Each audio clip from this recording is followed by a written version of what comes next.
Yeah, I just killed all viruses with rife frequency in 8-bit. You can thank me later.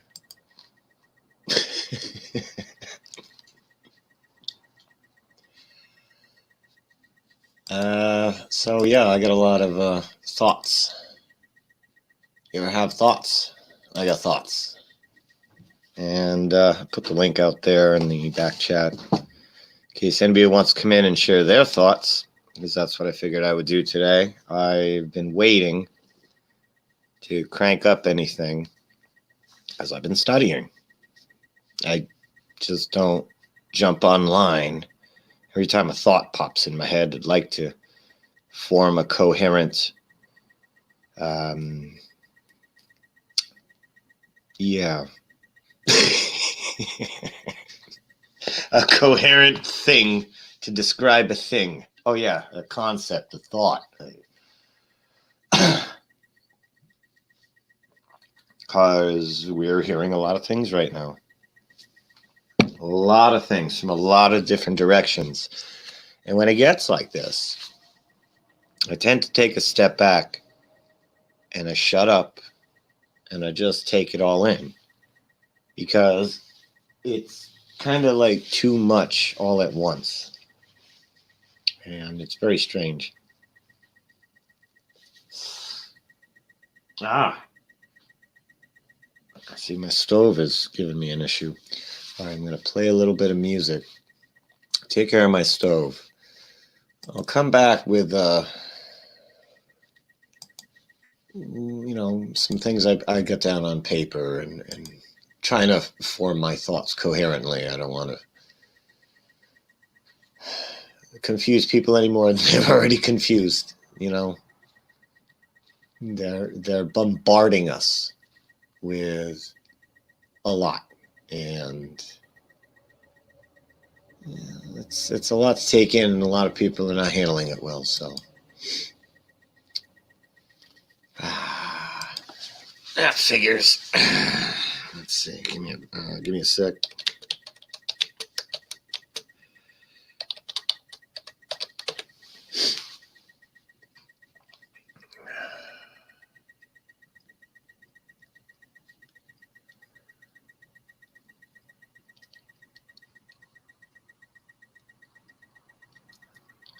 I wasn't expecting this. I wasn't expecting my stove to start reacting. I should have been, but... All right, here we go again. Never ends. And with the local PPC news, LL Cool J, the triumphant comeback. Warning them, but tonight.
All right. I'm ready.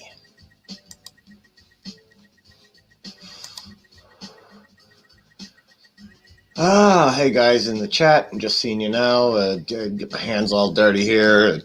Every time I try to do something online, the Matrix has to do something to fuck with me. So I just took care of the fuckery, and I'll start again later. I'm game. What the fuck else we gonna do? All right. Let me stop that music. So Vinny, I saw you on before. I hope you're not leaving. YouTube, it's not like YouTube is being weird, stupid, evil, corrupt, liars, or any of that for the first time. It's kind of been ongoing. That's why I've never engaged in business with YouTube, and I never plan to. Though I do get tempted by all the money getting thrown around out there, that's going to have a back end to it, I'm sure, in some regard. But I don't do business with liars. It's kind of like my rule number one. And then, I'll go into the other stuff after that. But if they're liars, why the fuck would I want to go into business with them? What makes me think they're not going to lie to me and be corrupt to me? Am I going to take my chances? Well, they lied to them.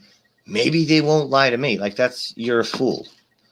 It's the same thing that's going on TV. It's like, well, ask anybody. Does the news lie? They'll say, well, yeah. But they don't lie all the time. So lying to you half the time is okay with you? Well, and then that's when they go into brain fart retardation, fluoride, ISIS. I'm getting into ISIS. Holy shit.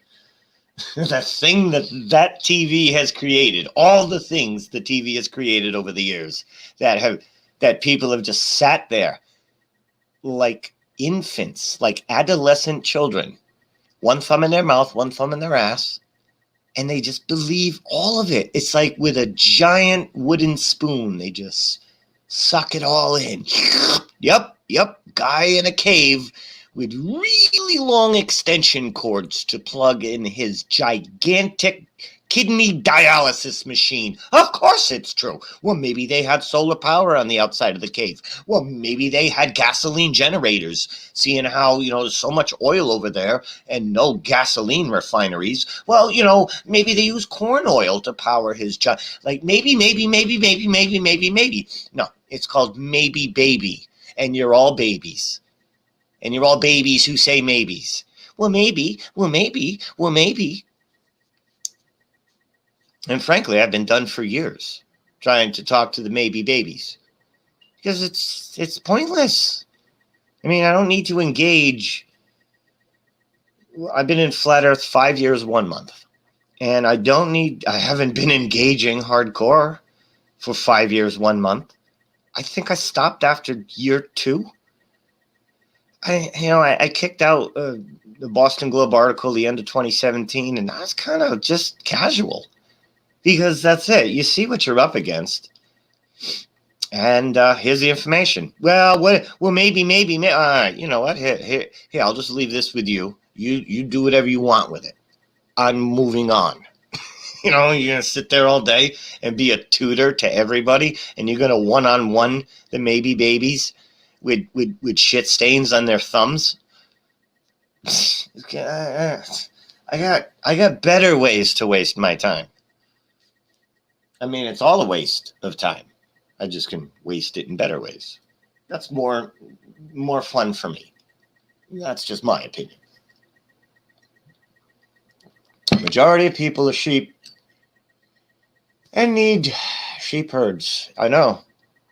What's another variant of that metaphor is that there's a bunch of children here who need adult supervision, who need adult advice, adult direction.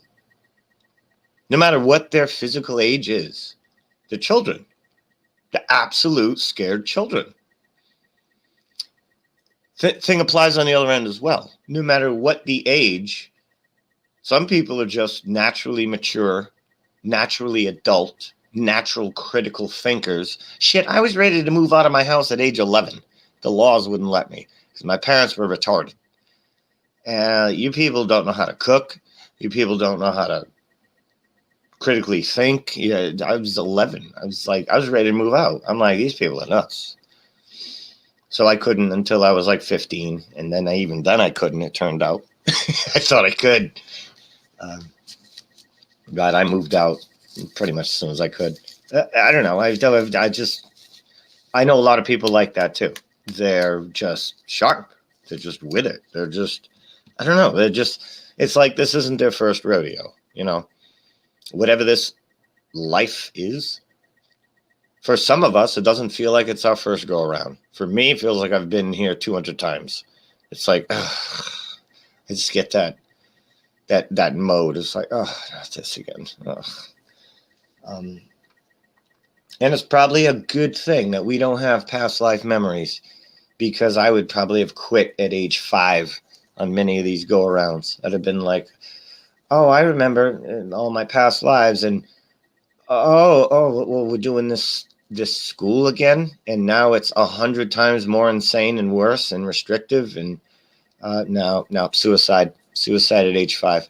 That's probably why we don't have memories of past lives, or genetic memories of our grandparents collectively stored within their fake DNA, whatever the hell the case may be. When we on Flat Earth came out and said, hey man, we have to re-question everything, we weren't kidding with everything. It's everything, right down to air. Do you think that's air you're breathing? Like, seriously, right down to air. We have to question relearn everything. And we're doing that again right now with viruses.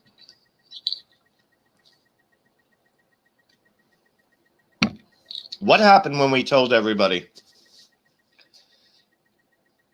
So it turns out the Earth's flat. It's not a globe. We couldn't have said anything more preposterous.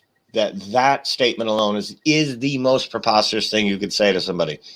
Well, right now, the most preposterous thing you can say to somebody is, viruses don't exist. Why are we always in this position? You know?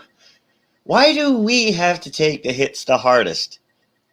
And then when everybody's fists are red and sore and broken, well, that's when mainstream comes along on our coattails 5 years later or whatever, and kind of goes along with it, and everybody is too tired of throwing punches, and so they don't throw punches at them, the liars, who finally subside and go along with it.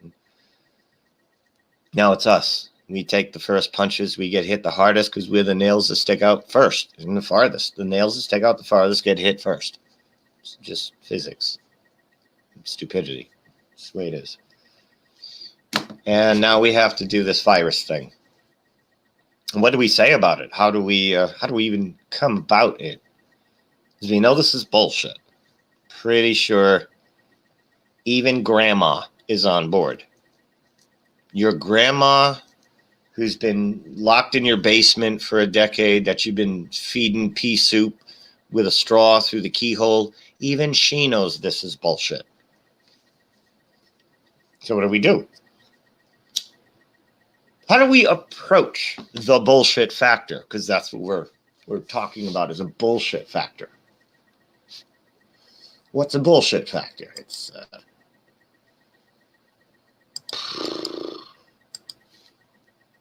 It's the level of bullshit you're dealing with, I guess, would be, best way to describe the bullshit factor. Let me see if I can give an example. What's a popular letter of the alphabet we've been hearing lately?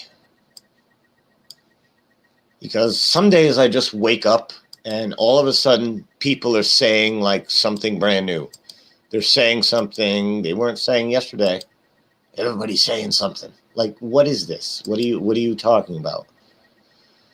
There's always something to it, when this new thing pops up or whatever. I don't know.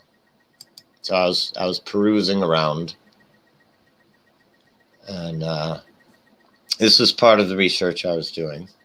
Q factor. We've been hearing about Q lately. So everything they say is in code. It always is. It's the adult table, and we're at the kids' table. So we don't know what they're talking about. Q factor. It's quality factor. Q factor is a dimensionless parameter that describes how underdamped an oscillator or resonator is. It's defined as the ratio of the peak energy stored in resonator and cycle oscillation to the energy lost per radian of the cycle. Q factor is alternatively defined as the ratio of resonator center frequency. This is word salad soup, obviously. There's a reason for bringing it up. It's been claimed that basically frequency technologies are the viruses. And they've been given a scapegoat of invisible, imaginary, motabas and whatnot. That's the claim. It's a good claim, if you want my honest opinion. This guy right here, this is the Motaba virus from the movie Outbreak with Dustin Hoffman back in the 90s. I actually have it on a laser disc. Nobody knows what that is. But it's Motaba virus. It's a really good movie. And, it was a kind of good movie to scare the shit out of you in a nice pre-programming kind of way to get people to see how they should react during said event they're watching on the television idiot box. So this is how you should act, like Contagion, that movie with Matt Damon. This is how you should act. These are predictive programs. We know this. I'm speaking to the choir. We have to try to talk to the normies about this. Well, we don't have to, I should say. We can choose to. I certainly put out just, a crumb or two on my sheeple book. They bite, they don't. Whatever. It's not my job. It's not our job. Never was. In a way, it's like ego has been assigned or assigning us to some kind of duty or mission. Do you have a mission? Unless the man upstairs or the man downstairs knocks on my door. Here's my business card. This is what you need to call me. Okay, now I have a name for the guy who made everything. Thank you. Formal introduction. Okay, this is what your mission here is. Okay, I have a mission now. Until that happens, it's all in our heads. Okay? It's all in your numpty. Everything you're doing, everything you think you need to be doing, it's in your head. You got the ideas from television and movies and storybooks and cartoons and things like that, and you gravitated to the things that resonated with you the most, and you formed some kind of a storyline for yourself because you're trying to give yourself a placement and meaning in all of this. And why are you here? Why am I here? Trying to give yourself some meaning, which is logical because we're thrown into this place and it's like, all right, go get some clothes and then go learn how to read these books and then get a job and then give me half your money and go blow some liquid in some people and maybe reproduce and then die. And that's, to me, I'm like, pass. That's my choices. I'm going to pass. Anything else? Is there anything else I can do here? Because it's slave. It's from start to finish, cradle to grave. That's your basic life path is already laid out for you and planned out or whatever. You're just a robot doing the programming at that point. That's all an AI does. That's all a bot does. That's all a robot would do, is it does the start of its program to the end of its program. And that's what we've become. We're being programmed at childhood, and then we just follow through the program throughout life. You got people like me saying, hey, this is VR. Well, every single thing we're doing falls into that category. Does that make sense? Or you can call this the real reality. This is another thing. A lot of people who, well, we got two sides to that. We got VR and we got simulation, and they're not the same. People think they are. They're not. Pac-Man, Q*bert, they're not simulating anything. They're their brand new own creations. No simulations of anything. That's the difference. A VR could be anything. You just imagined. What are you simulating? My imagination.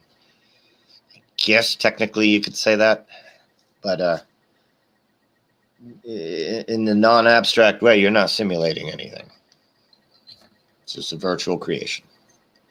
So if we're going to say that VR, simulation, all that shit doesn't exist, okay, well, then we'll call this the real reality. This is the real reality.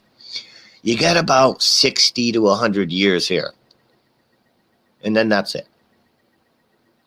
Then you don't exist anymore. You never existed before that. Do you want to go with that? You can. It's not very popular. It's probably on the lowest end of what most people believe. You can go with the other end where we didn't exist before this place. God made us. We exist here for 60 to 100 years. And then we die and we go to the eternity. But apparently, even though there's an eternity after this place, this is the real reality. That must be the fake reality that lasts for eternity, right? This is the real hardcore physical reality. And then we die. And then we go to fake eternity. Right? Is that what you guys are going to go with? You're going to go with that? Fake reality after we die. And this is the real reality. Yeah? Does that make sense? Just tell me to stop whenever you got proof of anything. Because just looking at it logically, we're only here temporarily. Unless we're just worm food. And this consciousness experience and everything we were and everything we learned and everything we did just goes to waste. Well, fuck it, dude. So, what are we? Motaba? Hey, lady. How are you doing, Lady Ganja? Kathy Dudley, how are you? And frequencies and usual intelligent, critical thinkers. I'm in the woods, Sue. I feel very safe. Yeah, I couldn't have come here at a better time. I'm in the middle of the woods. Nobody stopped me from going out. I wanted to take a whole bunch of selfies today because I went into town. And I picked up some tobacco and some beers, just like it was any other day. Everybody was doing their thing like it was any other day. All the shops were open. Laundromat was open. Walgreens was open. The hardware store was open. City Hall was not. But everything was open. I wanted to take selfies of the toilet paper on the shelves. And just to prove, like, hey, it's me. I'm not just taking a stock photo. There's toilet paper everywhere. I don't know where you people live, but get out of there. Nobody is panic shopping here. Nobody. The market is open. Casual amount of cars in there. People get it. And I'm so glad they finally get it. Like, hey, man, this is some bullshit. It was on the radio today. Well, they're basically going to open up schools next week. Not the state schools, though. Because the state schools are under the state rules. So what they're doing is, I guess, teachers who have children are going to basically, have their children come in as well.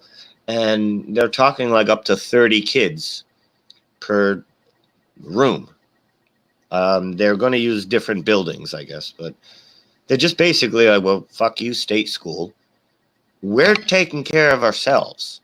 And the teachers and the parents are getting together, and they're starting up something next week here down the road, and they're just going to have like school, basically. It's just not going to be in the state school building. But they're not sitting around. They're not just going to be dictated what they have to do when they don't agree with the dictation and the rules of it and the absurdity. It's absolute absurdity. It's like you're not crashing my financial life because of the sniffles. I don't care what kind of a drill this is, or a test run, or a show. People are tired. They overwork their slaves to the point where the slaves don't give a fuck about danger anymore. You've hardened them too much. I mean, they're scared. You got the little children, the baby maybes, but most people are like, we got to do what we got to do. It's kind of like what you heard when you told people, hey, the earth's flat, and they're like, well, I got to pay my bills tomorrow. It's like, that's what they're doing with this. They're just, I got to pay my bills. Yeah, all right, if I'm going to die, I'm going to die. I got to pay my bills.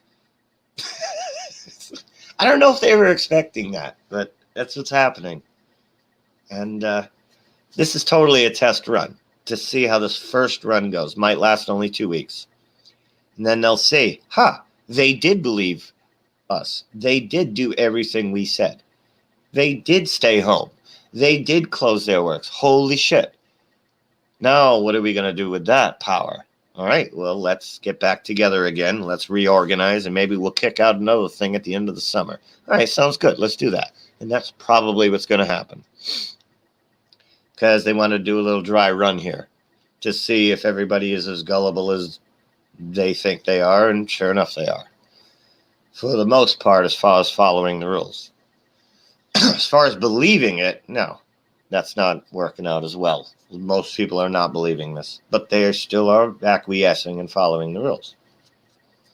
But they're not even rules for the most part. They're suggestions. That's another thing. It is suggested that you don't go on the roads. It is suggested you close your shop. That's what it is. Now, as far as this little guy on the screen here, the spaghetti monster, can somebody tell me how this guy, he becomes airborne? Of course, he's invisible, unless you count the squigglies on your eye when you look up at the sky, unless that's Motaba, and they're sticking to our eyes.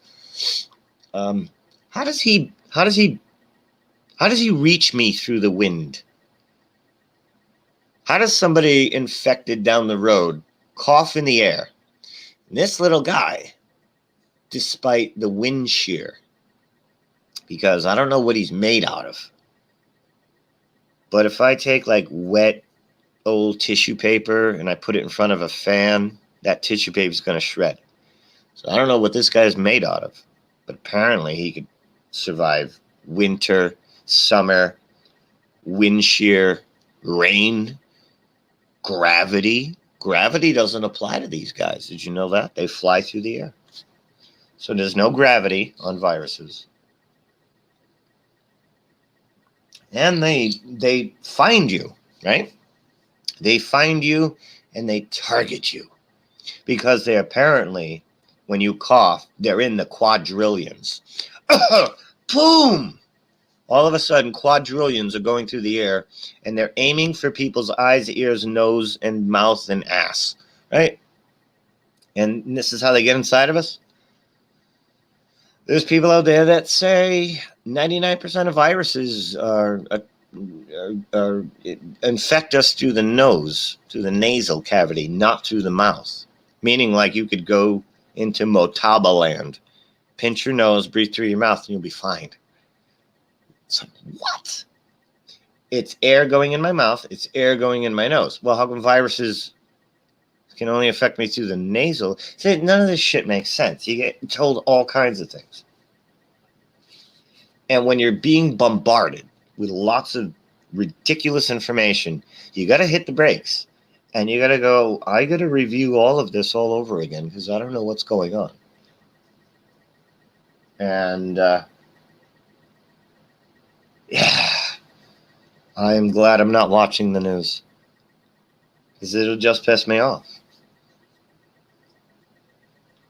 The fact it's not obvious to everybody what the fuck's going on baffles me. But then again, these are the people like we just can't help. You can't take a child and you can't put a child in a college classroom. Why? Because the child isn't academically, mentally, mature, emotionally ready for college level material. This metaphor can be applied to many adults. They're not ready for certain revelations of reality. They're just not ready yet. They've been in the sandbox playing all their lives in La La Land, not caring, not giving a shit about anybody but themselves and their immediate needs, particularly their fat asses. How does my ass get fatter is their main concern. I want my ass to be fat. I want my ass to be comfortable. Then I'll think about your ass. That's these maybe babies. And that is the greatest witchcraft spell you can possibly cast on these people is, well, what if? That's the end. You just say what if to them, and they attached anything possible that they're afraid of to the end of that what if, and you got them. You got them. You got them in your back pocket. They're eating out of your hand. Hey, what if? Oh my God, you're right. What if? And that's it. They're off to the races. And they're writing it themselves. So then when you try to like debunk whatever they wrote, now they're defending their own opinions. Their ego kicks in. Now they're like, well, I believe this. Now I have to defend it. And it's just, that's the shit show we're in. People are defending their ego and their terrible discernment. Because when you have terrible discernment that gets called out, your ego kicks in and it has to defend your honor of your terrible discernment. Then you get into the dance that we're doing now. All right. There's a couple of things I wanted to talk about. I don't see anybody joining yet, but I just wanted to bring up a couple of things. I'll just do the 20th century because at least that information is a little bit more solid than the 19th century. You know that time where most people were illiterate, yet they knew we lived on a spinning globe. They couldn't read, write, or math, but they knew we were on a spinning globe. So yeah, I'm not going to deal with that time period because that time period is numpty nonsense. 1917. We'll go with that one. 1917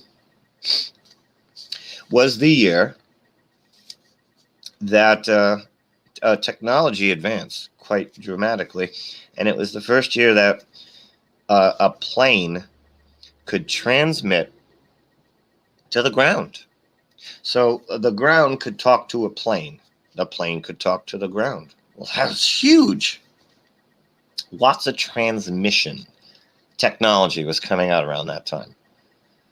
And I'll get to the 1940s where the big one was coming out. Radar. Okay. We got radar introduction. We've got AM band. So early 20th century, we are breaking through with lots of frequency technologies. We got transmission technologies. We got radar. We have all these things coming out, and what was it? Give me a sec here.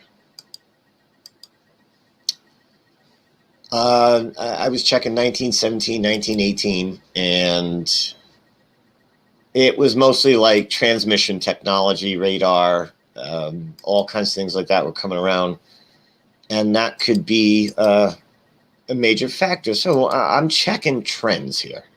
And that's why I was bringing up Q factor before, because that deals with this type of thing. And the fact that they kept bringing up Q earlier, it's made me think. Because we're in a frequency war. We've always been in a frequency war. It's not a new thing. But we had Spanish flu, 1918. Spanish flu. It was biggest hit in the cities. That was your major areas for the Spanish flu. Condensed populations, where these technologies are being rolled out. They want you to think like somebody coughed, and then somehow this pierced your window and door of your home, got in your nose and in your ass, and then killed you. There's never been proof of that, apparently.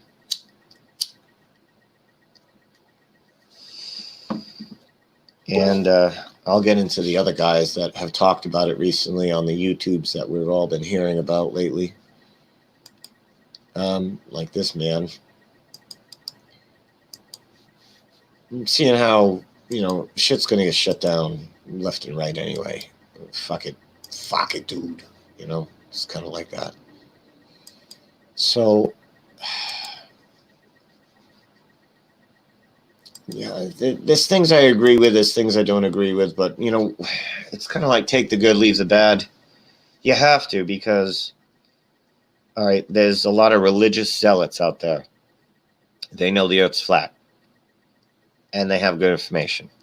But then they're like, now you have to give all of your Mandela Fruit of the Looms to baby Jesus God, or you will not go into the kingdom of heaven, and the earth's flat. So it's like, okay, well, you have part of that is good information. The other part of that is you're retarded, and I got to throw that away. And you're going to get that with everybody. They're going to have something good, and they're going to have something retarded. You got to go, it's a shame. But nobody's batting 1,000 these days. So let's try to debunk this man. If you wouldn't mind, entertaining me here on a debunk mission, because there's a lot of people, let's say like Simon Dan, who occasionally visits us. He'll have things to say, and I would like to have answers. I think we all should. The epidemic, the Boston Health Department decided to investigate the contagiousness of this. All right. Now, I don't know if you guys have seen this guy before. I'm going to play him first, and then I'll play the other dude. But these two guys, let's see if we can debunk them. The answers to the test, but you have to then figure out the details. In 1918, after the huge, biggest pandemic, the Spanish flu pandemic of 1918, Steiner was asked, what was this all about? And he said, well, viruses are simply excretions of a toxic cell. Viruses are pieces of DNA or RNA with a few other proteins. They bud out from the cell. They happen when the cell is poisoned. They are not the cause of anything.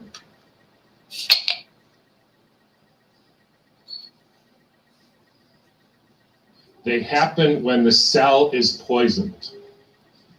They are not the cause of anything. So what happened in 1918? There was a huge, in every pandemic. Well, I just want to stop him there when he said, they poison the cell, they are not the cause of anything. Well, that's not true, because if the cell is poisoned, that creates a causality of symptoms to come. So technically speaking, it does cause something. When you have cellular damage, that's going to cause the symptoms of cellular damage. Just saying. Let's continue. Last 150 years, there was a quantum leap in the electrification of the Earth. In 1918, late fall of 1917, there was the introduction of radio waves around the world. Whenever you expose any biological system to a new electromagnetic field.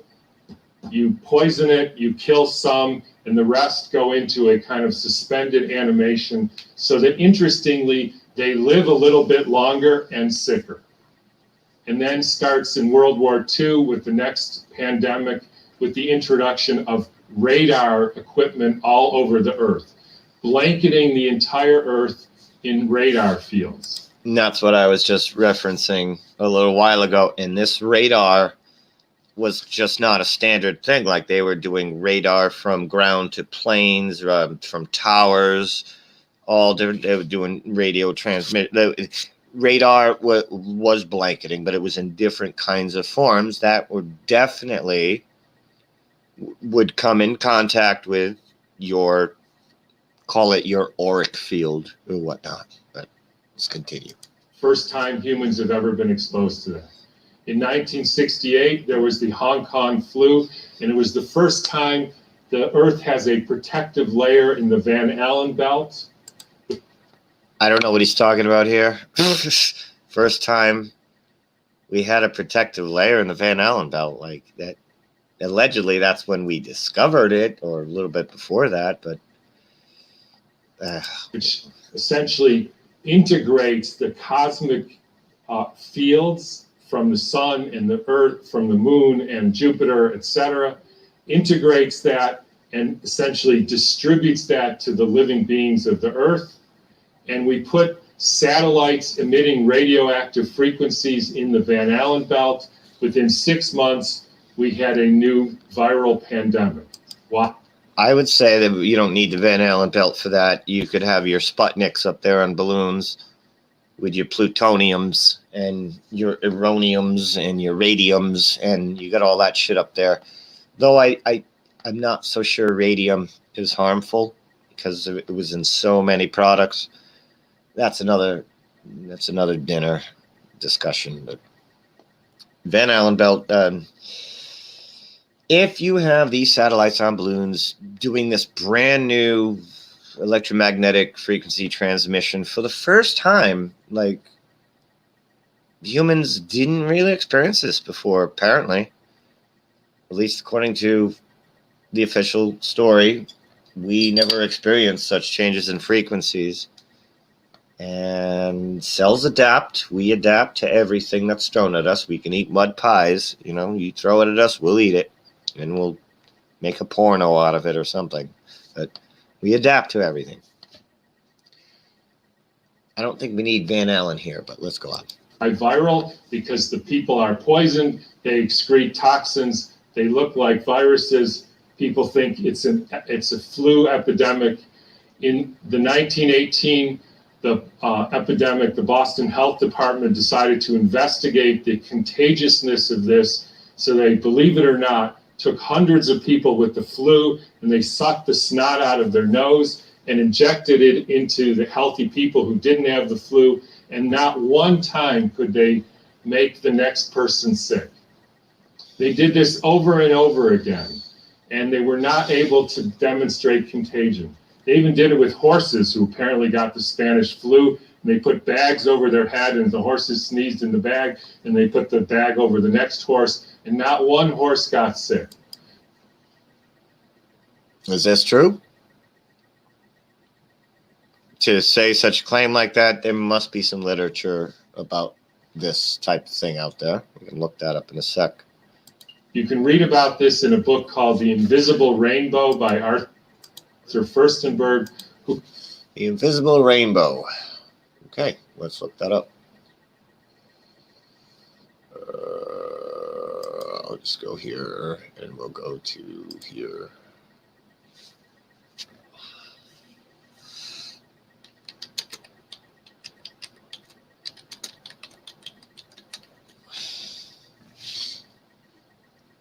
Yep, that's okay. Body electric, okay.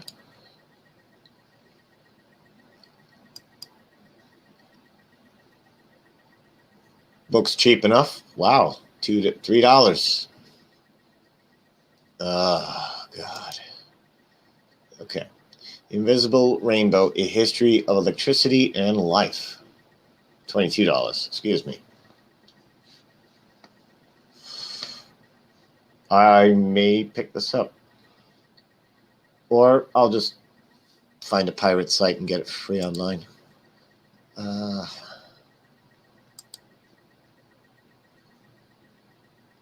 Invisible Rainbow. At the current story, invention use electricity has been told before, but never from an environmental point of view. The assumption of safety, exactly the assumption of safety, and the conviction that electricity has nothing to do with life. Are you freaking kidding me? Who said that? Are by now so entrenched in the human psyche that new research and testimony by those who are being injured are not enough to change the course that society has set. Exactly. Two increasingly isolated worlds. Exactly. We are in two isolated worlds all the time. That's just how we roll. Let's continue. Chronicles all the steps in the electrification of the earth and how within 6 months there was a new flu pandemic all over the world. And when you hear the normal explanations, how did it go from Kansas to South Africa in 2 weeks? So the entire world got the symptoms at the same time, in spite of the fact that the mode of transportation was horseback and boats, and there's no explanation for it. They just say, we don't know how that happened. But when you think about it, with these radio waves and other frequencies that some of you have in your pocket and on your wrist, you can send a signal to Japan and it arrives instantaneously. So any of you who don't believe there is an electromagnetic field that communicates globally within seconds just is not paying attention to this. And I will only finish by pointing out that there has been a dramatic and quantum leap in the last 6 months with the electrification of the Earth. And I'm sure a lot of you know what that is. It's called 5G, where they now have 20,000 radiation-emitting satellites, just like the radiation-emitting thing in your pocket and on your wrist and that you use all the time. That is not compatible with health. I'm sorry to say it. It's not compatible with health. That is a water destructuring device. And for any of you who say, yeah, well, we're not electrical beings, we're just physical matter, then don't bother doing an EKG or an EEG or a nerve conduction test, because we are electrical beings and the chemicals are only the byproduct of those electrical impulses. And I'll finish with, anybody want to make one guess as to where the first completely blanketed 5G city in the world was? Exactly. So when you start thinking about this, we are in an existential crisis here, folks, the likes of which humankind has never seen. And I don't want to go all Old Testament prophet on you, but this is something that is unprecedented. The putting of 100,000 satellites in the very blanket of the Earth. And by the way, as I was going to say earlier, this actually has something to do with the vaccine question. And this got brought home to me because about a year ago or so, I had a patient who came in who was totally fine, a surfer and all, and then he works as an electrician putting in Wi-Fi systems for very wealthy people. Electricians have a very high mortality rate, but he was fine. And then he breaks his arm and he gets a metal plate put in his arm. 3 months later, he couldn't get out of bed and was total, heart irregularities. Yep, I'm really rethinking about my titanium implants, but I gotta do more research. Just total collapse. The susceptibility has to do with how much metal you have in your body, as well as the quality of the water in your cells. Yes. So if you start injecting aluminum in people, they become receptors for absorbing increased electromagnetic fields. This is a key point somebody ought to put in here. he's not acknowledging the powdered nano aluminum from the chemtrails that we have been breathing in and accumulating cumulatively for about 20 years, give or take. Depends on where you live. And it's not just us accumulating that, it's the ground all around you. So forest fires and such will burn hotter because it is an ingredient of thermite. And that is a perfect storm for the kind of deterioration of the species, which is what we're now experiencing. And I'm just going to finish with one more thing, which I like to, is a quote from Rudolf Steiner. And by the way, this was around 1917, so it was a different time. In times when there were no electrical currents, when the air was not swarming with electrical influences, we're talking 1917, it was easier to be human. For this reason, in order to be human at all today, it is necessary to expend much stronger spiritual capacities than was necessary a century ago. So I'll just leave you with whatever you can do to increase your spiritual capacities, because it's really damn hard to be a human being these days. So thanks for listening. Now, let's take a note of this. The Wardenclyffe Tower, also known as the Tesla Tower, was an early experimental wireless transmission station designed and built by Nikola Tesla. In 1901-1902, Tesla intended to transmit messages, telephony, and even facsimile images across the Atlantic to England, ships at sea based on his theories, using the Earth to conduct the signals. His decision to scale up the facility and that his ideas of wireless power transmission better compete radio-based telegraph system was met with refusal to fund changes by the project. By who? J.P. Morgan. Additional investment could not be found, and the project was abandoned in 1906, never to become operational. To satisfy Tesla's debates, the tower was demolished for scrap in 1917, and the property taken in foreclosure in 1922.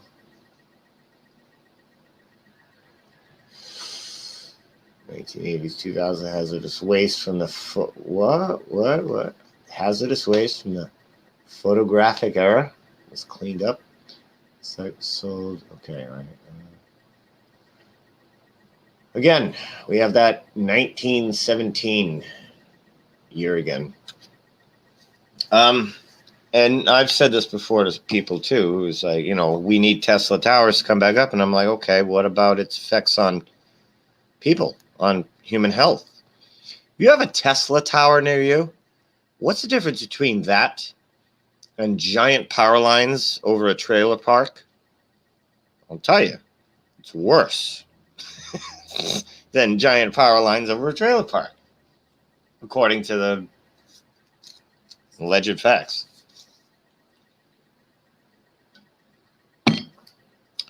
Even contained, that electricity in those giant power lines still affect the health of the humans that live near them. And it's not broadcasting that electricity wirelessly, as a Tesla tower allegedly was supposed to. And these are contained wires still emitting enough radiation to affect human health. So these towers would have really rocked the shit out of everybody. I'm sorry I'm neglecting the chat here. I'm by myself, so I'm trying to do everything at once here. 5G uses the same EMF waves as Pentagon's crowd control system. Is that true? They use millimeter waves. I would think it would be a different emission, higher frequency. What's up, Teddy C? Uber, hydrochloroquine. Well, can you jump on Uber?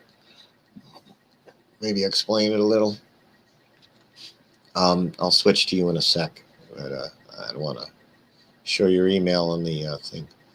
Where else am I going here? All right. Have you guys heard of microwave towers? Many of you have. Microwave towers.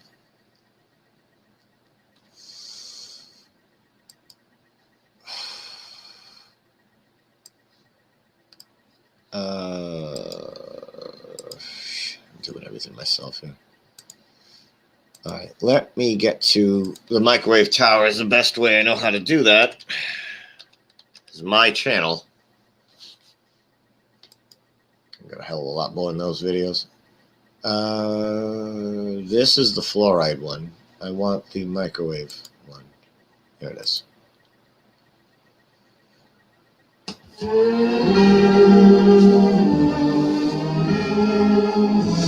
1946. Television has a lot of people talking and thinking these days, asking questions too. Questions like, are television stations linked together by the Bell system the way radio stations are connected? Well, that's one question we can answer. Suppose. Something had to be done. So Bell system engineers began looking for ways to make the wires smaller and to pack them into lead-covered cables. Lead-covered wires, sometimes overhead and sometimes buried under the ground. As time went on, and people found they could talk farther and hear better, more and more telephone calls were made. Telephone research men then had to find ways to make these wire pathways carry heavier traffic, ways to place more calls on each wire, yet keep the calls separate. This was done with what came to be known as carrier systems. It was first used on open wires, then on the pairs of wires inside the cables. As the need for still more calls developed, a wider electric highway was needed. A new type of line structure was found. It was given the name coaxial. Now a coaxial is really a copper wire strung through the center of a copper tube. But a single pair of these coaxials will carry hundreds of telephone conversations. First radio telephone service in history was established from Catalina Island to the California mainland. Bell telephone engineers continued their research into radio for telephone use. This brought to the public such things as overseas telephone service, calls to and from ships at sea, and many other applications of radio. Before World War II, we started using very short waves for telephone use between such places as Norfolk and Cape Charles, Boston and Provincetown. During the war, even shorter waves have come into use. And radio development for military purposes brought new techniques called microwaves. Microwaves is where it gets fun. Following the war, these were applied to a microwave system from New York to Boston. Here's the way it worked. Microwaves shoot out like searchlight beams between transmitters set on high places. What's a searchlight beam do? It expands. From New York, the beam is trained on Jackie Jones Mountain. Then it's picked up and relayed station by station to Boston. These microwave radio beams do about the same job in the air as the coaxials do underground. So, much like searchlight beams, well, then this is an inaccurate representation because the searchlight beam is going to expand outward.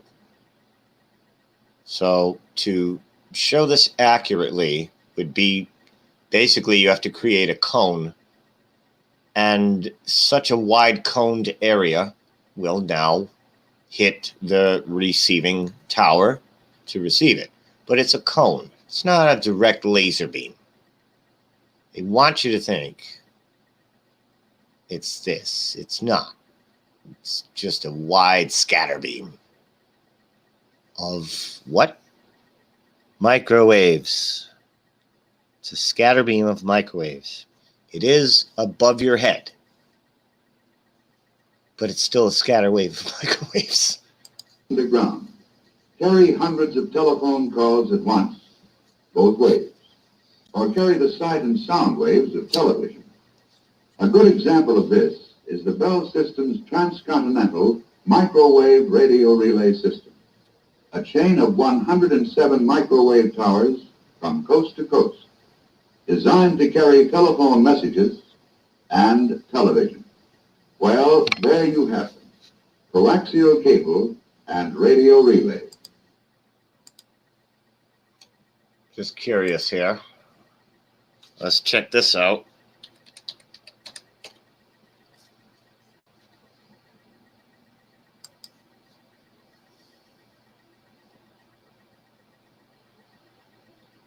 Just want to get some years in here. So we have 33 cases of wild polio. 19. Wild cases, yeah, supposed to have been wiped out. It was first unidentified in 1918 by the Austrian immunologist. So, the first polio vaccine was developed in the 1950s. That was the vaccine, because they needed to come up with something. Polio was affecting everybody. Why wasn't polio around before that? Why wasn't polio so prevalent after that? Isn't that curious? This is basically the 1940s. Polio was really kicking ass. Vaccine comes up in the 1950s as polio is on the decline. At the same time, coaxial cables were introduced. Microwave towers were reduced. So they improve on the transmission technology at the time of microwave towers and such by coming into the 1946 coaxial cable. That takes many years to get that out there because you now have just come up with coaxial cable use. That's going to take time to produce and roll out. So the time period fits. When we switch over to coaxial cable, from just the raw microwave transmission, telephone, television, radio, it's just raw, and then we get it more condensed. Anyway, it can handle so much more. So we start switching over to the coaxial cables like 1946. And they come out with that polio vaccine in the 1950s. And if you look at all the graph charts, I didn't prepare one right now, but most of us have seen them. The polio epidemic was in serious decline right when the vaccine was introduced, so it was already on the down slope. It coincides. I'm just trying to make correlations here in this discussion or in this babbling. It depends on your subjective perspective because people create their own truth. So you can truth me however you like. I don't care.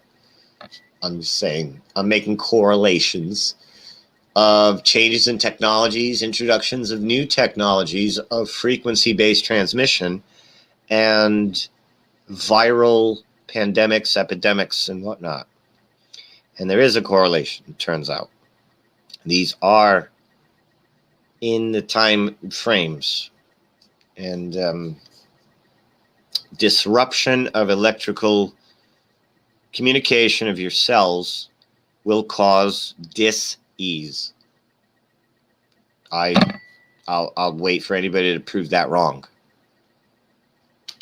You know, any doctors want to come on and prove that wrong? Disruption in your cellular electrical conductivity does not cause dis-ease.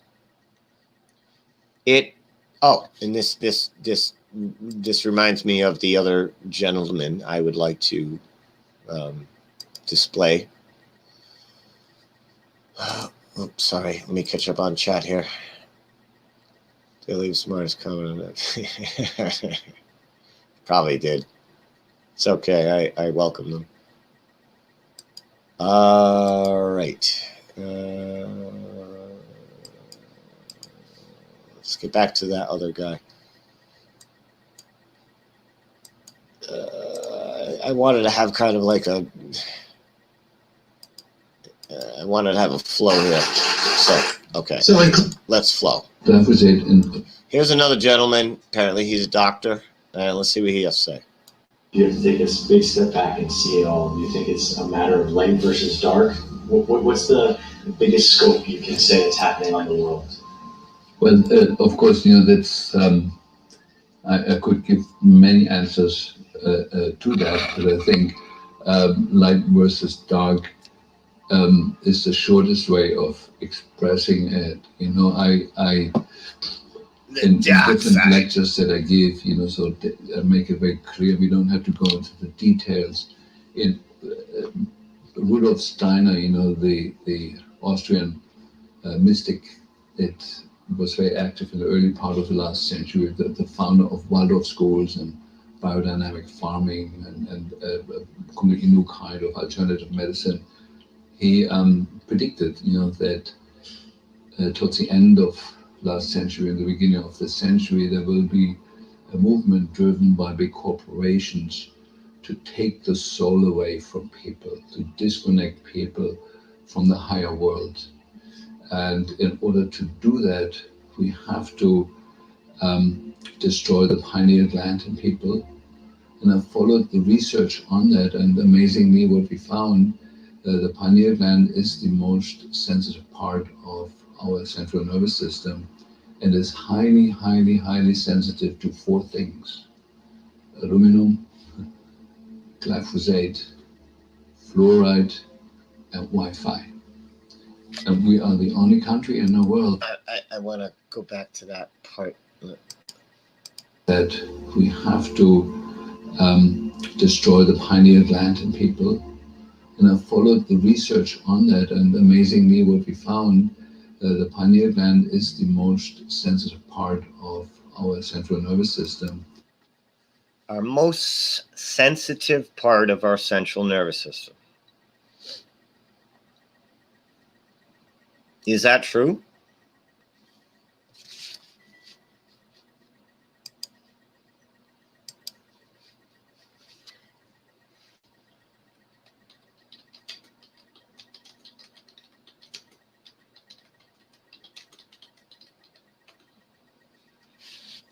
Primary function of the pineal gland is to produce melatonin. Melatonin has various functions in the central nervous system, the most important of which is to help modulate sleep patterns.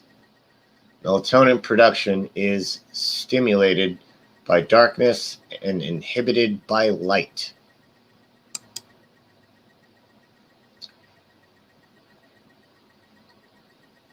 Small endocrine gland of the brain.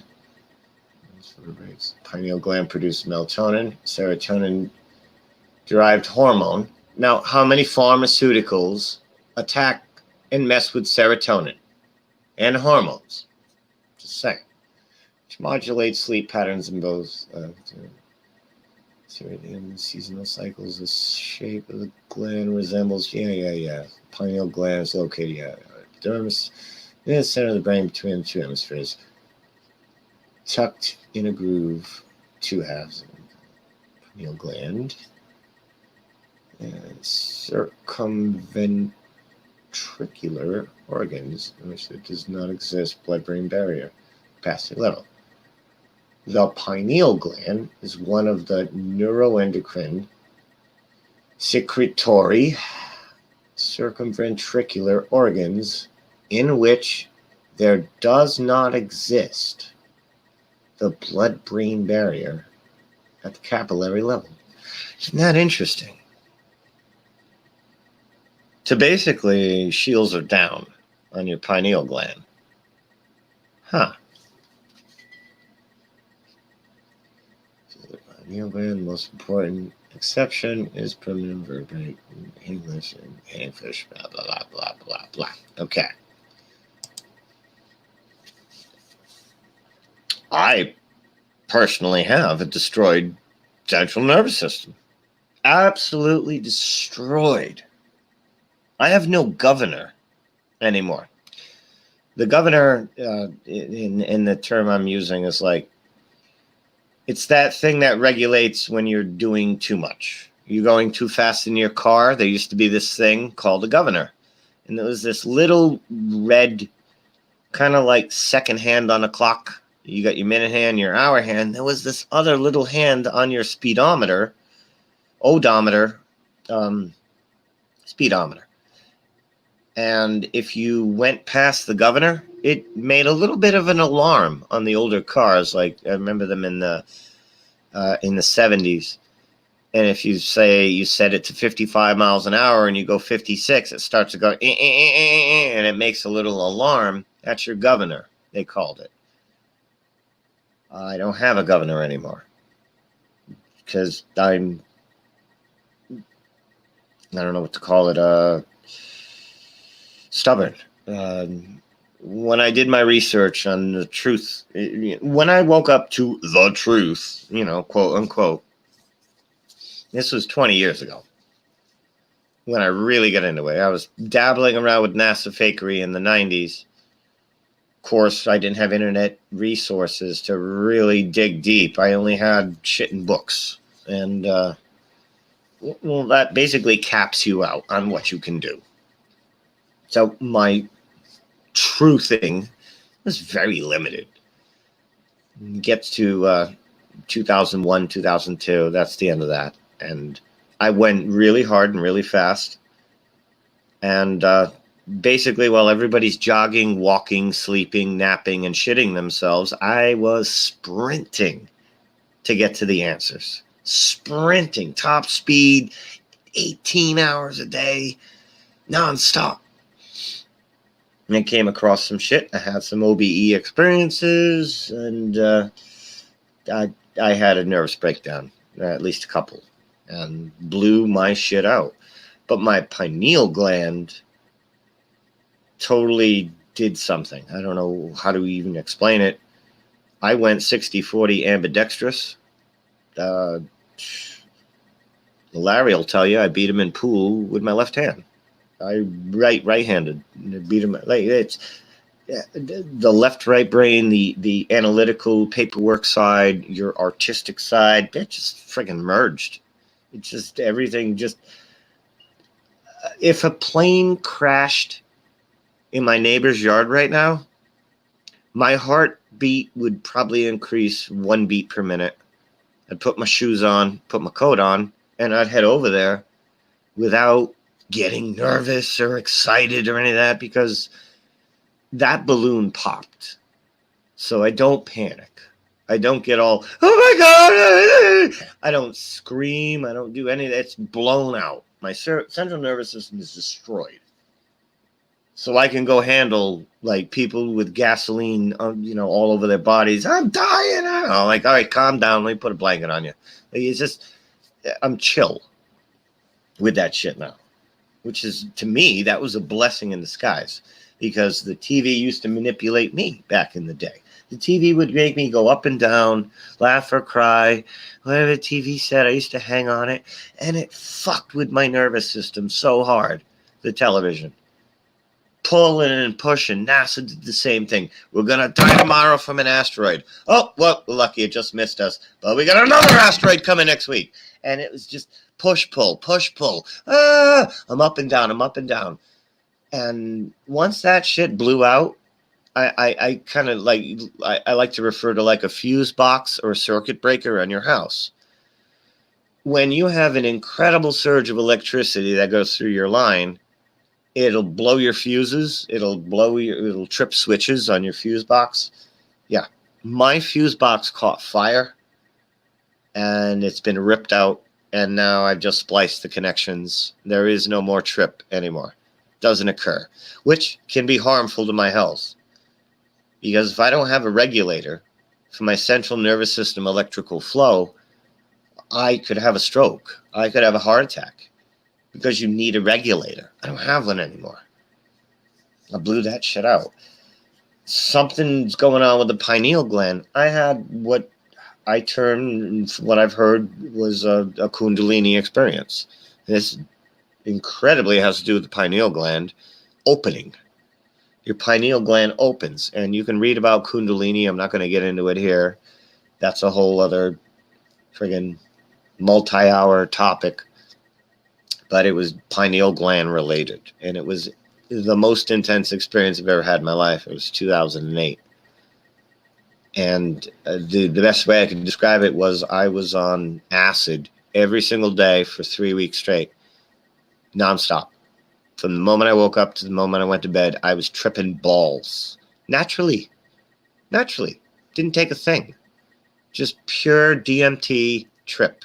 Every waking moment of every day for 3 weeks.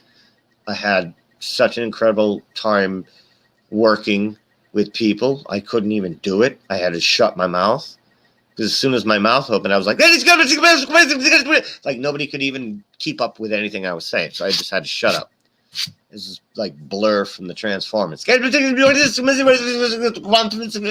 was writing equations down like crazy. Equations I didn't even know. It was just this influx of information was coming through me, and I didn't even know what to do with it. I had no place to put it. It's an incredible thing. You got to really appreciate the power of a Kundalini experience. It's all tied to the pineal gland. I can verify that this guy is right, and what Wikipedia just said was right. It's totally tied to it. I advise everybody, don't have an out-of-body experience. Don't have a Kundalini. You're going to be on your own from there. Pretty much. Unless you want to go hang out with the Buddhists in China, you're on your own. Nobody gets you. Nobody's going to understand anything you've done, or experienced, I should say. Because they haven't experienced it, and it's not fun. It's just not fun in society. Your shit's taken care of because you have like a ayahuasca kind of like new perspective on life. You have like a new life goal, mission, meaning, all that shit. You have basically a near-death experience, an NDE, with a Kundalini experience, and you change yourself for the better. Nobody else gets you, but that's besides the point. I am way off on an off-road tangent here. I apologize for that. I'm going to get back to this guy. Let him continue. He's a doctor. I just wanted to give you my firsthand everything about pineal gland in my experience. And take it or leave it. Just do it out there. All right. And it's highly, highly, highly sensitive to 4 things: aluminum, glyphosate, fluoride, and Wi-Fi. And we are the only country in the world that has pushed these 4 things in the last 60 years or so on everybody growing up here. And so what I feel, what I observe, and what we're also testing on our ART system is that people have severely calcified pineal glands. And I show the anatomy in some of my courses. It's very clear that the pineal gland is a receiver for higher fields of energy and translates them into thought and into actually controlling our immune system, our endocrine system, and so on and so forth. There's all science, but very few people pay attention to science anymore, especially since Donald Trump and his disregard for science. It's become the new norm. And so it is astounding that the telecommunications industry has selected the frequencies out of the huge spectrum of frequencies that are absolutely destructive to our cells and especially to the pineal gland. You couldn't have made any better choices than 2.4 gigahertz. That the end point that when you have inhale aluminum, as we do from the geoengineering program, and have glyphosate in the food chain, that glyphosate and aluminum combine in the blood and in the gut and in the bloodstream to form 6 different chemical compounds where aluminum and glyphosate are hooked up together, and the end point of that compound is the pineal gland. Published, that is not my idea. And what is needed for this compound to actually enter the brain is to open up the blood-brain barrier, and the current frequencies in the Wi-Fi world are exactly doing that. They open the blood-brain barrier, so toxins that used to stay in the bloodstream and the body below the neck are now entering the brain very freely. That applies to all toxins, and so it's a new time in that way. So and when you think this through, you come to the conclusion that either there must have been an ultra intelligence group of scientists who have designed this protocol to fluoridate the drinking water, to put nanolized aluminum in the air, to put glyphosate in the food, and then activate it, spark it with the right frequencies. It took me 20 years to figure out the perfect storm that is created there. So it's a perfect storm, he's saying, that's created with the glyphosate, the aluminum. I'll just let him say it again. Protocol to fluoridate the drinking water, to put nanolized aluminum in the air, to put glyphosate in the food, and then activate it, spark it with the right frequencies. It took me 20 years to figure out the perfect storm that is created there.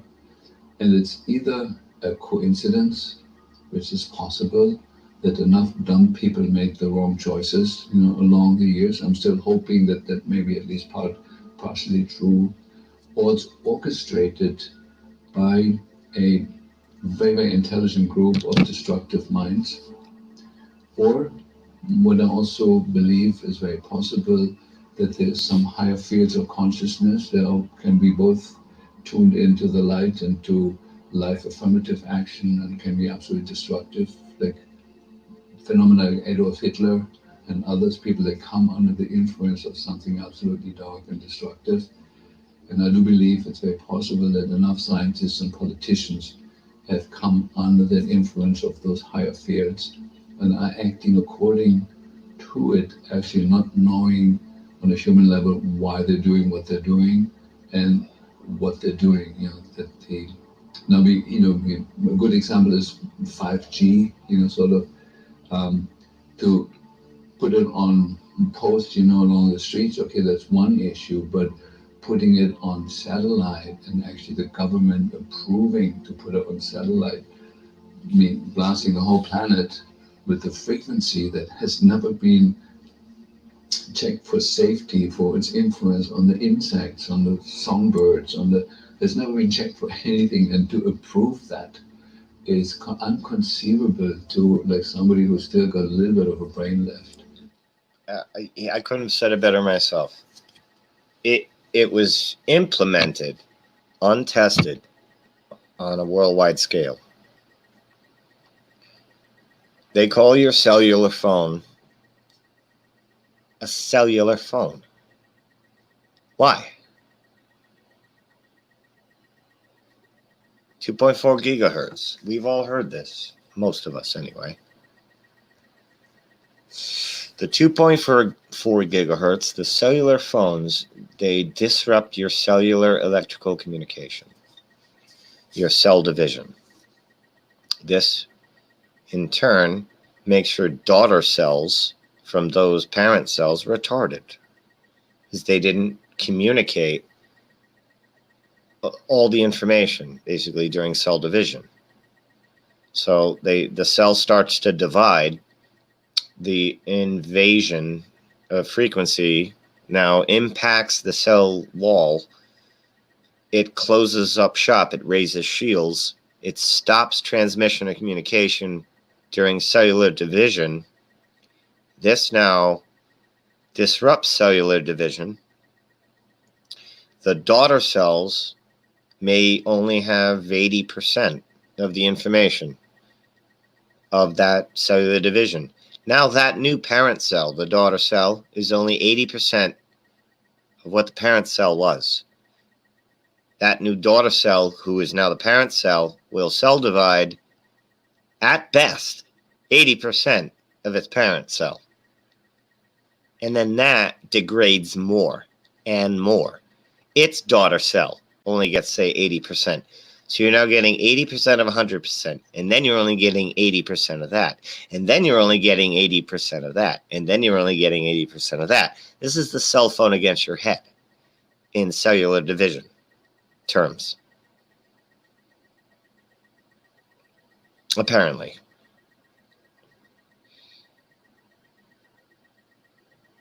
This is according to the research I've seen over decades.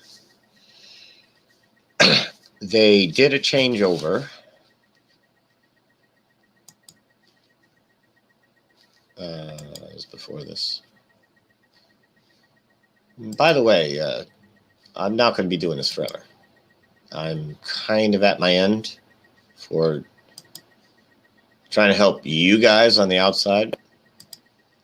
I'm going to go back to helping everybody on the inside.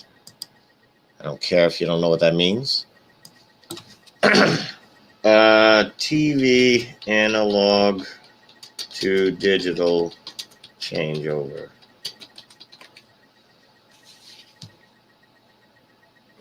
(2009). That's the date I wanted, and that I was showing earlier.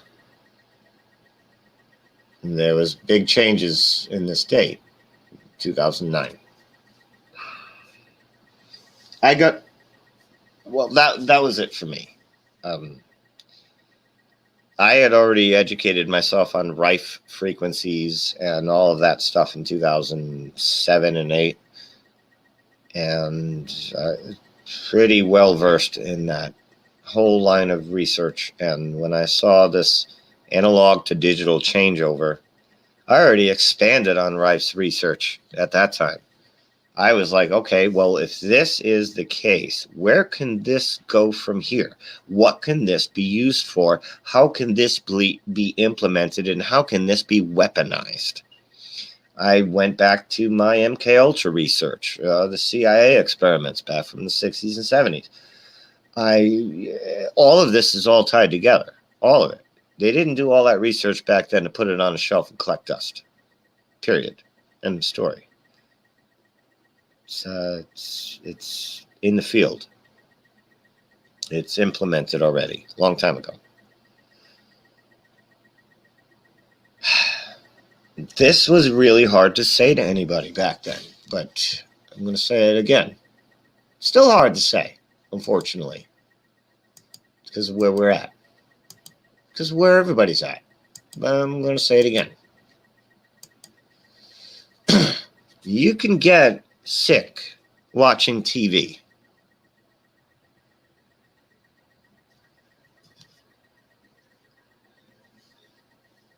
I was talking to somebody about this a couple months ago. And I'm like, I don't talk about this stuff live. People are still fucking derped. And what I mean by derped is unaware. Not stupid. Unaware. Your brain works or it doesn't work. Period. It's a working brain. It's not a working brain. This IQ shit is a measure of tape recorder ability. That's it. It's not your intelligence. Some of the most intelligent people I've ever known can't tape record for shit. We all know that. We all have experience. It's called your boss. Your boss, with the big IQ and the big degree, is the dumbest person you know at your job.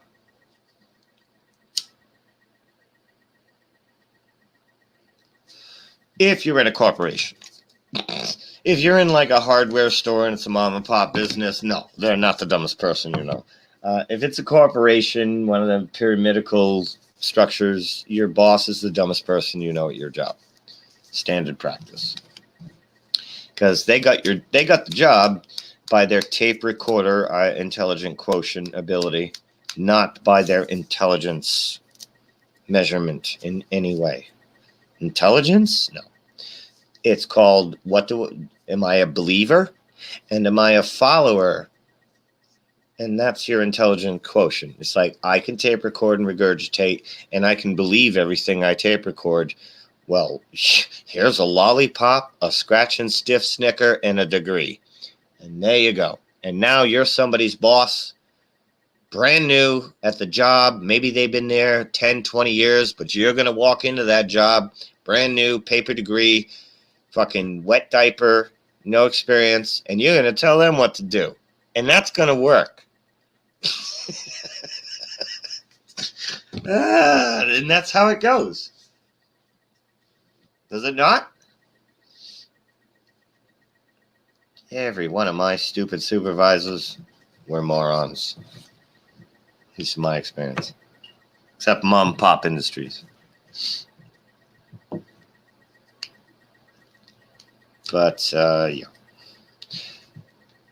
I got rid of television. 2009 was my I never got the digital box, the analog to digital. Never got it. It's the first time I ever saw it was just on Google right there. Never got it. Never bothered. The government was giving them away. That was another red flag. If you didn't notice back then, 2009, the government was footing the bill for your transition box from analog to digital. And I'm like, that box is going to be loaded with tech. That's gonna dwarf Tartarian technology and that shit. That thing's gonna have a camera, a mic, a friggin' did I wipe my ass detector. It's gonna have everything in there. Not to mention some kind of maybe a modulator of some type for adjusting and receiving updates and whatever shit that they were, improving upon. The TV technologies were always, we got this model, we got that model. We're updating the version of the technology, just like your computer. Like Windows XP cannot be compatible with this. You have to upgrade to Windows 7. Windows 7 is not compatible with this. You have to upgrade to that. The televisions are doing the same thing. The televisions, you had to upgrade your television to a certain level to go along with the technology that they were implementing at the time. And it's various technologies, and not all of them were being worn on the sleeve. You weren't aware. Everything was compartmentalized. You got somebody in Cambodia, they put one part into a circuit board, then they ship that out, and then somebody else puts another part in that circuit board in South Korea, and then they ship that out, and then somebody in Hong Kong puts another part in that circuit board, and they ship that out. Nobody knows what it was doing, yet the thing could probably shoot a laser beam and a lightsaber and blow up your house. And each one of those people had no idea what they were doing. That's just how it goes in this industry. Compartmentalization. Very simple concept. Happens to be done forever. That's just how it is. It's compartmentalized. So a lot of these people don't know what's in the electronics. They don't know what's in the TV. They don't know what's in your fridge. They don't know what's in your washing machine. They don't know what's in your car. They just know that they worked on it, and they think it's on the up and up and legit, and they just did one part. They just put one piece in. And that was it. And they got paid. They're going to do it again tomorrow. Same with the NASA rocket builders and all that shit. Same shit. Different medium.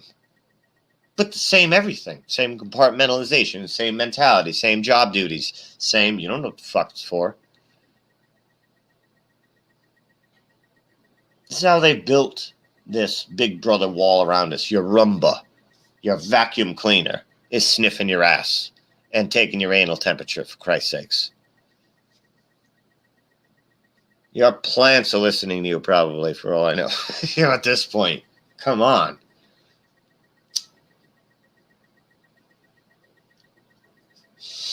And that was prior to Flat Earth. That was all the information out there before Flat Earth. When Flat Earth came about, the way I summed that up was like, wow, because you know what this implies? And then, endless scroll of what it implies, which means Flat Earth was not the entire jar. That was the dust on the jar. That's all Flat Earth is.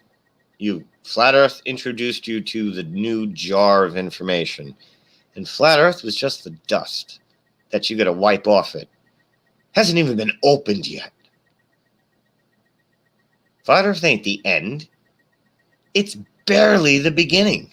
It's just showing you, hey, there's a jar here. Hey, there's a door there. For those of you who want to stop at the Earth is flat, you're missing out on the whole season 2 of shit in a 10-season TV series that we're about to be engaged in. Things like there are no forests on a flat Earth. We're in a VR. Viruses don't exist. Luminous beings are we, not this crude matter, as the baby old Yoda would say. Flat Earth is the adjective to a noun that you don't know.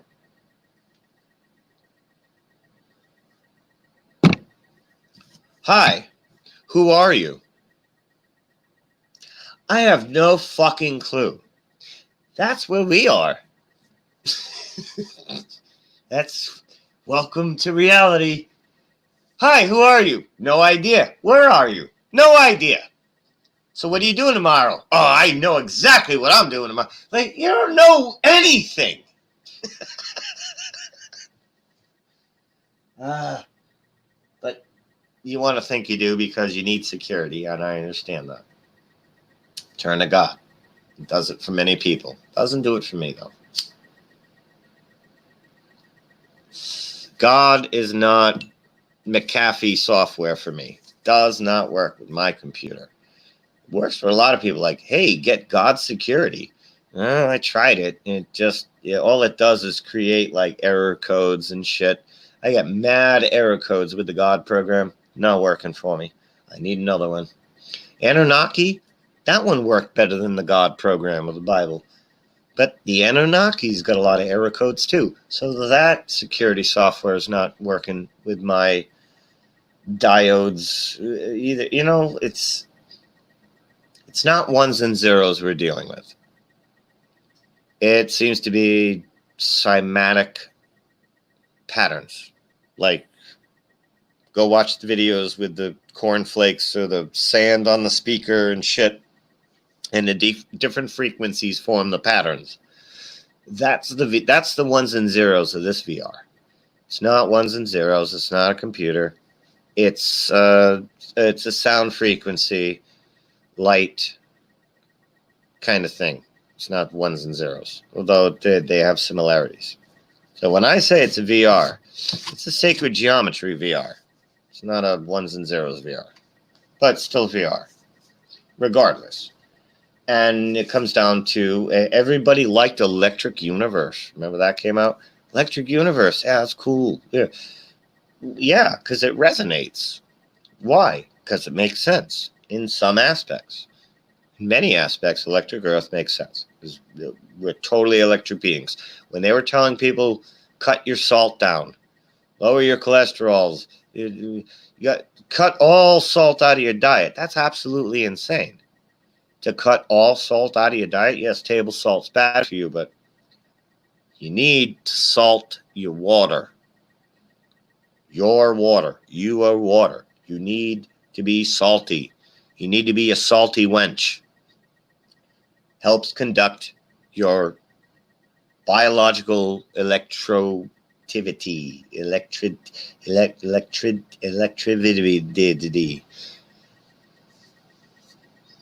When you are full power electric, your water is salty, your water is clean inside you. It's not swamp water pumping through you. You've had organic food and fasted, because as organic as you think you are, you're not. So you got to fast. Your body's got to, get rid of all that toxin shit. And when you don't have that food pumping through you, that's the best time for your body to get rid of your toxins. Fasting, I do it every week. It's good for you. You want to be salty? clean water, organic, clean thoughts, pure thoughts. What? I think that's a matter of choice. I don't think it's a matter of I can't help my thoughts. If you can't help your thoughts, stay away from me. Because I can help my thoughts. You know? I could be looking at somebody holding a briefcase full of money and a gold coat with like a pussy headband on, and I'd be like, I want what you have, but I'm not going to jump you and beat you up and take it. Because I can control my thoughts. I can control my thoughts that dictate my behavior and actions. And if you can't do that, check yourself. Because you're not right. You're the driver. Your body is the car. Get it right. Not the other way around. Your body doesn't drive the soul. The soul drives the body, or whatever you want to call it. Consciousness. Period. End of story. This is basics. This is like bread and butter easy. So easy.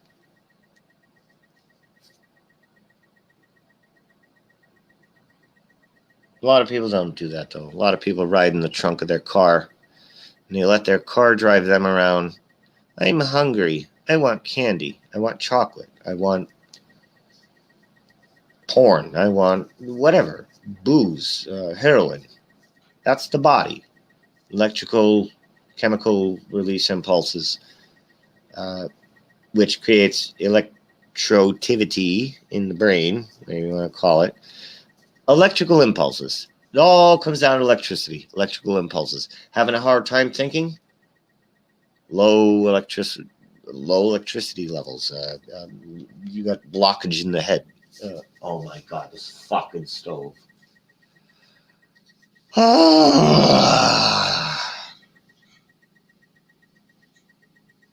This fucking stove. It shuts off just to turn back on again. Are you serious? I can't. My stove's bipolar. It's the Old Testament stove. That's what I have. I have an Old Testament stove.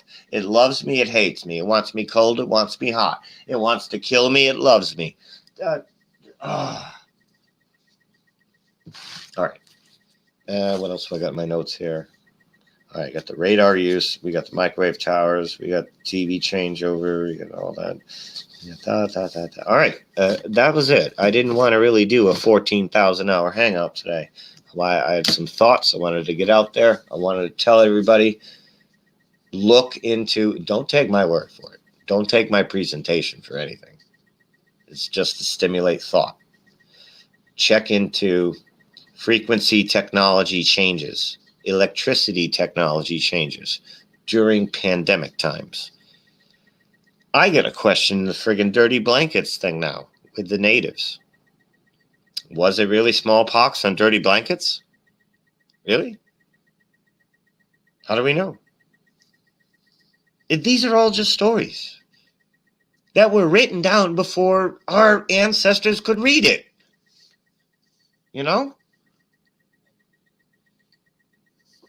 We couldn't be at more of the mercy of an official story than we are now. Fuck's sake. Everything's hearsay. Everything. Family history, family truth, first-hand experience. This is the only truths we got in this world. And the best we can do is exchange those with one another.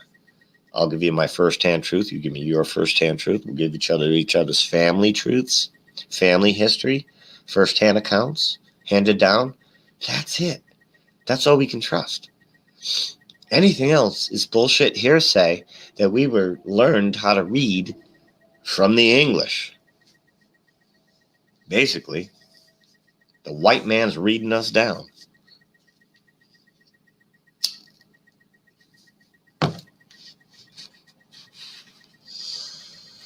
All right. What was that thing you wanted me to look up, Uber? Let me scroll up. Pardon me. Forgive me. I'll copy and paste it. Hydrochloroquine. Hydrochloroquine. All right. I'll look it up.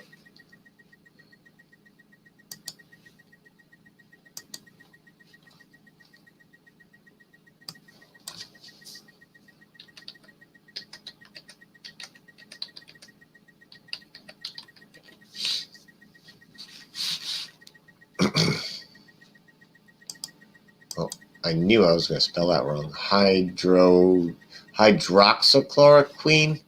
Hydroxychloroquine. What is hydroxychloroquine? Donald Trump says malaria drug for coronavirus has been approved. What the fuck? That's the first thing that comes up.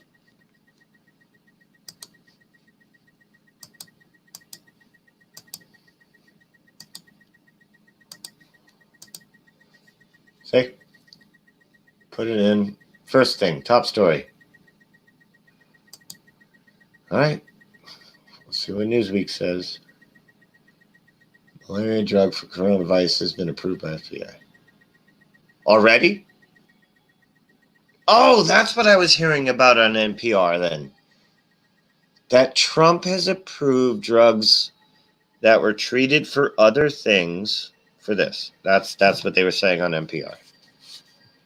So that's what this must be. It's a common malaria drug. It's also used for strong arthritis. Okay, what does it do? I bet it treats symptoms. Right? Treats symptoms. Is it antibacterial in any way or anything like that?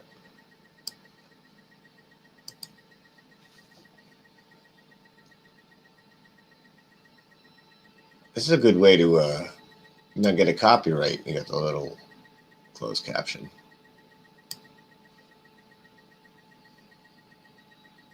Now, right there, that's a libelous statement. It's not going to kill anybody. So if it does, he has to pay, which I'm sure he can afford.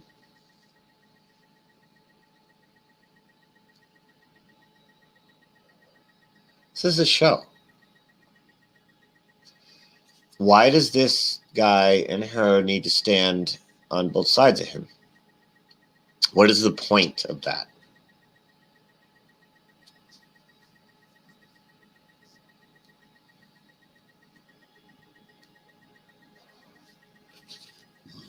Before anything else starts playing.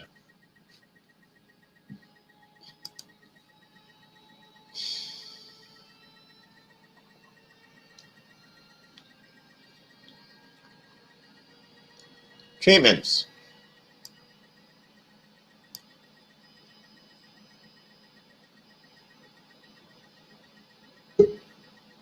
Somebody's here.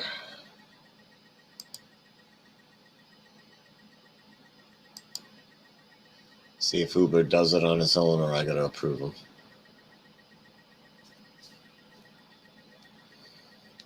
Says device is not connected.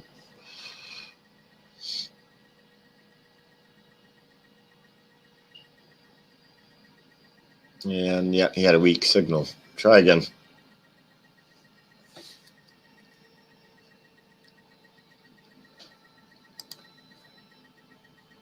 The nice part is it's been around for a long time, so we know if things don't go as planned, it's not going to kill anybody.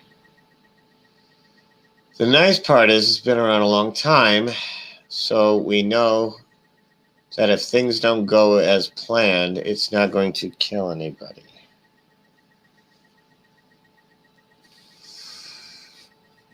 Where do you go with brand new drug? Wait. Where you go with a brand new drug, you don't know what's gonna happen. But that's literally like just reversing what he just said. I can't. He's like, the sky is black. Now that we know that the sky is not black, we can start working against it. It's like, what? All right, there we go, man. I'm edited. All right, I gotta turn me down.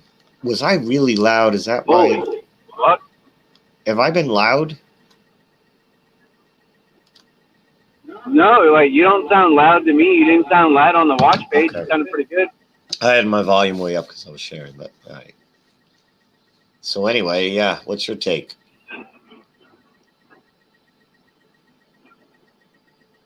Dude, did you see what I typed in when I first hydrochloroquine? No. I've been ignoring the chat because I'm ignorant. Okay, good job. So,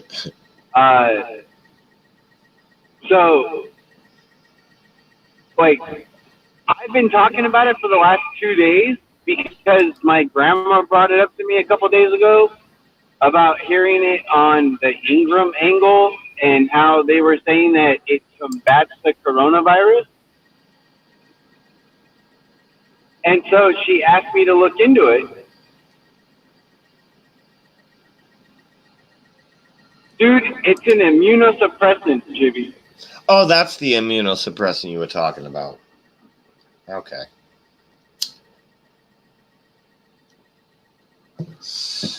That's interesting. I have this stuff called hydroxyzine. It's not the same, right? Hydroxychloroquine. I have right after the Y is a Z, and it's INE. Hydroxyzine. I have that stuff. It's got to be a derivative of this.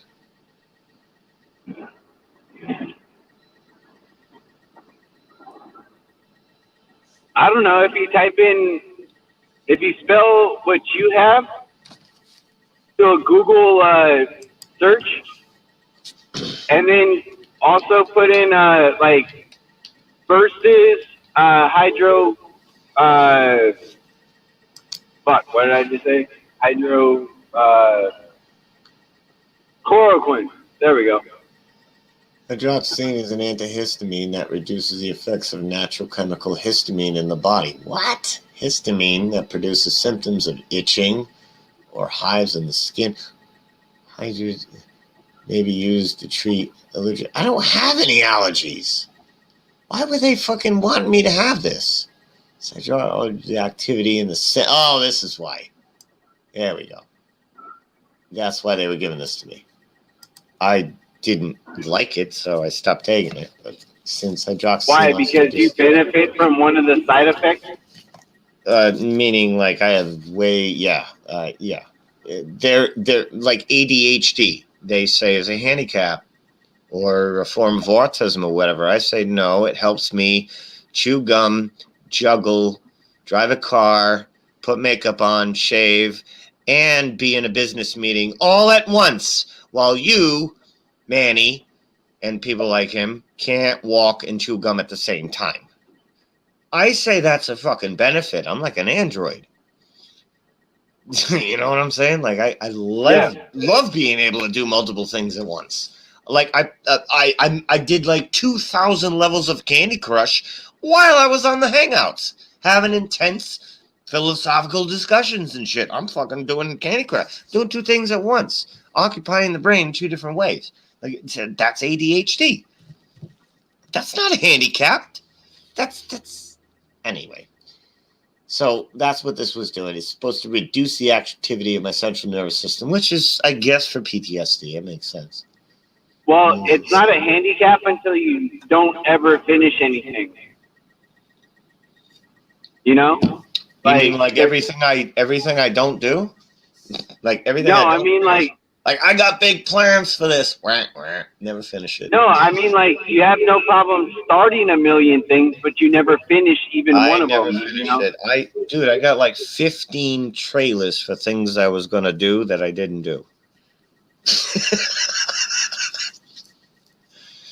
This is all kinds of shit. I'm really good at making trailers. I'm not really good at making the product after the trailer because I'm onto other things. I just ADD'd on something else. But yeah, dude. So that hydrochloroquine though, turns out they keep pushing it that's what's gonna kill or that's something that could help kill this coronavirus, right? Funny thing is that's actually not what does it, even in their fucking science of it. What happens is you take it with zinc, right? And supposedly the zinc can't get into your cells unless it has some kind of thing to help it. The hydrochloroquine basically shuts your fucking immune system down to where you don't fight anything, and then you're able to use the zinc. Like, it weakens your body to where the body just, okay. I thought zinc Like, was an immune system builder. That's what I don't understand. It's supposed to be, dude. Like, we've had ways of getting zinc in our body for years. They have a product out in the market called Coldeez, EEZ, cold-EEZ, and that's supposed to be a lozenge that you take as soon as you feel the onset of the common cold or the flu, because it's zinc derivative. It's supposed to really help, and I've had people tell me, dude, as soon as you feel that tickle in the throat or whatever, you take Coldeez, it fucking cures it. And I was like, really? I'm going to try that out. And yeah, it did seem to help. I'm not going to say it's a cure, but it seemed to help. Zinc, it's a zinc derivative, and you would just suck on the lozenge, you can get you zinc. At least that's what that thing would be.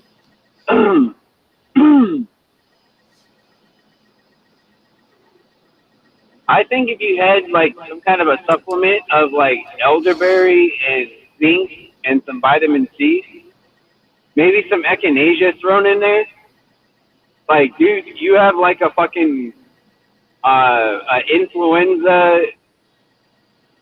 What about like with silver bullet, dude? Exactly. What about a colloidal silver bullet? Well, I was actually thinking about, like, what if it had like a center with fucking colloidal silver, like instead of those hulls that have the jelly inside that when you bite into them they fucking ooze out. Like, what if it was colloidal silver in there instead? Yeah. Now, if we're thinking of viruses as terms of frequency, what's colloidal silver actually doing?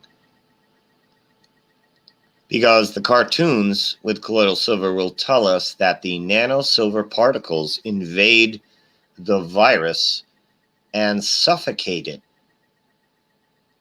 which kills the virus that's extracted out into our stool and such. And that's the cartoon philosophy behind colloidal silver.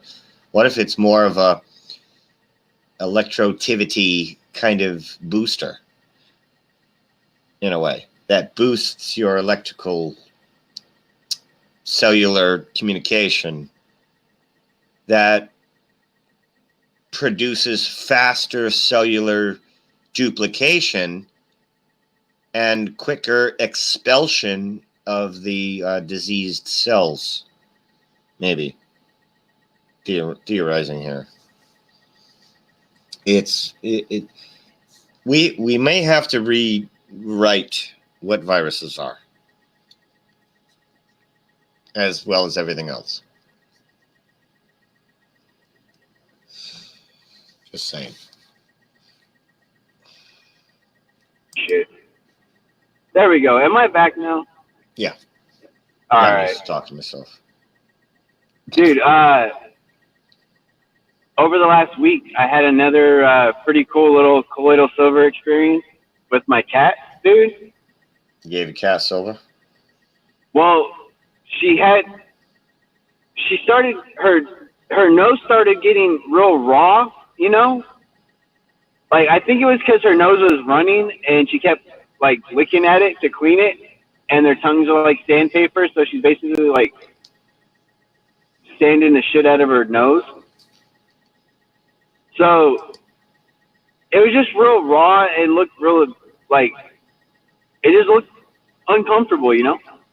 And so I was looking up, like, what could cause it, and the shit they were saying causes it is like, whoa, that could really be something wrong with my cat.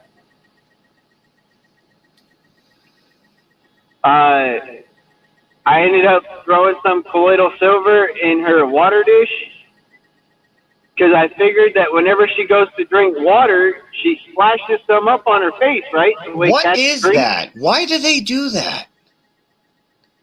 Well, because they hook their tongue.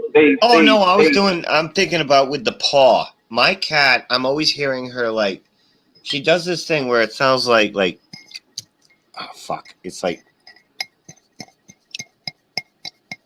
I don't know if you can hear that. It's like my nails against a porcelain glass, but I can always hear her paws scratching at the dish before she takes a drink.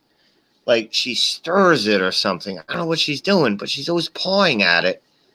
And it's just a thing she does. She always paws it. It could be. Oh, yeah, dude. It could be. My cat does the same thing before she goes to drink. She'll dip her paw in and like flick some at her real quick and be like, "Do I like it?" Like. Yeah. It's like, what is that? My cat always does it, and I thought it was she's detecting germs, bacteria, or dirt that I'm not. So I like hot water blasted, scrubbed the dish like baking soda, clean, fucking sparkling. It's like fucking perfect with spring water or distilled, still with the paw. Keep. I'm like, okay, that's some biological DNA species memory. Dude, that's just cats, man. All right. Well, my cat was always indoors. I got her at like 8 weeks old. And she has been doing this for 10 years. When I put food out on a plate, put it on the floor next to her other foods, she does this thing when she's done where she scrapes on the floor like she's covering it with dirt. She's never been in dirt. Ever. She's never clawed dirt in her whole life. Yet, yeah, dude. No, except for litter box. That's the only thing is a litter box. So why would she cover her food like she covers her poop when that's two completely different things? But is that some kind of like a DNA animal instinct memory? Like from, generations of cats? What is that? Why do they cover their food? Like she's scraping on the Congolium of the hardwood floor like she's covering her food. She's absolutely wiping nothing on the food. It's like wiping invisible DMT particles that don't exist in visual reality. Like I don't know what she's covering her food with. She goes to cover her food every time she eats. And you can hear her scraping on the floor. She's covering her food. But the food's not covered. It doesn't even make any sense. Because there's nothing to cover it with. Yeah. Yeah. Dude, so my cat's nose is totally healed now, though, dude. Like, I was looking at it last night, and, like, it doesn't even have a scab or anything like that on it. Like, it just totally healed now, Like, that's fucking awesome, dude. Do you want to tell the 2 to 4 people who may listen to this what happened to your cat's nose? Oh, she just had this, like, the internet was saying it was some kind of an infection. I thought it was basically just her licking her nose raw because her nose was running because she's been outside a lot. So either way, I figured colloidal silver wouldn't hurt, right? Like whether it was her licking it or whether it was some kind of infection, colloidal silver would help, wouldn't hurt. No, it shouldn't hurt, no. So putting it in her water dish actually worked because every time she goes to get a drink of water, she puts her nose in the dish. Like water gets up on her lips and on her nose. Yeah, the way I'm thinking of this now is the colloidal silver nanoparticles in your gut bacteria, then to your blood system, is only increasing the electrical amperage, voltage of your cellular activity. It boosts it, which may be just getting rid of the bullshit toxins, the bullshit antibacteria bullshit that you're dealing with. It's kind of like a booster in a way versus a suffocator is the way it's explained in terms of viruses. Like it suffocates the virus and then the virus dies and you expel it. Now I'm thinking more of a electrical booster, conductivity type of thing, which makes sense also. And this also explains when you think of viruses in terms of like a pathogen that miraculously maneuvers through wind to go up your nose when you're outside for some reason and makes you sick. For something to do that zoological cross the animal species barrier where a bird can get you sick, it is now easier explainable, describing the cellular disruption through electromagnetic activity, frequency disruption, than it is through a pathological non-living, because they'll tell you a virus is not alive. In the definition of a virus, it doesn't say it's a living thing. Bacteria is alive. An infection is a thing. A sickness is a thing. But a virus is not a living thing, according to the definition of a virus. Now, DNA, RNA, all that shit, which is what the guys I was putting on were saying. It's an expulsion of shit in your cell. It's not the cause of anything. As far as viral spreading it. I've been telling people for fucking years they've been getting sick because of their diets. And people think I'm nuts. Stop eating that shit. Maybe you won't be retarded and sick all the time, I would say. To put it mildly. To put it mildly. Yeah. Dude, I don't know what's going on with me. Stop eating hot dogs for breakfast. Try that. Fucking. That just sounds gross. Fucking hot dogs. People are gross. People are gross. Go work in a laundromat. You'll kill yourself. People are disgusting. Especially if you got to wash, dry, and fold. Holy shit. The fucking oatmeal panties you're going to be dealing with. People are gross. Thoughts produce a frequency you can receive. Nobody's going to talk about that for like 5-10 years. You're always going to be, I fucking, whatever. I don't care. I'm not going to be doing this forever. Nobody appreciates it. Nobody cares. So I don't care. And thoughts. You can get infected by somebody's thoughts. The TV's proving it. It's for fuck's sake.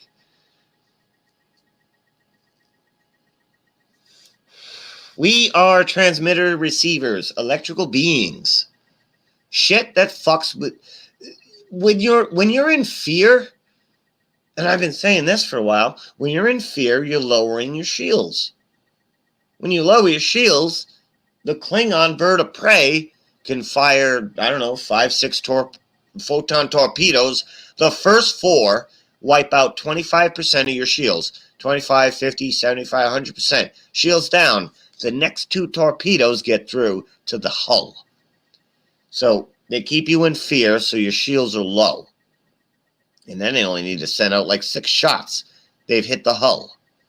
You're fucked up. You're broken. Your thoughts are broken. You're infected. You placeboed yourself sick. You're fucking paranoid. They got to you, basically. If they got past your shields, they got to you. If they got to you, they're renting space in your head, rent-free. And you're thinking about it, and you're worried about it, and you're concerned about it. Well, your shields were low. My best metaphors are sci-fi, Star Wars, Star Trek. They happen to work. And they're 2 things that are not real. We were dropped again. Prove me wrong.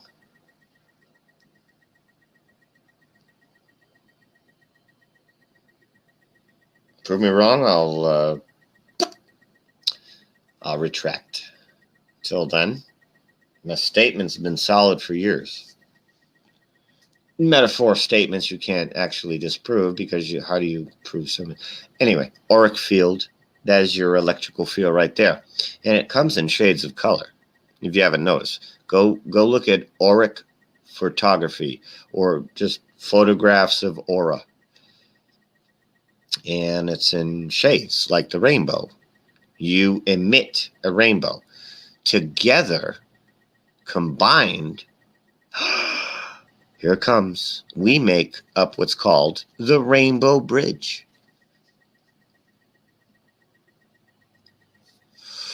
Yeah, they made it gay, clearly. Physically, they physically made it gay. The rainbow is gay now. These people are sophisticated. I kind of admire it. I just don't admire taking advantage of children. That's weak. They don't earn my respect there. Trains have been going like crazy lately. There's one going by right now. It's got three engine cars, and it's transporting cargo that's hidden. I am not allowed to see the cargo. It's not letting me see it, but they're definitely transporting cargo. And that could be military equipment for all I know. That could be farm equipment for all I know. I can't tell. And they've been running 2 o'clock, 3 o'clock, 5 o'clock in the morning. It just started in mid-February.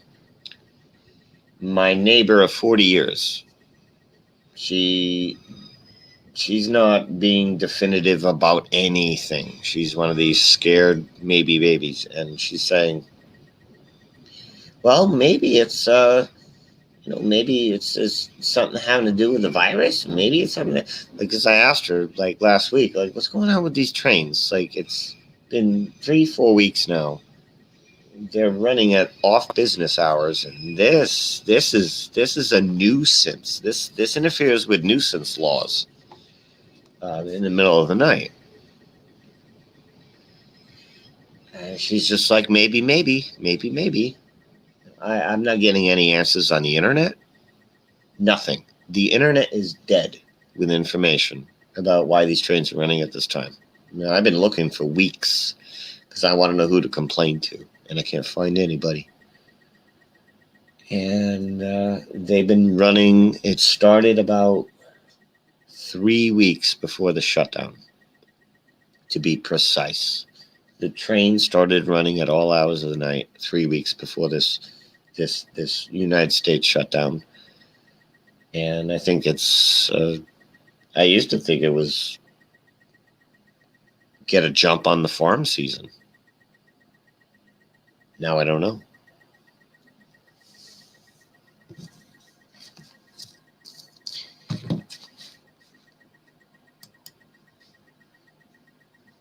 Yeah, virus so fake.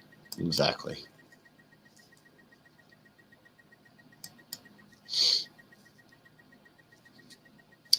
So, who's on right now? Must be somebody.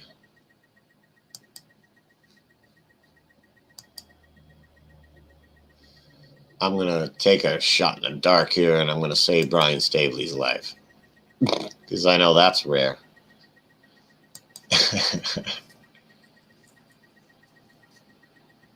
The frequencies, you just... Oh, I'm just checking this for the first time here. All right, I gotta switch accounts. I didn't see that comment frequencies. I gotta sign into this account more often. Okay, Nathan Oakley's premiering Flat Earth Mania. Nathan Oakley. All right, so where is everybody? Oh, they're at Jaronism. Is he still live? No. So Jaron's not live. Brian Staveley, he's not live. Nathan Oakley is playing a repeat.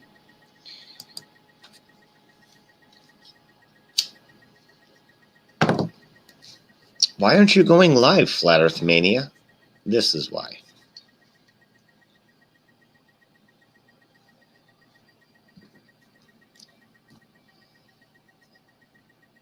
Because we don't have solidarity.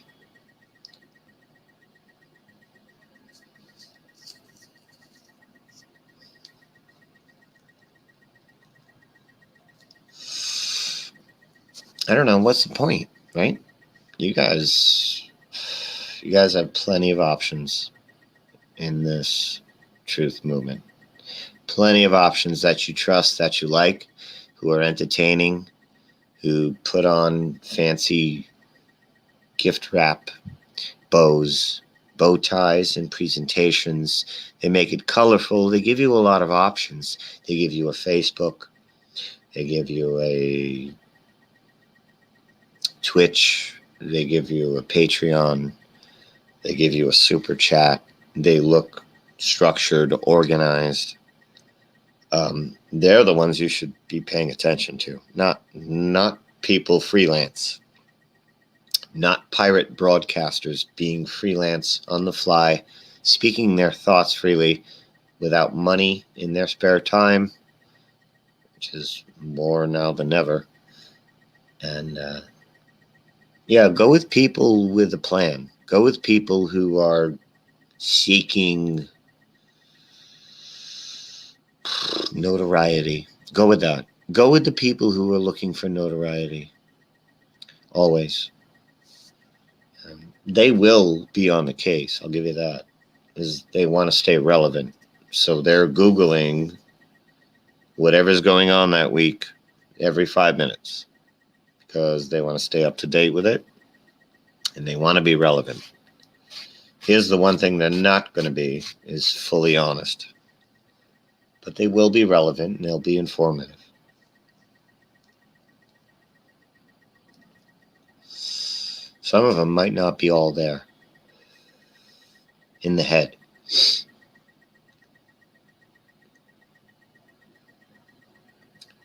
But I guess something's better than nothing these days. But I'm about to give you nothing. Or very few of anything. We were funded on this channel till July 27th. But I don't think I'm gonna refund it. Because we can do 20 hours a month for free on StreamYard. We're not doing 20 hours a month now. So why pay for it? The way I see it. And if we can spark this thing up for like 3-4 hours here and there, once a week, shit, we can do 5 hours a week for free. So what's the point of paying for it? Well, we got a couple of extra options. See, I can put this little Motaba in the corner up top. I can do this little banner on the bottom. And I can do shit like that. And that to me is not worth $25 a month. So I can shut that off. And I got my name here, and there's a little logo in the corner, which would say powered by StreamYard. If this was the unpaid version, it would say powered by StreamYard, and that's it. Now, can I not communicate to the community without those bells and whistles? Well, yeah. If we're not cranking out a notoriety level of, hey, I need to become well-known kind of thing, well, I say we go with the free version.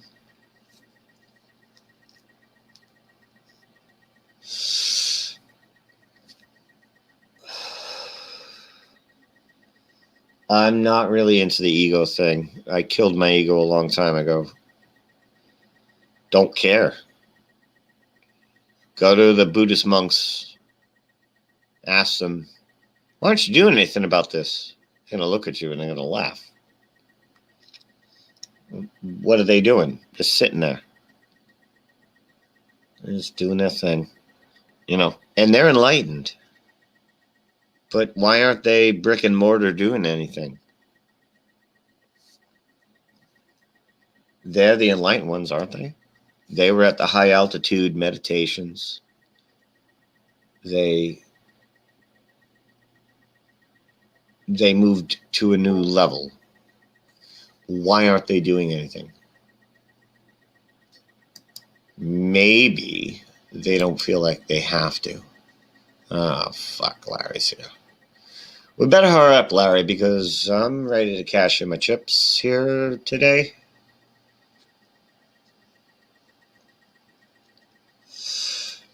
I wanted to present some ideas, and I wanted to introduce viruses could be electromagnetic frequency disruption and not an invisible pathogen that flies through winds, blowing in the opposite direction that they want to travel to invade your nose, mouth, ass, ears, vagina, and infect you.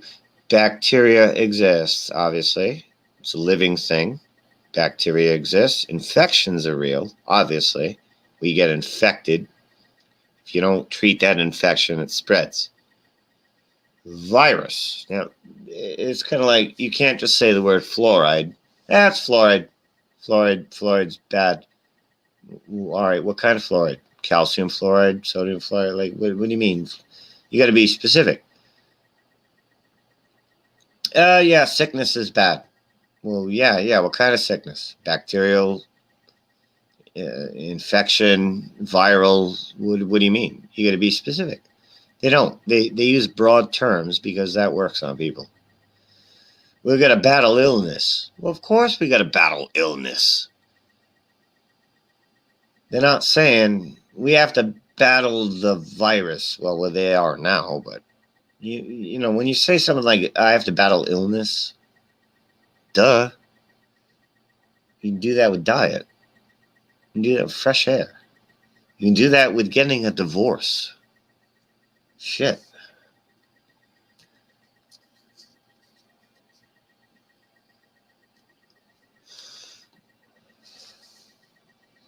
I'm first people to say things are the most unpopular. Somebody else will take the credit for it later. That's just how this place works. If you're in this place for the glory, do you want glory? I thought glory only went to God, the guy who should want glory the least. Glory to God. Yeah, the guy cares about fucking human emotion, glory. Yeah, obviously. You want glory? You want fame? You want acknowledgement? Entitlement? Go for it.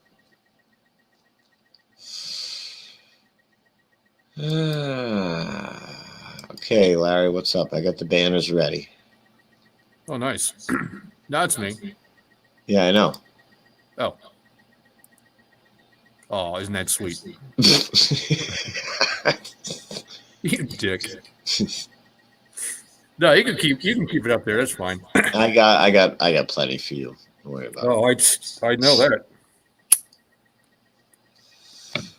So 2 hours 29 minutes. So for a good 2 minutes of this was probably informative.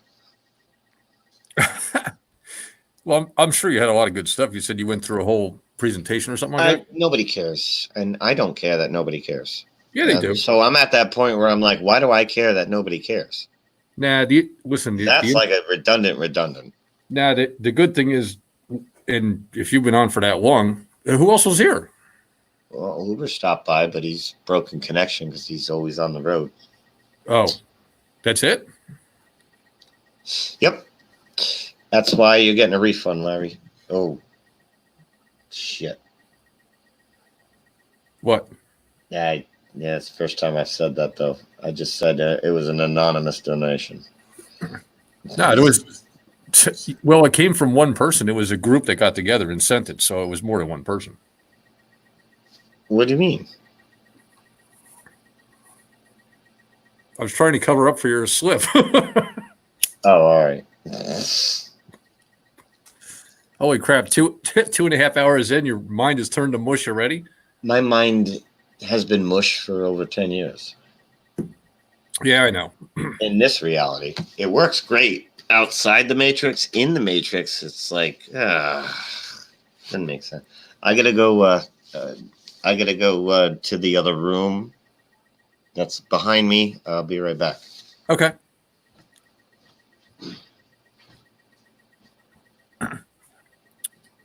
Hello, everybody out there in chat. Out there in chat land. Hopefully everybody's getting ready for tonight's purge. Hopefully you're all set to go.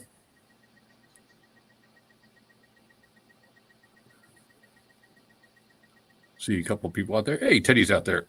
Carl. Josh is out. I don't know if Josh is still there. Hopefully Josh is still there. Frequency. Flatlander Kathy was there before. Oh, Lady Ganja stopped in before. Oh, good to see the chat. Hassan's out there. Hello. Sasha is out there. Hello. Hello, everybody. Oh, I see Josh got dropped. Okay. Let's do. Okay. It's got a bad connection. Very nice to see some around. See a lot of people around, checking in. Some come and go. Got some stuff to do before the curfew times.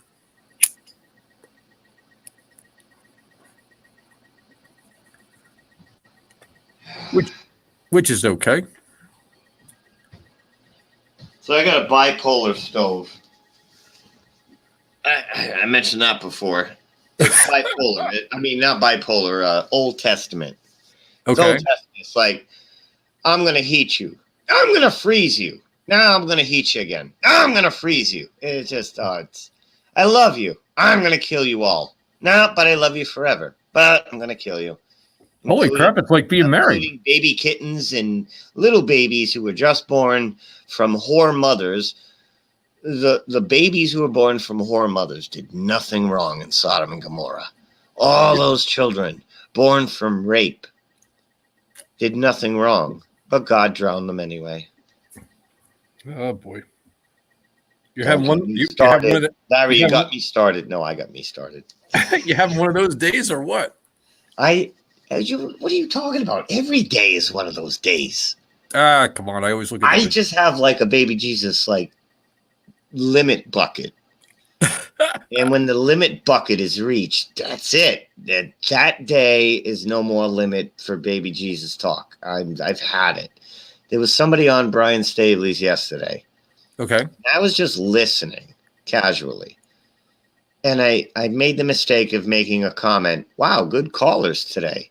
And then here comes this fucking religious zealot who did not have a thought that was not a Bible quote. Every fucking thought he spoke. And Leviticus 22 and fucking Corinthians fucking so-and-so and fucking Dirty Diaperist 78 and fucking every fucking thought was a quote from the Bible. And like this guy said, and like that guy said, and what this guy said, and what that guy said. And then like this said in this chapter. And all I got to say is, well, what this said in this chapter. And he went on, it seemed like for 30 minutes. And I had a knife in one hand and a gun in the other. And I was ready. I was ready for the war. I was ready. Oh. I was ready to just wipe out these mindless tape recorders. Because that's what they are. They're tape recorders.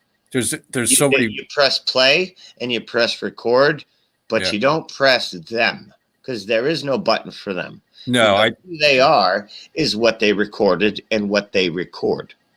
That's it. There is no them. I was hopping around. I think it was yesterday. I was hopping around somewhere and I caught a couple of our group when we were first together. A couple of our group, they were doing a live stream, and I listened for a while until it got right back into that chanting. It's almost like you see them around a campfire, like with the Bible, and they're like, hey yo, woo woo. Oh, Leviticus 17. By the way, I'm going to Psalm 70. You know why? Because of 69. You owe me one. It just come on. Enough already. Sama chameleon. Yeah, you ever see the movie by Stephen King, The Mist? Yeah, a long time ago. Yeah, exactly. The religious chick gets shot in the head. Oh shit. Oh yeah. Did you see this? Well, she starts preaching and then she starts sacrificing people to throw them out for all the spiders to get and shit. She's the first one to go. No, we don't talk about that. Mm-hmm. We don't talk about that. Oh, we don't talk. We don't talk about Aunt Mary. No, we don't talk about the spiders. Oh, The less collective consciousness thinks about it, the best chance we got. Anyway, I want to refer to this picture. This picture, to me, is a representation of this Mount Meru. Not Mount Meru itself, a representation of scale. Mount Meru was said to be, I'll give you one guess at what the number is. Yes, 33 miles wide. well, that wasn't fair. I'm trying to light my cigar. No, you don't. This is one of those rhetorical guesses. Oh, okay. 33 miles wide was said to be this. 33. Basically, 33 miles across, I should say. So that would be its diameter, not its circumference, its diameter. Yeah, getting Illuminati right away, aren't you? And this is what it would be like. This is what I'm going to see on approach. Like where right here, let's call this the tippity top of northern Canada, for instance, or Greenland. Dude, that looks like New York City. And then it probably is. And then I got this much to go to get to a thing I'm not going to see until I'm like fucking here. I have to be here to see this thing, or I have to be this altitude to see it. Either way, if I'm doing a ground trip, I'm not seeing it until I'm like here. Well, I'm going to see this thing. I'm sure they've got flights you can take, or rides, or plane or bush plane. There's a way you can get probably pretty close within a couple 100 miles. So I wanted to get a recon drone. So if I get a recon drone, and I'm sitting here in northern Canada, and I launched my drone. I launched my drone to this camera height. Boom, there's my recon. I see my destination. Now, once I see my destination, this is as far as I need to go. I don't need to go from the bottom here all the way to the top to get there. I did recon. I saw it. I know where it is. I know the layout. I can go back and report it to the world. Hey, there's Mount Meru. It's there. Here's the recon. Here's the layout. Okay, let's go back with the group. Let's bring some equipment. Let's fucking do it right. Let's not wait for permission. Let's not wait for advice. You're showing the picture now, so it's already been done. This ain't Mount Meru, but this is what it would be like from, say, the biggest city in Greenland or something like that. It should be, yes, more or less on this kind of scale. Basically, this mountain is not going to be 32, 33 miles across, but Mount Meru would be, and it would be a good representation in terms of, say, northern Greenland or northern Canada. According to the maps, it's close. It's close. Is to what we should see. We would see this fucking mountain there. Why don't we see this mountain all across the world? Because of scale, perspective. Look how small it's gotten. But when you're rolled up upon this fucking thing, this thing is going to take up your entire vision from left to right. It's going to be all mountain. But when you're back here, it's just a little fucking dot. That's what Boston looks like from my pinky held out from New Hampshire. You were there. Oh yeah, I remember when we were up there. You couldn't even see Boston with a naked eye, could you?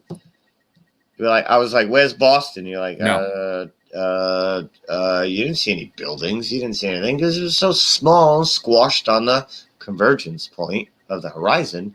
You didn't see any of Boston until I pointed it out. I don't have eyesight that's that good. I can't see that. I have general eyesight. So there, and I zoomed in on it, clear as fucking day. The entirety of the buildings. The naked eye didn't see shit. Oh yeah, with that P900, the P900, dude, you could actually see the panes of glass in the windows. You could see the little shimmer, yeah. Yeah, you could see. Shit, I was almost seeing traffic lights. I was seeing water tanks that were only 25 feet high. Yeah, that was a nice hike. I'm glad we went up there, and That we was a good time. had actually Sean and Snack were with us at that with that one. I got the video. I haven't spliced Snack's face out of it yet and uploaded it, but I got the videos. Okay. Well, we always tried to keep his face out of it as much as we could. I always have. Just because that's his wishes. Yeah, it's fine. I respect that.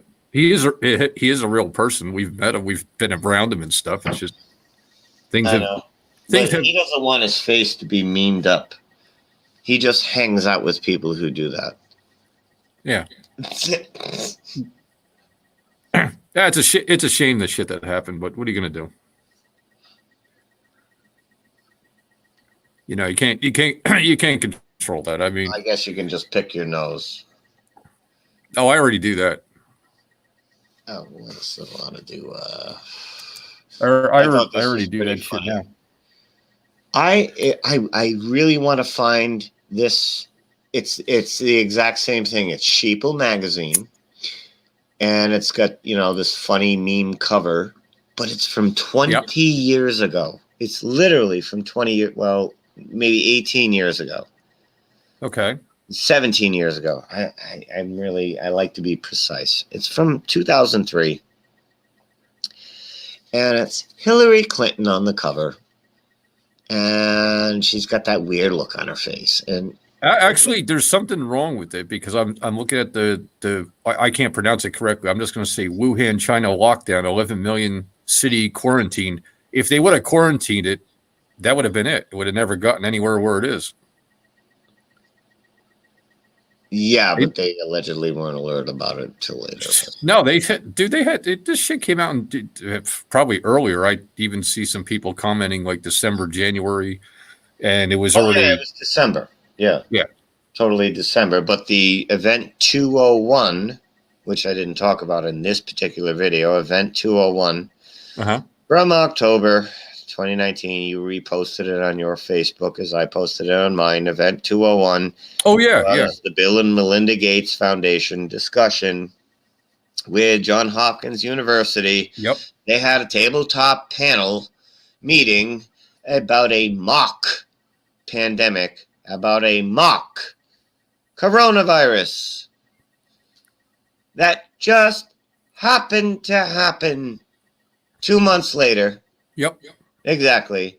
And they had to make a statement saying that no, this meeting did not predict the virus, which is the dumbest statement I've ever heard. Because to say, like, how do you, what? So what, were you a panel of Bible writers? What do you mean you predicted it? Yeah. Or were the cause of it? Is the better question. Are you the cause of it, not the predictor of it? Actually, I would like to start a new catchphrase, and the catchphrase, if I were to, have you ever seen a crisis actor? Well, guess what? They just turn everyone into one.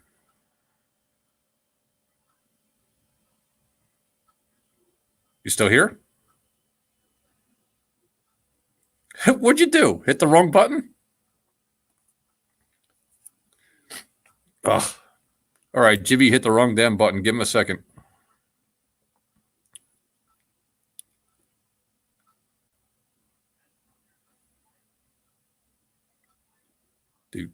Do. Let's give Jimmy a couple seconds. He actually left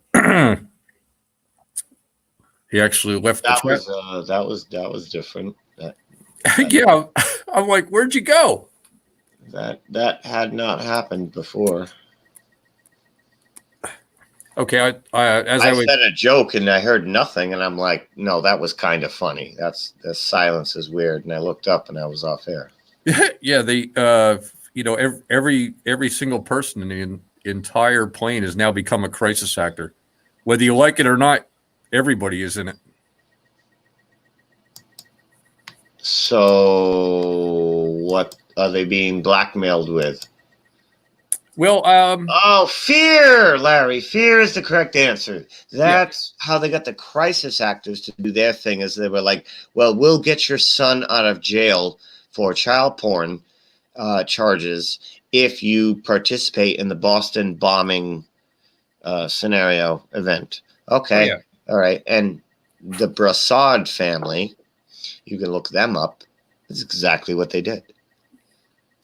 It was mother, father, daughter who were faking injuries, and the son is in jail for sexual deviancy. It figures. And they were working out a deal, it seems. As other stories. I'm just not going to get into all of them. Oh yeah. There's tons But PK 22, PK, the old fucking kills it. The guy kills every friggin' false flag there ever was. He got really hit hard because of his Brassard family doxing of oh man, he did such a good job. And I made videos copying it, and of course my videos were taken down for community guidelines. But we fucking killed it. We killed the Boston bombing. We killed Sandy Hook. We killed them all. We killed it. We all did. You know, not we as in specific, we as a group dynamic. We fucking pwned them. Well, and if you have a group of similar minded or like minded, as some people would say, people around, and they all have their own thing that they do, and all come together and have a conversation back and forth, and you could put a lot of pieces to the puzzle together. Like I said, when I first got into this flat Earth thing, it was like 3 dozen flat earthers I could find in the entire world on the internet who were findable, and then that got to 100, couple thousand. Look what we all did. Yeah. Yeah, I literally we did that. We didn't need them. We did that. And I think the nicest thing out of all the time that I have spent myself, for me, is or was, it stopped at the moment, but having people ask me that typically were nowhere close to what we've been talking about for years, and all of a sudden they're like, hey, you got a minute? Okay. I'm done with the people who I gave a minute to. Never mind the people asking me for a minute. I'm done. Larry, this is what we remember when I was telling you about the TV can get you sick. Oh yeah. Yeah. I said that today, but I'm nowhere near being able to continue this. This is years before people are going to understand this. And I'm so tired of waiting. Just so tired of it. And that's shit I was at 10 years ago. Well, it's 2020. No, I was at it 12 years ago. Yeah. And people are nowhere close to the TV could possibly make them sick in any way whatsoever. They don't understand the electromagnetic aspect of what's going on here in this reality. I don't have fucking time to be that far ahead anymore. Yeah, most far ahead to communicate. Most people don't even know you got smart meters that do the same fucking thing the TV does. I'm so sick of it. I can only talk to like 10 people in the world, and I'm tired. I'm tired. I just don't care anymore. I'm so frustrated getting in fights with my own friends. Yeah. Well, people I'm close to are like, yeah, man, it's fucking flat. Yeah, NASA's lying. No, you're absolutely crazy. Like, for fuck's sake. Like, I'm dealing with it on that extra layer of the onion. Like, you're dealing with it with the normies. I'm dealing with it with the flat earthers. It's a VR. For fuck's sake, you're retarded. It's the same shit. It's the same shit, except I'm on that level that not a lot of us are at because I ran too fast. And that's my only problem is I ran fast because I'm fucking curious and I don't sleep until the curiosity is quelled. And not a lot of people had that time that I had. Like I was researching at work. I'm waiting on customers watching a YouTube video or whatever. And it was just, now I was in my 20s. Yeah, we've as well had that conversation, including many over the several years we've known each other, and said the same thing. I said, man, you were out the gate way before your time But on that's this the stuff. problem because you don't. You're alone. I know. You're alone. You're right. And it takes a long time for somebody to research a claim you make that's fucking outrageous.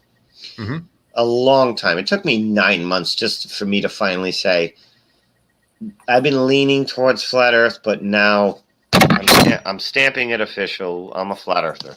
But I would not say I was a flat earther for 9 months. I was like embarrassed. It was very embarrassing to be called a flat earther. I was like, no, I'm just researching flat Earth. I was like, please just say I'm a researcher. I'm not a flat earther. For fuck's sake. And then 9 months into it, and it was Taboo Conspiracy who kind of got me to do that. But he didn't do it intentionally. He was like, you know what? I'm officially a flat earther now. And he said that one day.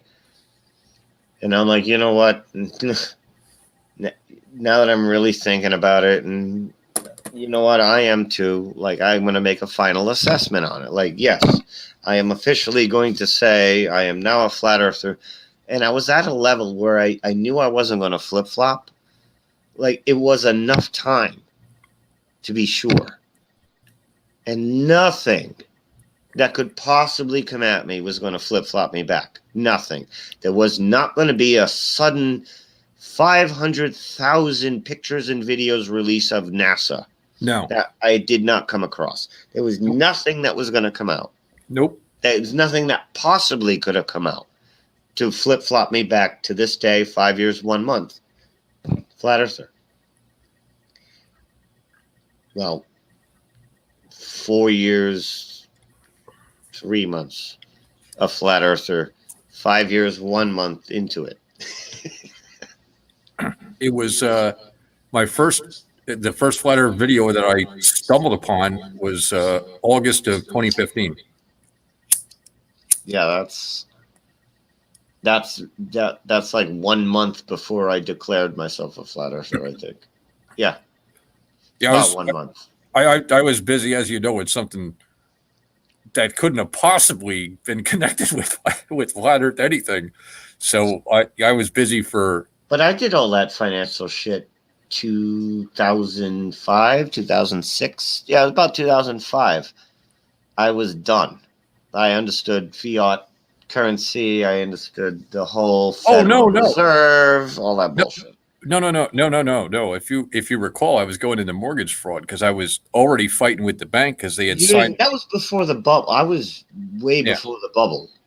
Oh, I knew the fiat currency. I studied with common law back in like 88 through 92 before I got married. Yeah, I was way before my time. I was way 96 is probably when I got into anything. Was probably like 1996. And the thing was, that's when I decided to pull the trigger and become self-employed because I'm like, listen, you know, I'm not going to rely on anybody except myself to make it through. You know, myself and family and friends and stuff, and that's what I did. I hung it up. I became self-employed, and I've been there ever since. Oprah's mansion being excavated. I didn't hear about excavated. Oh, I think she meant evacuated.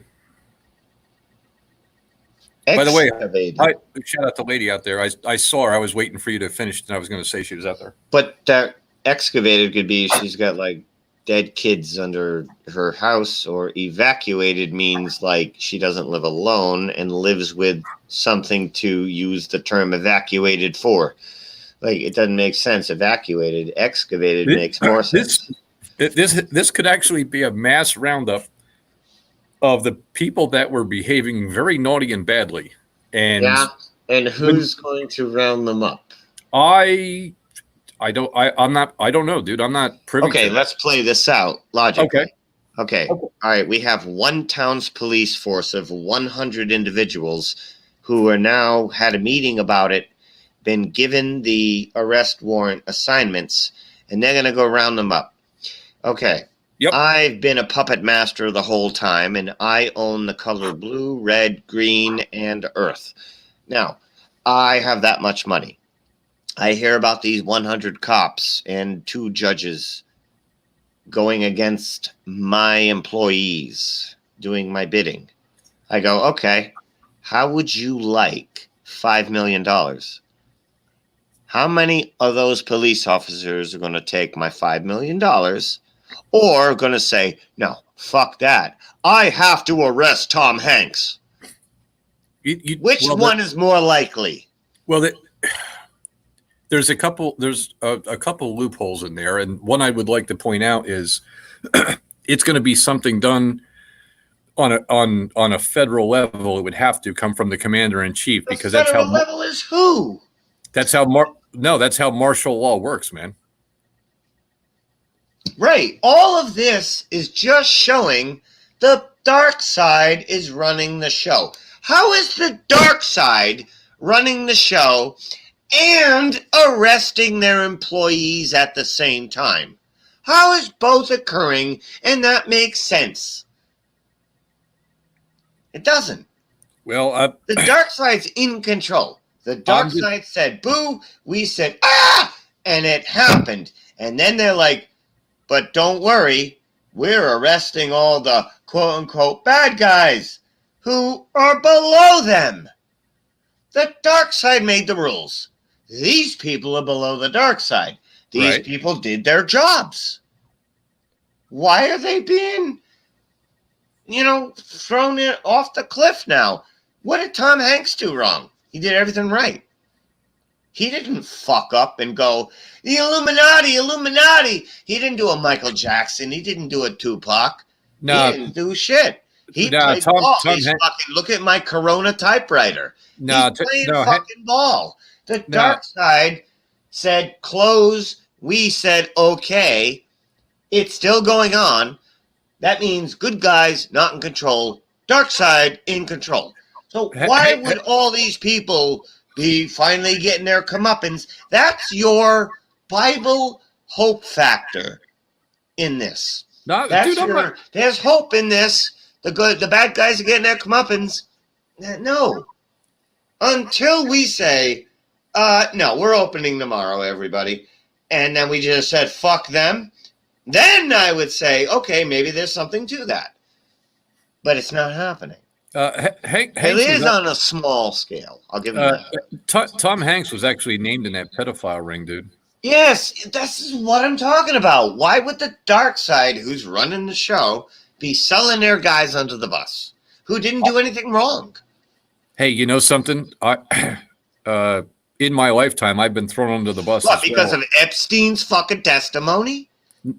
Oh, no. It goes way bigger than that. He was actually named Weinstein. I'm sorry. Weinstein's testimony. No, he was Weinstein guy just did a testimony and he named all these people, and now they're going to get their comeuppance.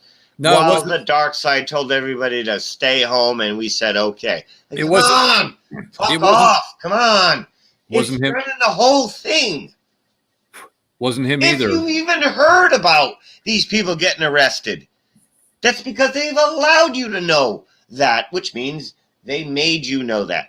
Like, it's not an accidental leak. We're not fucking gumshoes. We have a Google and we sit on our ass. Are you done yet? We're not gumshoes. We're not investigative fucking, hey, look at this link and look at this link. And look, we're getting fucking hand-me-down after hand-me-down after hand-me-down of information. Obviously, they know we know that. Obviously, they let that leak out. Are you done? See the big fucking scheme. Think like a schemer, not the schemee. Don't be the fucking, neighborhood top drug dealer. Be Pablo Escobar. Think like him. Are you done? For now. Holy crap. I'm just suggesting that when the lights go back on, you're going to see a lot of things that are different. Larry, was there a soundtrack on the video that you like so much that's 2 hours long?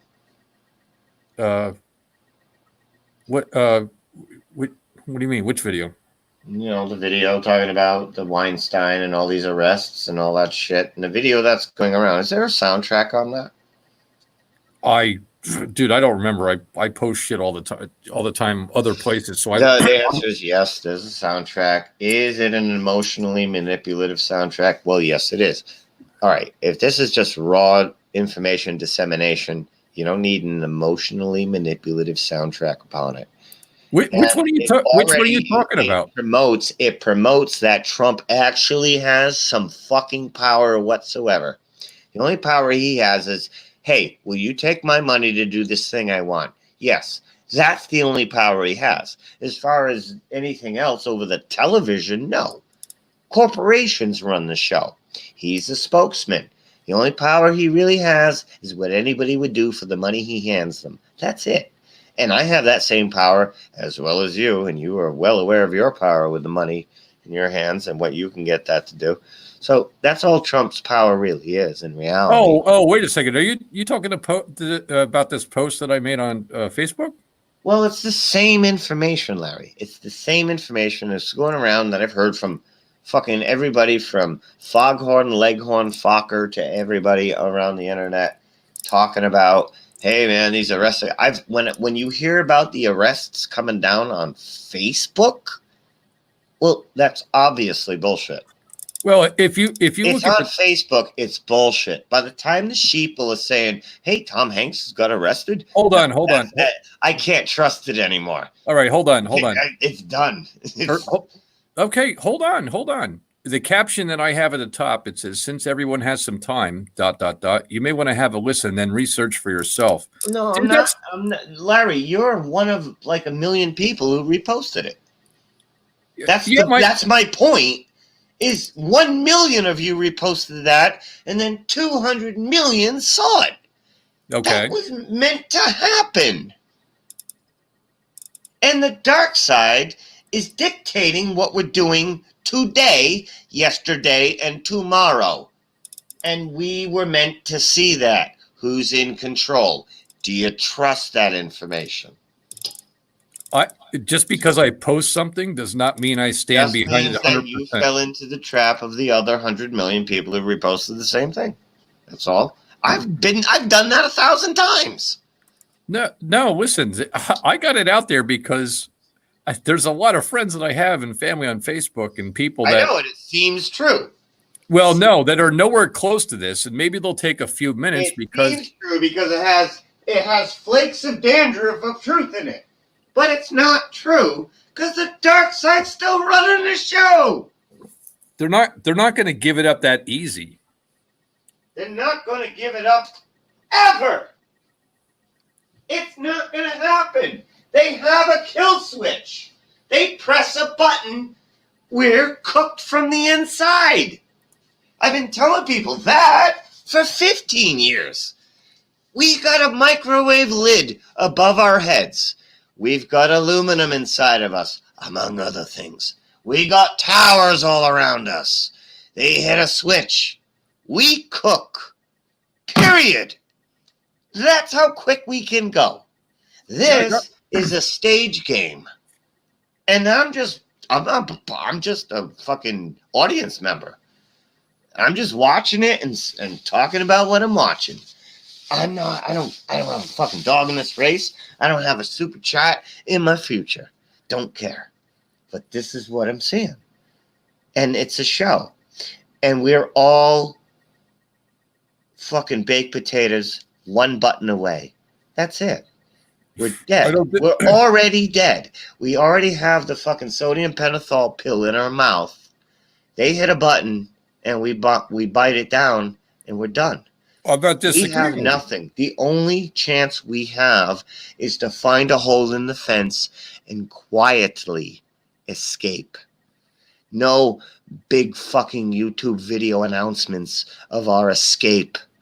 And we're getting out of here through the North Pole hole, everybody. Just wanted everybody to know and get 1 million views on this. Like, yeah, you know how fast you'd be shut down before you hit stop recording, they'd be knocking on your door. Fuck's sake. This is reality. You have no idea. The flat Earth is the dust on the cookie jar Oh yeah. that we haven't even opened yet. It's not the cookie jar. Yeah, It's not I within agree. the cookie jar. It's the dust on the cookie jar. I would tend to agree with that. Yes. That cookie jar and the cookie jar itself, that we have no idea how it was even created because it's beyond our capabilities, is a whole fucking other world that turns this world into mashed potato shit. And you cannot know both and exist in this one. You can't function in this world if you know anything about that one. Well, And it's a crossover event. When you want to open that cookie jar and you want to go what's in that cookie jar, you can no longer function in this world. That's where I stopped. I did not, because I saw that and I stopped, because I would be done here forever. But that exists, and I'm telling everybody that cookie jar exists. And when you open it, you can't function here anymore. You can't talk to your family anymore. You can't work anymore. You can't do anything anymore. yeah, And they're I pretty stopped. close. I grabbed it. I grabbed the cookie jar. I You're was pretty- about to you're- open it because I'm that you're kind pretty- of fucking guy, and I stopped because You're pretty close. You're pretty close to it right now. And when the lights go on, maybe they've all evacuated to the place we don't know about, and they're all going to be doing. But their it's a thing there. cookie jar that I can't open without everybody else. Yeah. That's why I stopped, because I need everybody to be with me to open that cookie jar. Dude, you can't get 5 people in a room to agree with This everything. is why Yeah. this is why I drink. You can't get 5 or 10 people in a You fucking can't room. get 5 or 10 people to fucking throw a football. You No. can't. You just can't. That's the reality. And if they do, 3 of them are going to fuck it up. So Oh, that's absolutely. just it. That's where we're at. That's the reality. We can hope for the best. And, and then we can shit in the other hand and see which one fills up faster. Hope in one, shit in the other. We're going to be disappointed. And that's just it.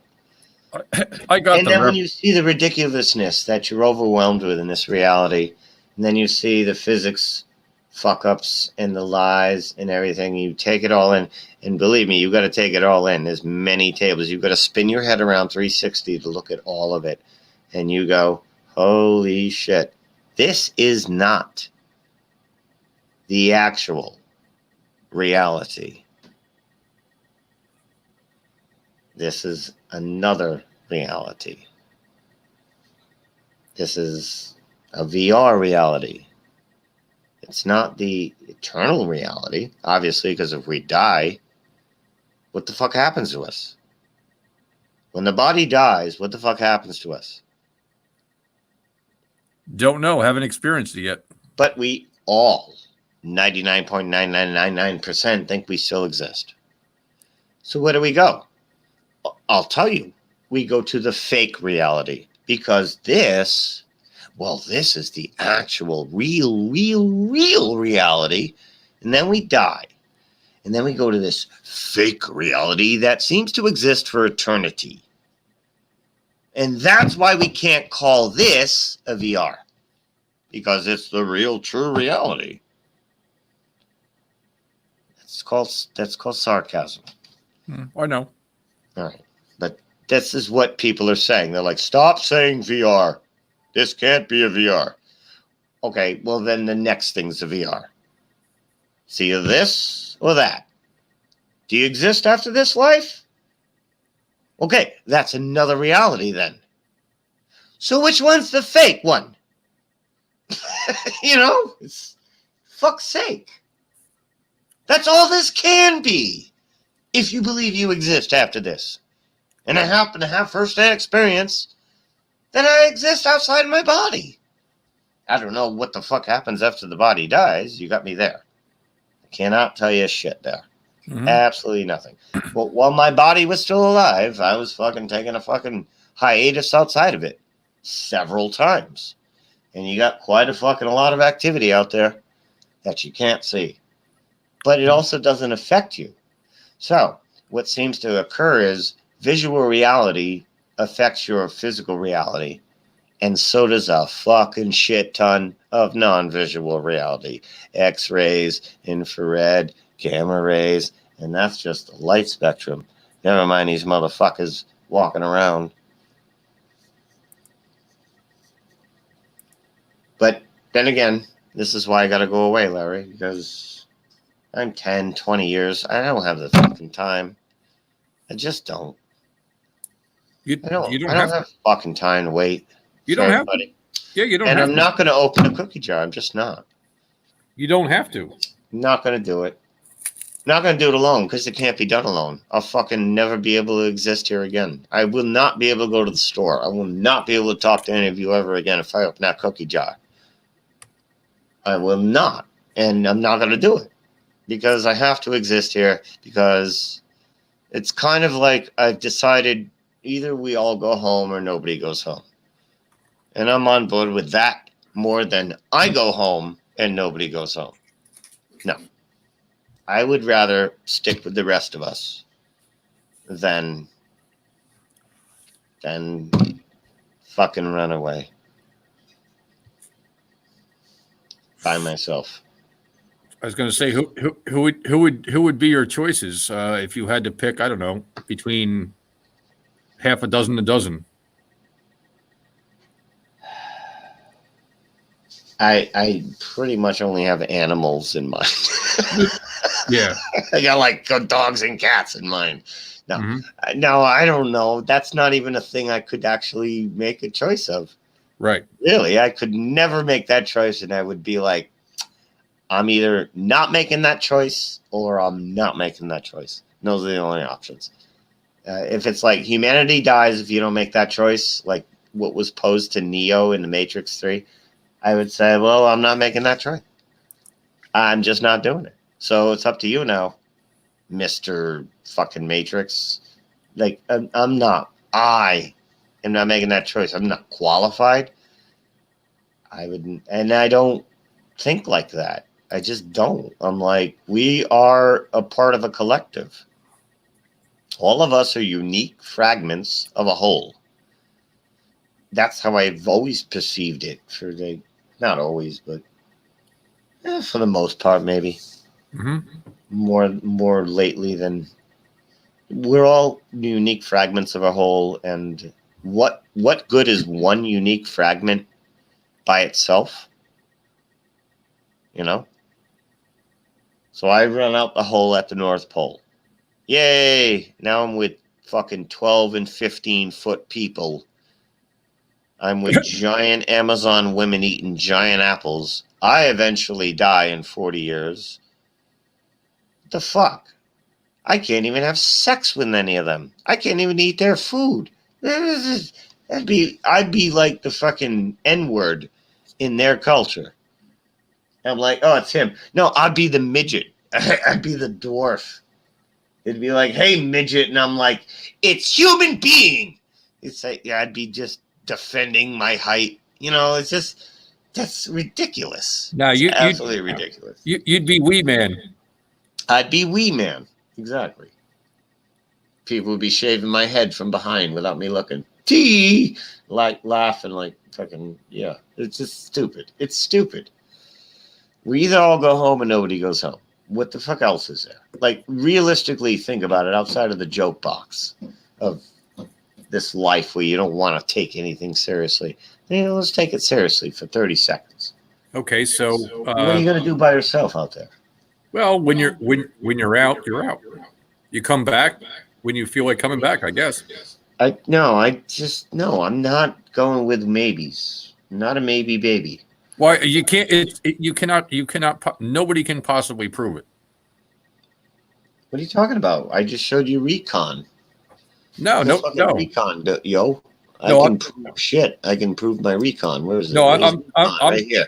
I can do some recon on Mount Meru.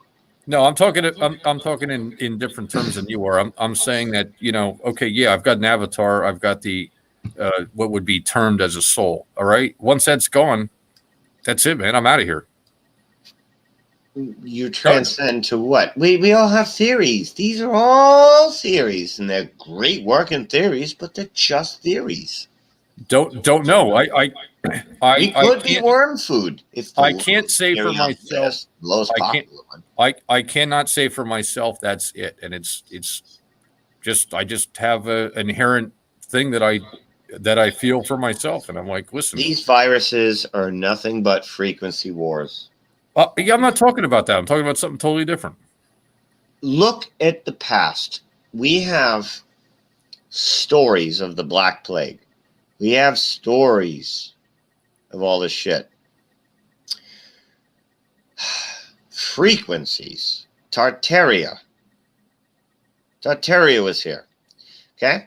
So they come upon Tartaria, bring us with them. 1700s, late 1600s, whatever the fuck it was. Tartaria is everywhere. They're fucking with shit they don't even know. This could tie into the plagues.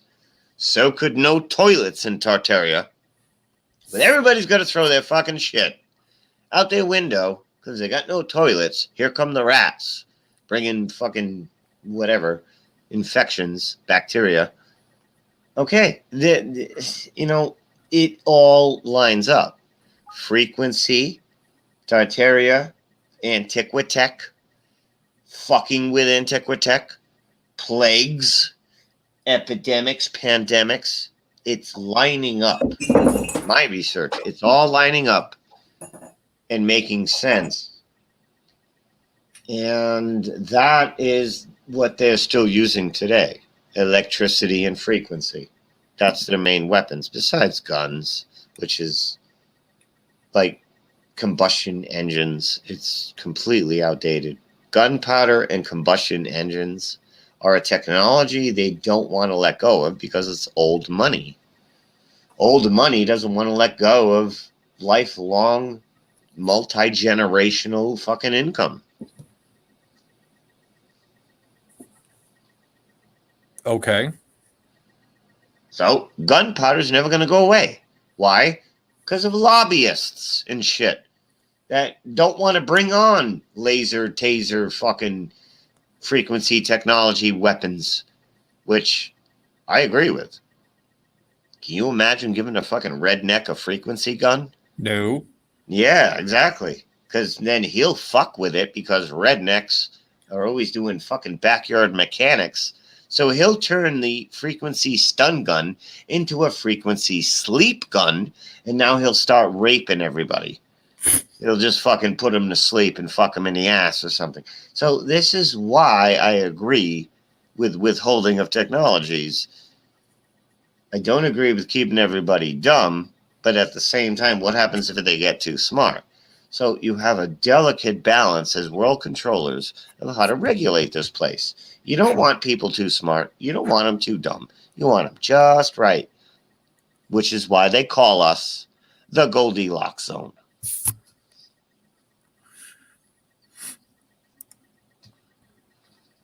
For life. Can't have life unless it's in the Goldilocks zone.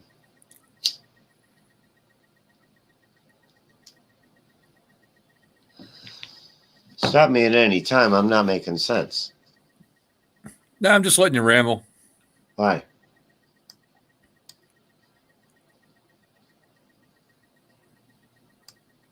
I like you put the snake on it. Because that's usually not on it. But the snake caduceus is on it. It's more appropriate, I think. Yeah, with the UN flag and all that shit. Yeah. But they don't put the caduceus on the UN flag, which it should be. It should actually be pointed at the North Pole Center. And Yeah, raised besides up. that picture looks more like a dude than a chick Well, anyway. here's the sun's path. The sun follows the snake trail. There's your circles in the sky. Anyway, 10 years out, everybody. I don't have time to wait for you. You know.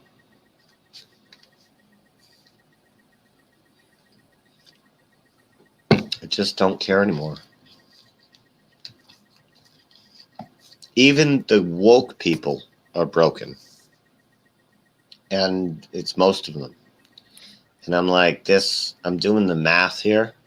And I'm like, I am going to be like 100 years dead before we have enough people to get any kind of decent anything really going on in a rally.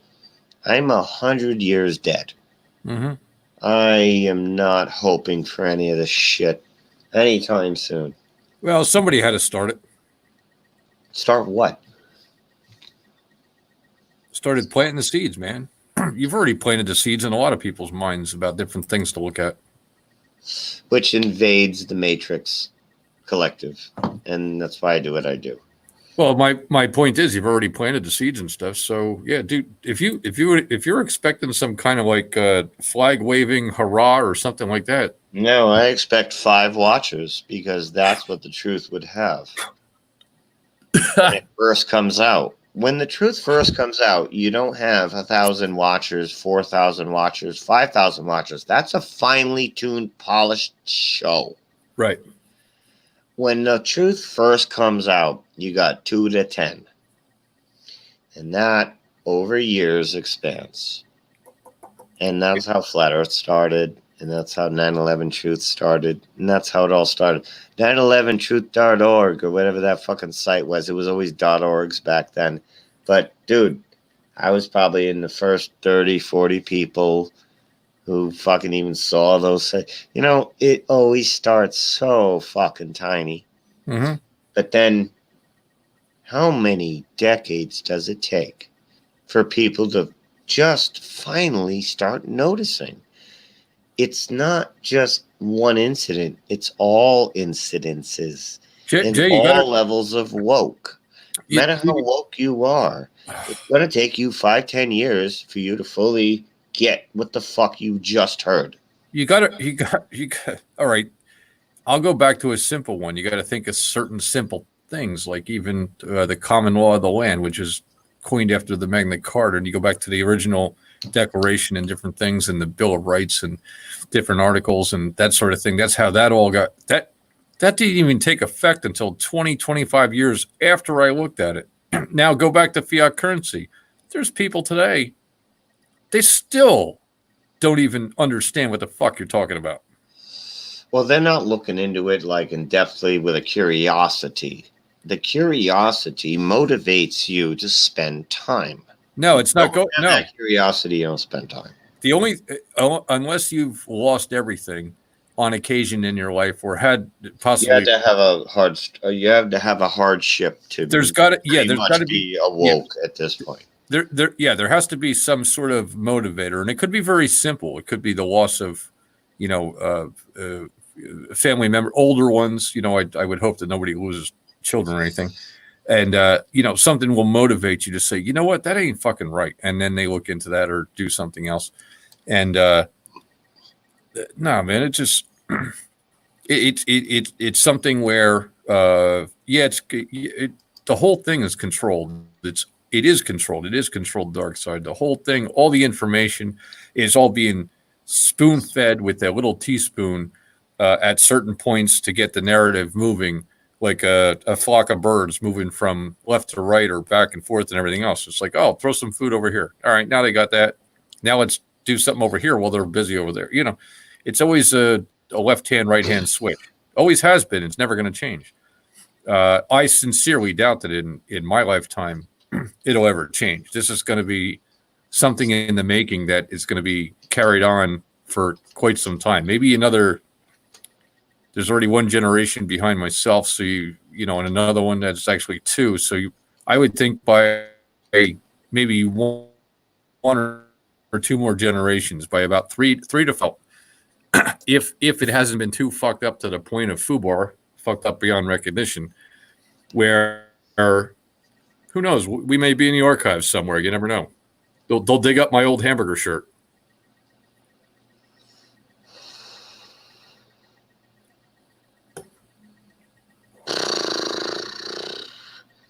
As far as like now, after we destroy all the TV towers and we go back and there's no more creation, then maybe Uh, hang on.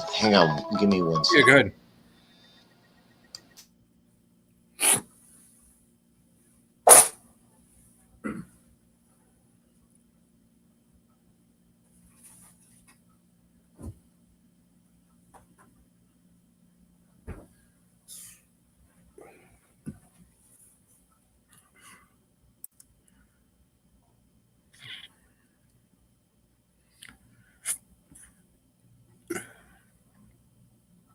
Yeah, I'm glad actually Jay threw the link out in chat.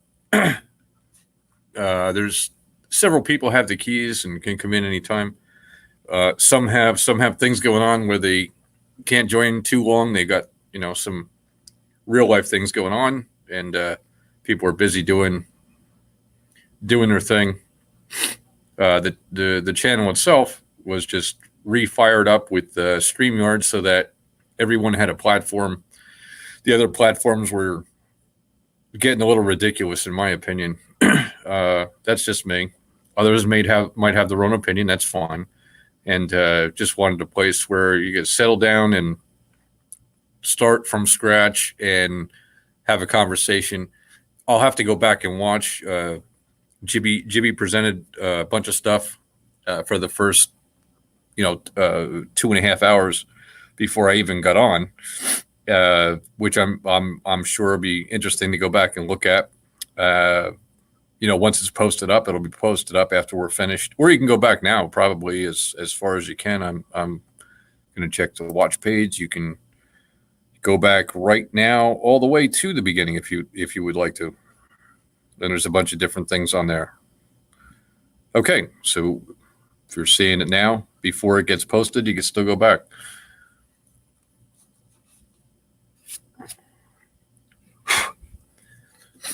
I can tell you and kind of back up what Jimmy's saying here with the fact that if nobody really wants to do this and they want to participate in the other channels that are doing their thing, got a lot of people there. The chat scrolls by real quick. You got, we've all been part of it before. I mean, I'm no exception to that with the different main channels, especially when they were up and coming, when they first really were good before the monetization and different things kicked in. And, it just seems to be now more for the fact they want to make a living doing this, which I don't understand myself. I couldn't make a living doing this crap. Being on here talking to friends and things like that. I'd rather do that on my own free time when I have time. So if anybody does want to come in, you just got to wait till Jimmy's back. He'll approve you once you're in the so-called lobby, because you sit in the lobby, just wait for him to approve, and he'll be back in a minute. He's got a phone call there. But I tend to I tend at this point to happen to agree with him, because if nobody really wants to crank out anything on here and doing their own thing, everybody's got their own channels, of course. So obviously, by all means, do it on your own channel as well, whatever you want to do. This was more of a social platform gathering where some of us can gather around. I do a lot of off-air stuff anymore, because it just it's become, no offense, too retarded to most of the people that are on channels and in chats and different things. And it's just to the point where, hey, look, I got time on my side. That's what I have. I have time. How I spend it is up to me, no one else. I'm just not going to spend it that way.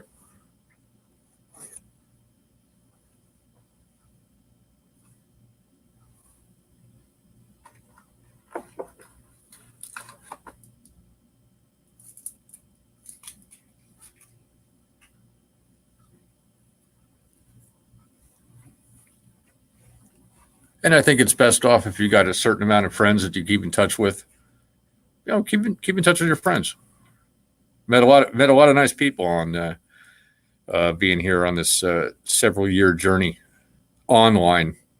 We used to do it offline when there was no internet. It wasn't even invented yet. Let me rephrase that. It was invented. It was not online and up and running, the internet.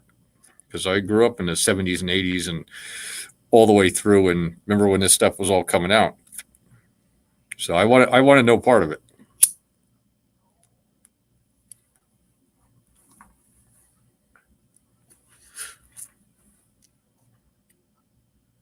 But there are a lot of good people around. They got some really good things that they present, some decent discussions and interpretations of things that are going on, and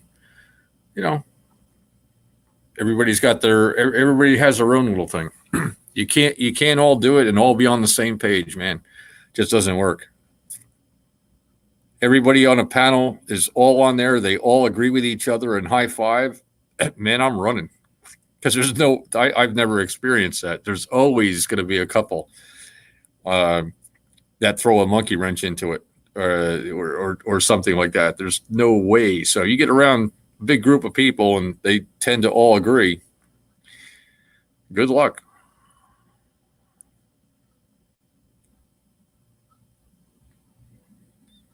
So, hey, Artez is out there. Hey, Artez, yeah, I didn't even know Jay was running earlier. I chimed in a few hours. Actually, it was 2.5 hours into it. So I didn't even see that he was running live. I was doing something else.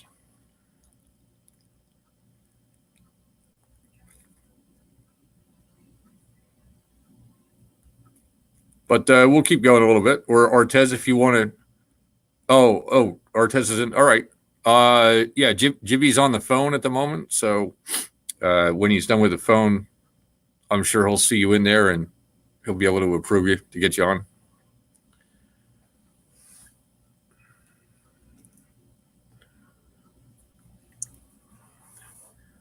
The channel itself was way before its time when it was first brought up and Jimmy first did it. It was a lot of fun, with the old stuff, and then it just kind of took a back seat to everything else and kind of fired it up so that, like I say, you got a bunch of people that are, we're not all on the same page. We obviously different backgrounds and countries and things that we come from.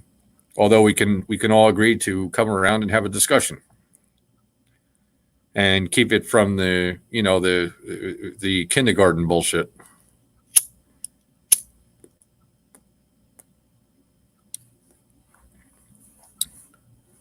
Unfortunately, that doesn't get you anywhere. All that kindergarten shit. The only thing it does is it brings you back to the time when all that kind of talk actually mattered. And it's like, if you're not past that, you might want to take a little more time and then come back when you're ready.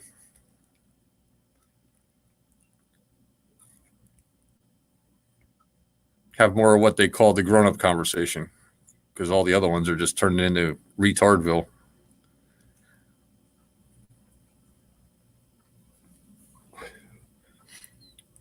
You ever want to find out how you turn it into retardville? Actually, just let them hear the sound of your voice and they go nuts.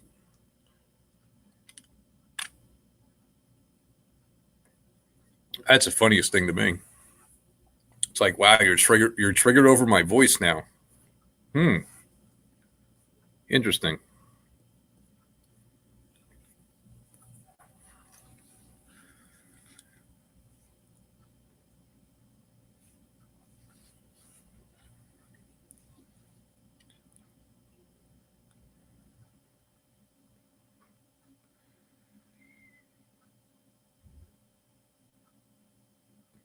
Yeah, I agree too, Artez. And I haven't even been there in chat. It was funny the other day. I called Jibby something totally unrelated that I was calling him for. I didn't even know he was on live panel. And we were talking about something else. And, the conversation was going good until he put me on speakerphone and they heard my voice and then they all freaked out. And I'm like, wow, dude, these guys are like not even worth time. Like, seriously, they're so fucking far out there, man. All right.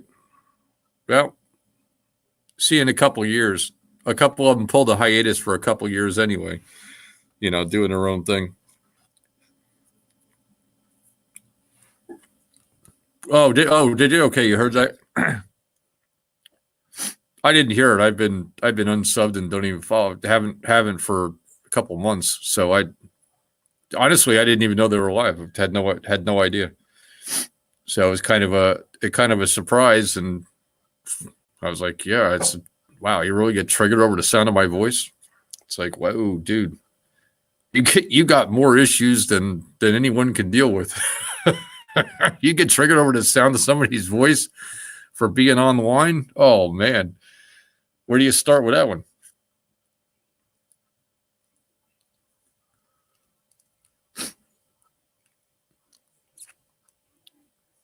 Yeah, that's good. Anybody wants, and if anybody does want to listen to him, go for it.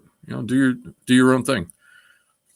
I just choose not to. The content is the content's very low. It's very kindergarten starting type of content, to the point where the stuff they're mostly talking about and going over. If most of them don't either have a load on or are too fucking high or knocked up on drugs to understand what the fuck they're talking about, they're going back to shit that we start. You talked about when we first started this journey. 4, 5, 6 years, 10, 20 plus years for some. You're going all the way back to the beginning. It's like, no, man. With the intelligence that I thought these people actually had, I really thought they'd be a little more up to date, and they're nowhere close. They're nowhere close. They're so fluorinated. They're so sun beaten or sunburnt. Butt hurt over different shit that's gone on, everything else. They're just in that mentality where that mentality is back. You're all the way back to grade school, man. You got to start over. You've gotten your pass. Now go back to grade school and start again, and maybe you'll get it right this time. I don't see it happening, because most of these people that actually are of the age they say they are, they have intelligence of elementary school. This is before you even start to navigate what's going on, and that's where their intelligence is. It's like, how do you start and help somebody like that when half these guys are, grown ass men? Well, the reason why is they're not grown ass men at all. They're still fucking trapped in elementary school bodies.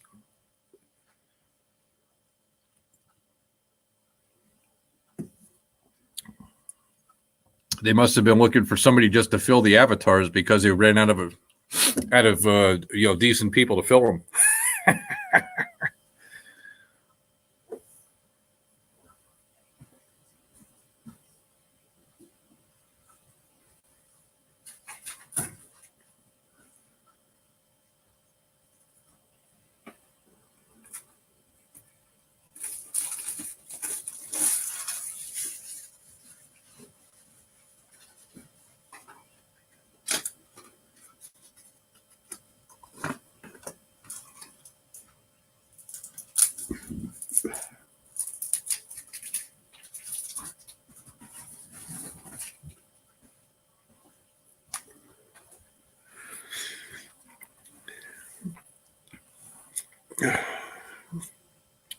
Dorian's out. Hey, Dorian, how you doing?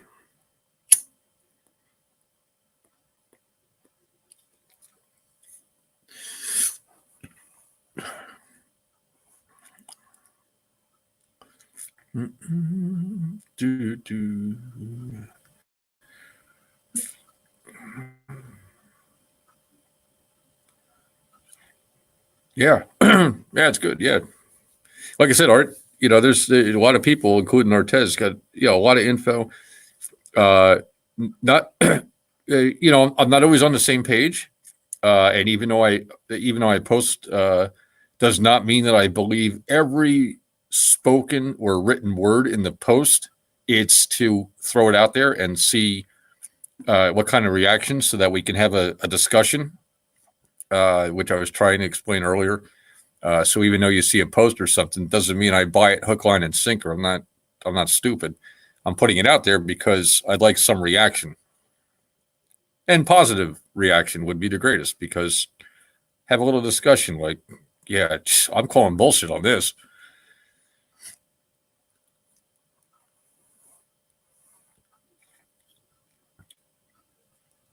As we get ready for the purge for this evening, it's 28 minutes away from the witching hour of 8 p.m.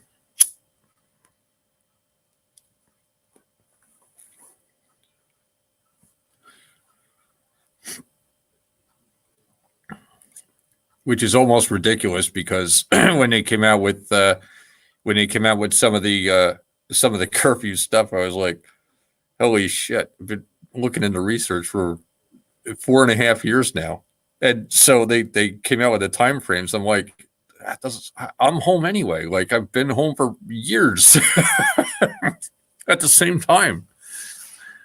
And some that are popping out the Hangouts.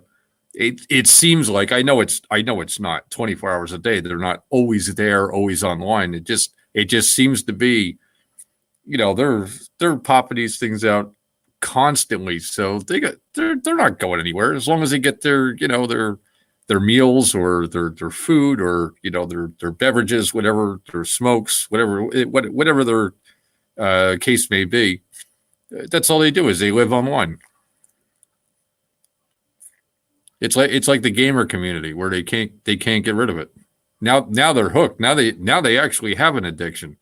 If you don't think that gaming shit's an addiction, man, I beg to differ with you, because that shit will lure you in and just keep you sucked in, and you won't be able to break away. You'll be like, oh well, what do you mean I can't take my Xbox, or the Wii, or the PlayStation, or the newest fangled fucking whatever the fuck is coming out. PlayStation 5, I think, is the next one coming out, or something. Oh yeah, well, if I can't take that with me, I'm not leaving the house. Well, all right. And they wonder why everybody's getting sick. Yeah, it's because you don't go outside and breathe a little bit of fresh air. And I do know with the chemtrails and everything else, a little more difficult to explain that now than it would be back in, let's say, the 1980s, because that was a little different time. However, the sunshine, being outside, doing something, physical thing, work and different things, makes a lot of difference.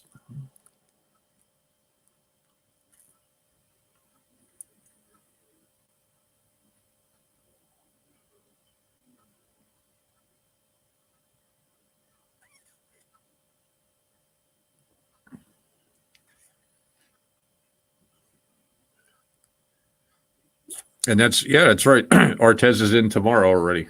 Artez is already on Friday. By the way, first day of spring, everybody.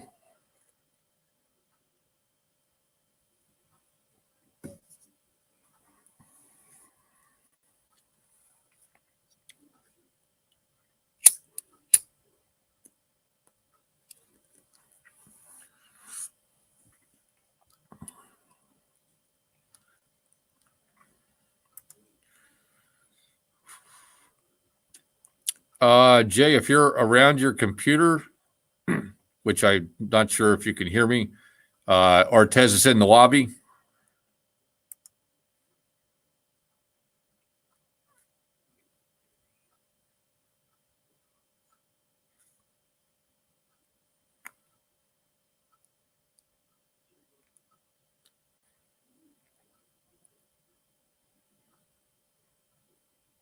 Just to have a little conversation.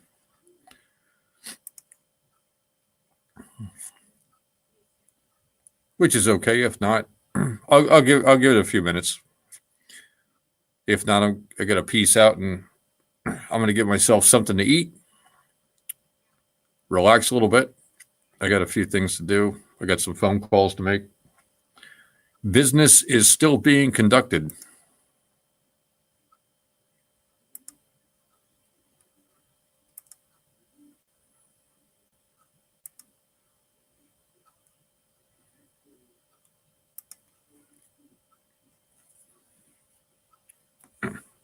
And maybe fire up a little bit later or something.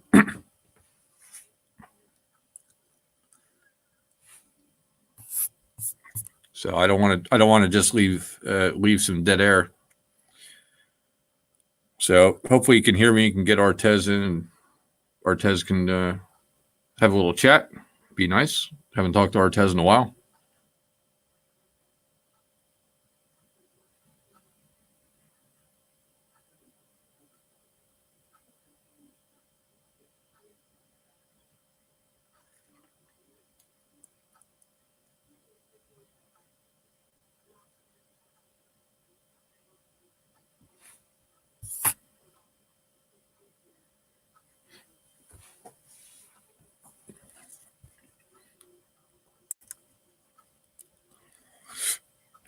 Well, I see that the chat has kind of run to a standstill.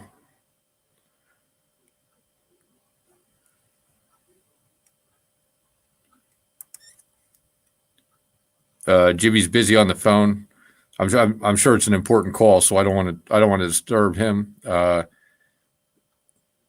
go ahead and peace out, and I will catch you guys on the flip side. I'll be on the watch page for a little bit. No, hey, I'm back.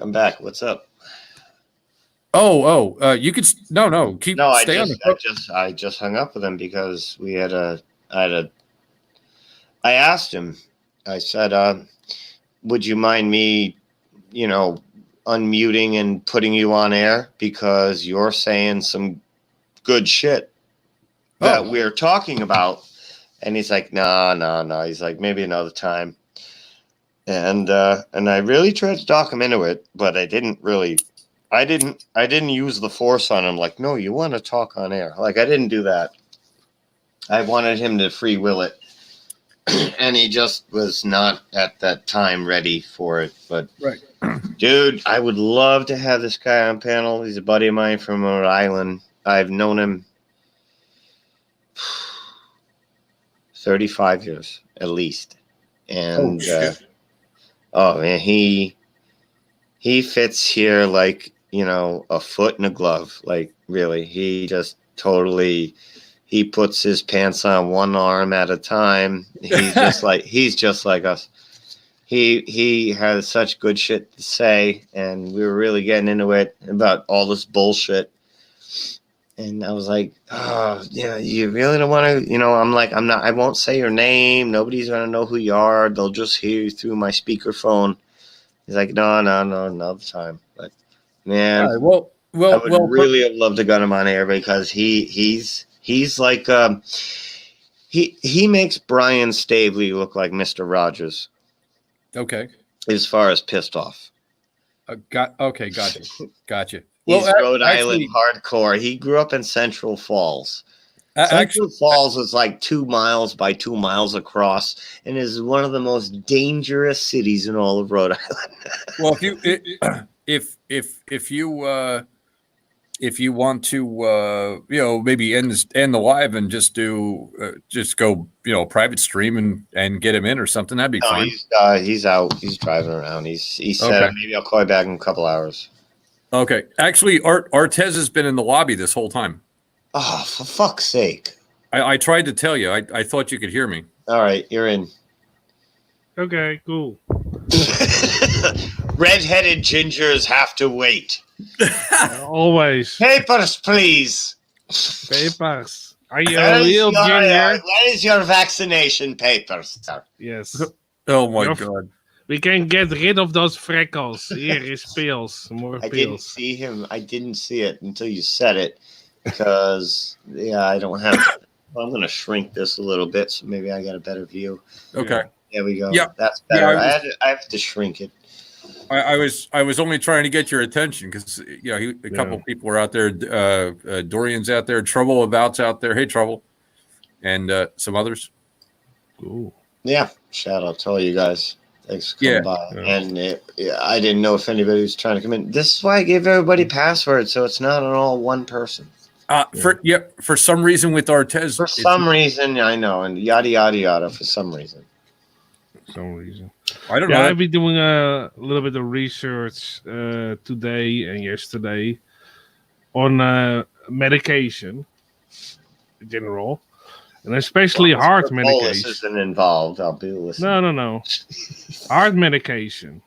I checked a lot of heart medication or medication that involves things that could be wrong with the heart. And if you have the A kind of brand, the fillers are often organic or close to organic.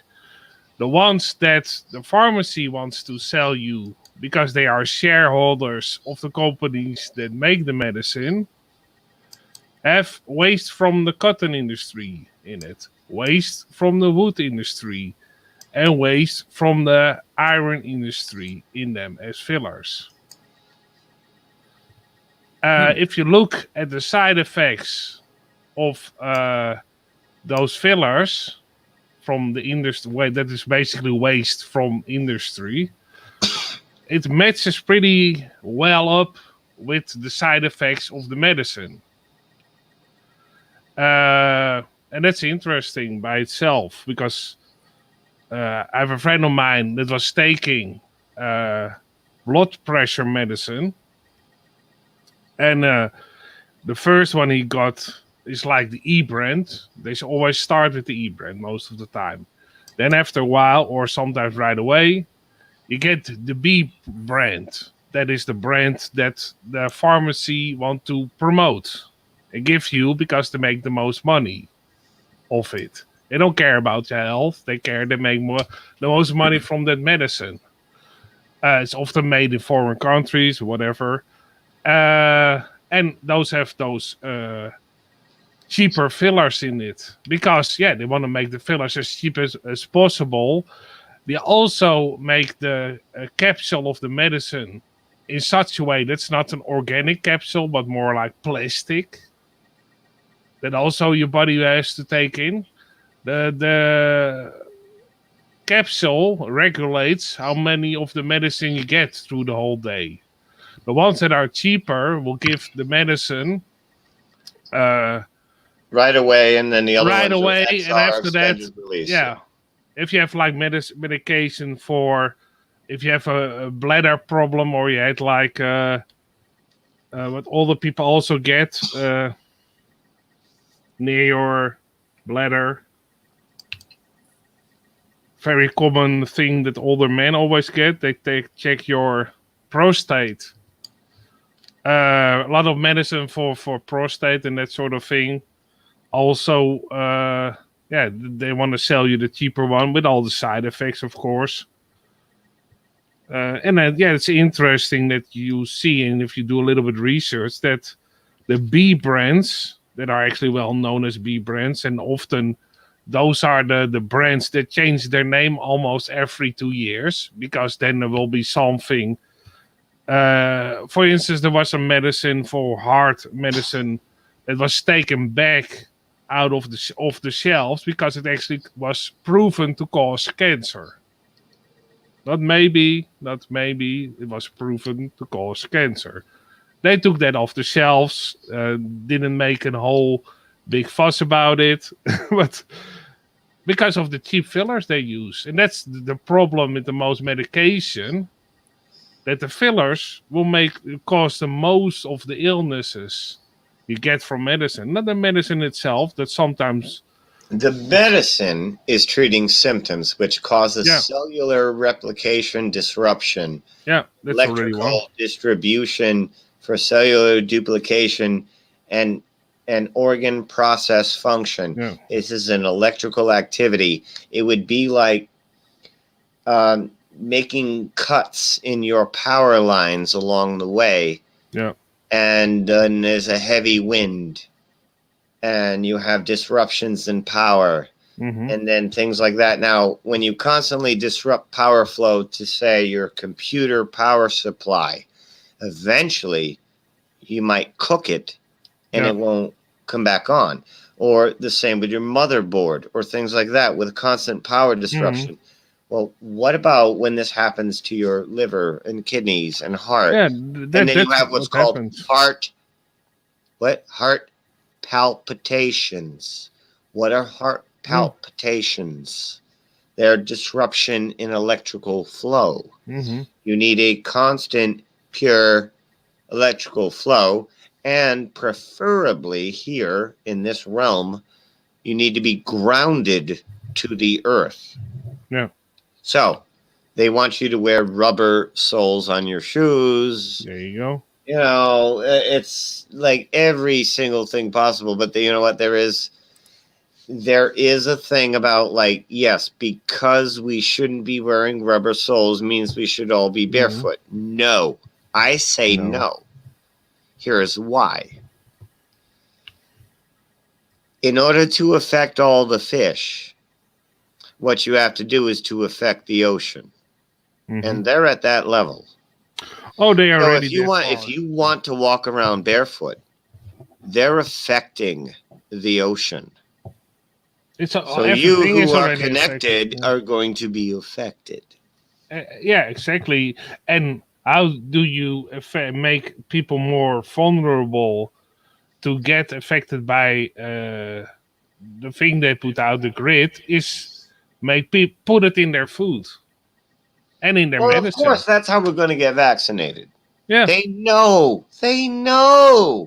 Yeah. Everybody's not going to go get this COVID vaccine. They that's know that. Yeah. And they can't force it. Yeah. But they're going to make you think that that's the only source of it. Because he also said, indeed, when you have a lot of iron in your body or metals in your body, most of those metals you get from a lot of medicine because they've just a waste from the industry in it. Let me tell you about this little tactic. Here's their plan, in my opinion. Let the supplies on the shelves go down, because they are. Yeah. And you know what? Let's add toilet paper in there.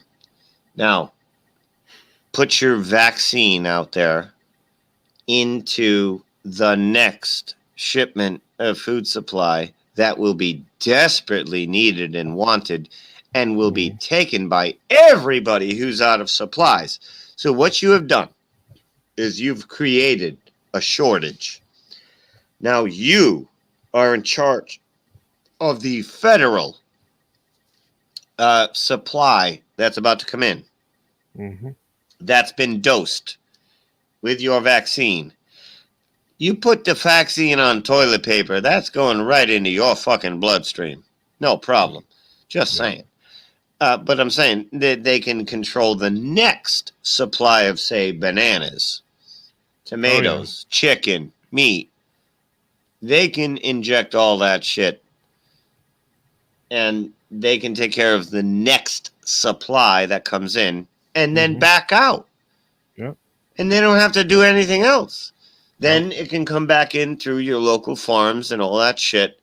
But they took care of the next round of supplies right when you were depleted, right when they know you'll eat a fucking bag of ramen noodles because you're so hungry.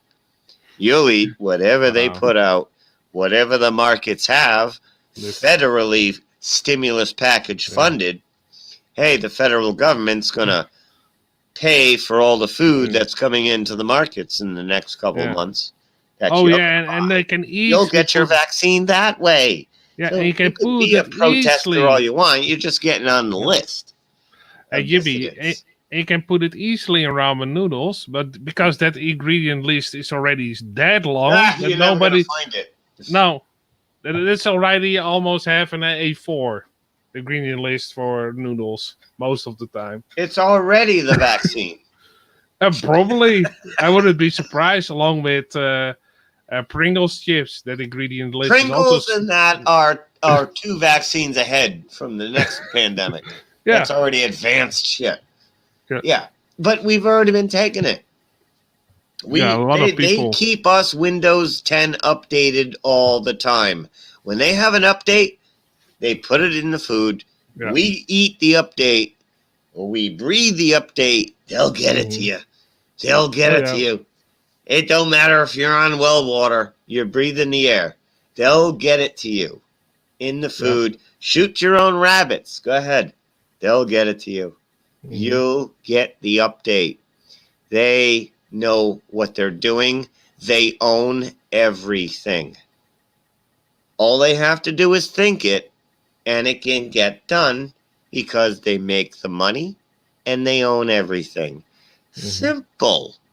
Yeah, because Simple. with now the virus, let's say for a moment the virus was indeed transmittable through touch. If you look at supermarkets over here and also in the area, and what I've heard from a couple of other people, what do you do? The first thing you do when you go enter a supermarket and you want to get a lot of stuff, you take a shopping cart. Nobody wipes the handles from the shopping carts. Nobody. I was the only one. That's that's already done. I was the only one that had the wipe with me and cleaned it, and I already had gloves on. It is a little bit that's colder what you here. need to say. Now let's go with the TSA, No. Transportation Safety Agency. No. What do? Since 9/11, they wear one pair of gloves. They touch everybody's cock, vagina, and ass, and then keep the same gloves on and touch the next person's cock, vagina, and ass. Do you really think that they put on a fresh pair of gloves for every single person? They may do that a couple of times, but they don't have 10,000 pairs of gloves per person every single day in the TSA airports. They don't, and they won't, because they know that that's not how they transmit disease. They've always known that. They've always known what disease is. Indeed, because the government, when they talk about the virus, they never mention the shopping carts at the supermarket. They don't mention anything that we think about because they never thought of it, because they just created a global lie and didn't think about the details that we have to think about because we believe the lie. Because I was wiping it and a couple of people were looking at me, and then you see those radars go in their head like, oh, he's cleaning the handle of a shopping cart. Oh, wait a second. How many shopping carts are they already touched this month? Ooh, probably 50. Shit. That's so funny. It's a joke. It's a joke. It's a fucking joke. But the electromagnetic aspect of disease has made more and more sense to me by the day. Yeah.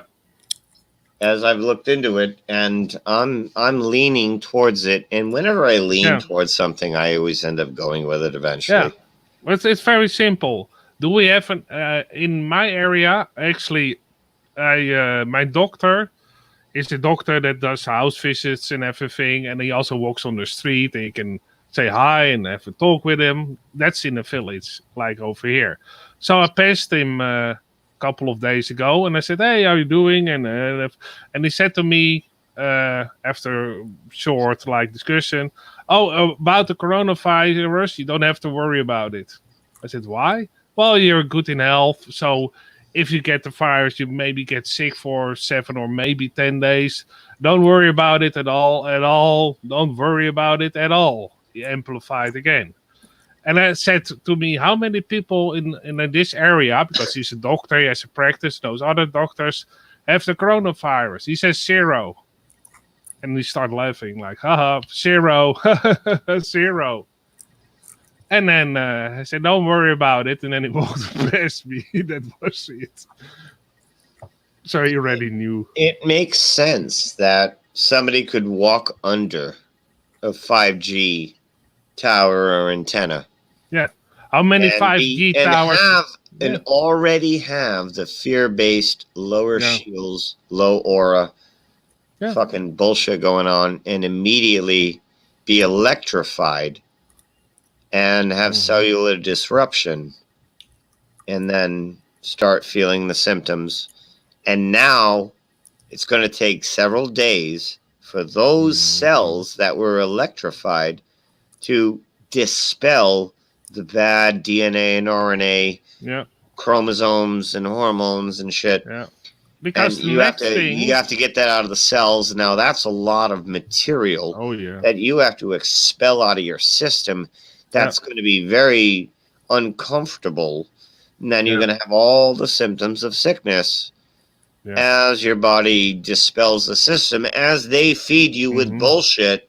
Yeah. That's just going to make it worse and last longer to exaggerate it. Oh yeah. And in where you could be doing like distilled water and shit and be all set in a day or two. Yeah. But they'll be like, no, you got to take this, you got to take that. Oh, the next thing, what they're gonna do, and they already, if you paid attention, they say a lot of these viruses come from animals. They originated from animals. That's Which the general doesn't story. make sense. That's less than 1% Yeah. of diseases. I can know, cross the but zoo that's what barrier. I'm telling the general public. What is also on a rise for at least the last couple of 15 years is vegetarian eating. More and more meals and other products in supermarkets have now a vegetarian label on it. 7 years ago, those labels were non-existing. So they're pushing the vegetarian thing big time. So Why? where is the shit's gonna be in? Not in the meat probably anymore. It's gonna be in the vegetarian meals. Because if you read the ingredient list that nobody still does, there's a lot of sugar and corn syrup. And here we go with the whole list of shit. They also put in other processed food. It's also in your so-called veggie burgers. Because if it says on the label vegetarian or vegan or whatever, it only will tell you there's no meat in it. They can put it on a bottle of water, that label. It doesn't tell you anything. There's only no meat in it. That's it. There could be GMO shit to the roof in it still. Shout out to you guys in the chat. Just wanna... Yeah. But no, and people think they are eating healthy. Oh, but you eat everything that says vegan on the label. Yeah. You're still eating shit because you still didn't read the ingredient list. Yeah. Sorry about that. I'm still here. I went up to get some food. Yeah, we missed it. We missed you. We were noticing a difference. Yeah, indeed. There was less cigar smoke in the background. Yeah, exactly. Yeah. Well, I went up to get some chicken. I figured, why cook it? I'll just eat it raw. What the hell? Oh, why not? Well, actually, they're gonna. What you see, there's a whole change in the food industry. They are more hinting towards the vegetarian thing, and that's a new product line. They are pushing more and more. Oh yeah. And therefore, all the shit that previously was in other food they can put it easily now in all those so-called veggie burgers. They have now the no beef burger that was on the news. If you actually look at the ingredients list of that so-called no beef burger, and also the burgers you can get with no beef at McDonald's and other food chains, man, the list is again with GMO in it, of course, and a lot of sugar and corn syrup, and also MSG, of course. They put it all in there, in all those burgers. And people, oh yeah, it's a new hip thing, being a vegetarian, because now we put enough shit in it, doesn't matter anymore. It's probably even, I almost want to say it's maybe even after a couple of years, even safer to eat meat than those vegetarian shit they put out. You know what a low priority was in school was biology. Our own biology was such a low priority of education. Yeah. And for the most part was nonsensical. What the fuck do you know about mitochondria? Mm-hmm. Go ahead. What do you know about ribosomes? Go ahead. Tell me all about ribosomes right now. You just remember the word. You don't remember what the fuck it does. No. Nobody does. Well, the only thing That's how we were taught it. The only thing that we had to do with biology is all those all those calculations. List of calculations that after a while you hardly didn't understand what it was meaning anymore. List of calculations, like And that was the most of the biology lesson. Not how to actually know how to farm, not actually know Oh no, what all the home ec. Yeah, that was way out. nothing. It was Yeah. all calculations, especially when you did like higher educations. It was calculations in the classroom. You didn't see any experiment. You didn't see anything that you could use in real life. Nothing, only calculations. Yep. It was sickening. And nobody can do anything.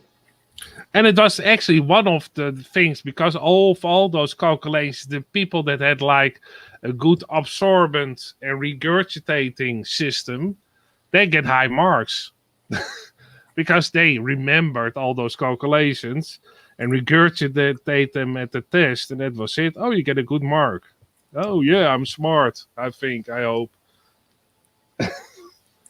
So fucking funny. I like that meme. Yeah, that's funny as shit. My favorite one, by far, has been this one.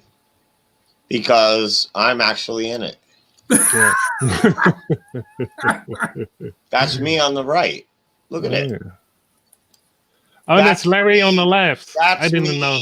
Look at that. That is me. I just grew my beard. That's fucking me. Oh, so Larry also grew his beard. I didn't know that. No, that's my buddy. I got a buddy who Oh. looks just like that. And if we grew beards, that's us. No, actually, I'm the guy taking a picture. Oh, Larry's I taking a knew picture. Larry was had to do something. with Well, this. somebody's taking a picture. Larry. Larry is, of course, very good. Well, grounded in taking pictures, of course. Oh yeah. Larry, do they still let you go in the club with your cell phone? Oh yeah. Wow. You got that wrong right They usually away. don't allow that. Yeah. The only problem is all the clubs are closed, man. Yeah, those poor strippers. We have to do a funding for those people. They have a hard time now. Some societies call that problems. Other societies call that solutions. I just told them take a break. You've been on your feet all day. Well, there's supposedly what they say. There are also some good side effects from the coronavirus. Actually, the air is supposedly cleaner now in China. No, coronavirus rides the wind and finds your nose and infects you. Yeah, really. Wait a second. When did coronavirus become a Christopher Cross song? Apparently, the flu does the same thing. So does anthrax. Mm-hmm. So does malaria. So does everything. Apparently, it flies through the wind. This very microscopic thing. It's so microscopic you can't see it. But apparently, it's stronger than ambient wind and can fly through you, to you. Yeah. Ambient wind Mhm. is stronger than microscopic matter. Microscopic matter would be so incredibly subject to gravity. Any virus of microscopic size would instantly be stuck to the earth as the larger mass. Earth is a giant mass. A microscopic, invisible piece of matter would stick to the earth, and you would just step on the virus. That would never be able to lift itself off the earth because of its size versus the mass. I think we can do the math on this to prove me right.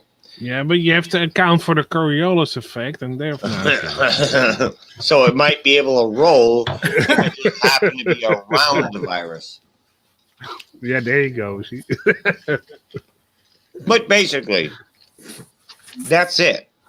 That's all you need to know is gravity debunks viruses. Yeah. Well, I want to ask you a question. How many people do you and Larry know that have caught the virus. For me, it's 0 still. Yeah, I don't know, buddy. See, 0. And for you, Larry? I have not confirmed it yet. There's actually apparently there's a family in New Jersey, Central Jersey. The grandmother got it. She passed, and 2 of the sons of the 11 children she has with the 24 grandchildren. Now, the reason I haven't confirmed it is because it's from a pretty well-known family, and they have machine shops and different things around, and being in construction. So I have a call in to say, is that really that family? Is that really true? And I'm just waiting to hear back. So that's the only. That's It's a well-known family of business. It could be like take $10,000 and blame grandma's death on this. Could be, except there two of her sons also passed, and they were in their. Oh, really? Yeah, she was in her late 70s, early 80s. They were in their late 50s, early 60s. So they're 3 out of the one family, and that's where this story left. And I don't know, it's being spread around a little bit too much. So I'm like, all right, I'm not really going to buy this. I made a call or 2. Yeah, I might look into it. Maybe was there a 5G pole installed there or something? There you go. More than likely, they had one in their backyard because that's how they rolled. I mean, it's pretty prominent family. And then that's also another interesting thing. Over here in the country, we hardly have any cell phone towers at all. Very bad reception on your cell phone almost everywhere in the country over here. Maybe that also has to do with 0 people having the virus over here. And your 0 cavities. 0 cavities, yeah. Also. No, that's a whole other thing people aren't even ready for. Like Wi-Fi destroying your teeth? No, nobody's ready for that. Mm-hmm. And I'm not going to be the guy to be the fucking nail. Like, you know what? I said it. Look into it or don't. Yeah, it's your problem. It's interesting. I did see a post also that said, and this had nothing to do with Jimmy. I just laughed when I saw it because it did say that the people that are drinking alcohol, or they drink like the real stuff, have less chance of even getting the virus. Oh, even my fucking God, dude! I can tell you stories about 80-something-year-olds, whiskey fucking drinkers. Yep, they didn't drink beer. They outlived my father, who did drink beer. Right? What did he drink?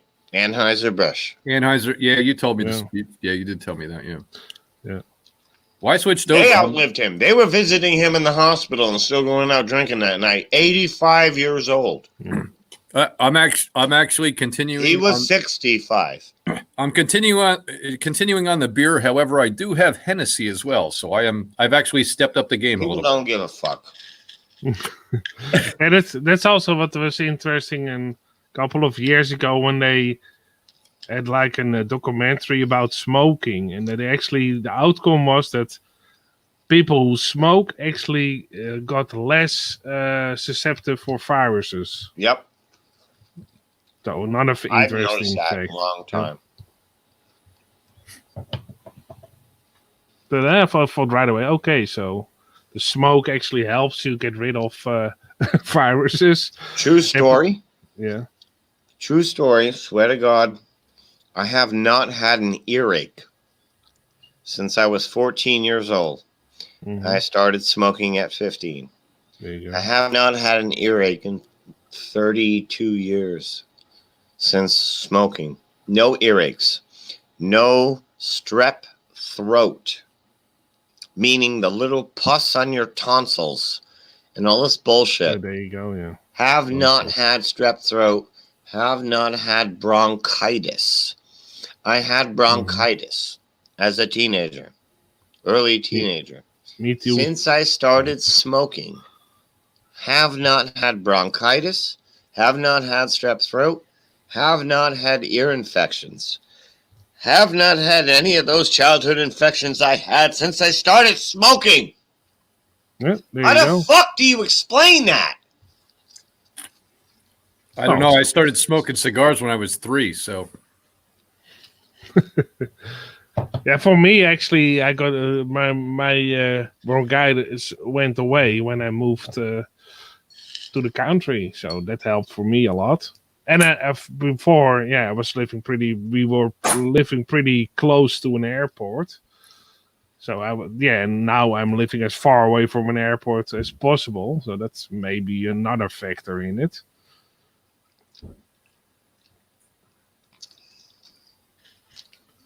And also, by the way, toilet paper was available everywhere. No problem here. I was going to take selfies today with me next to toilet paper in the aisles because it was in like every store I went in. There was toilet paper. People down here are freaking out. Mom went to the supermarket earlier, and literally they had, I guess, a new delivery. She went, and it wasn't very packed. There wasn't a rush on anything. It wasn't crazy like everybody's blowing it up to be. No. Although everybody checking out in the checkout lines, everybody had toilet paper. What the fuck is wrong with people?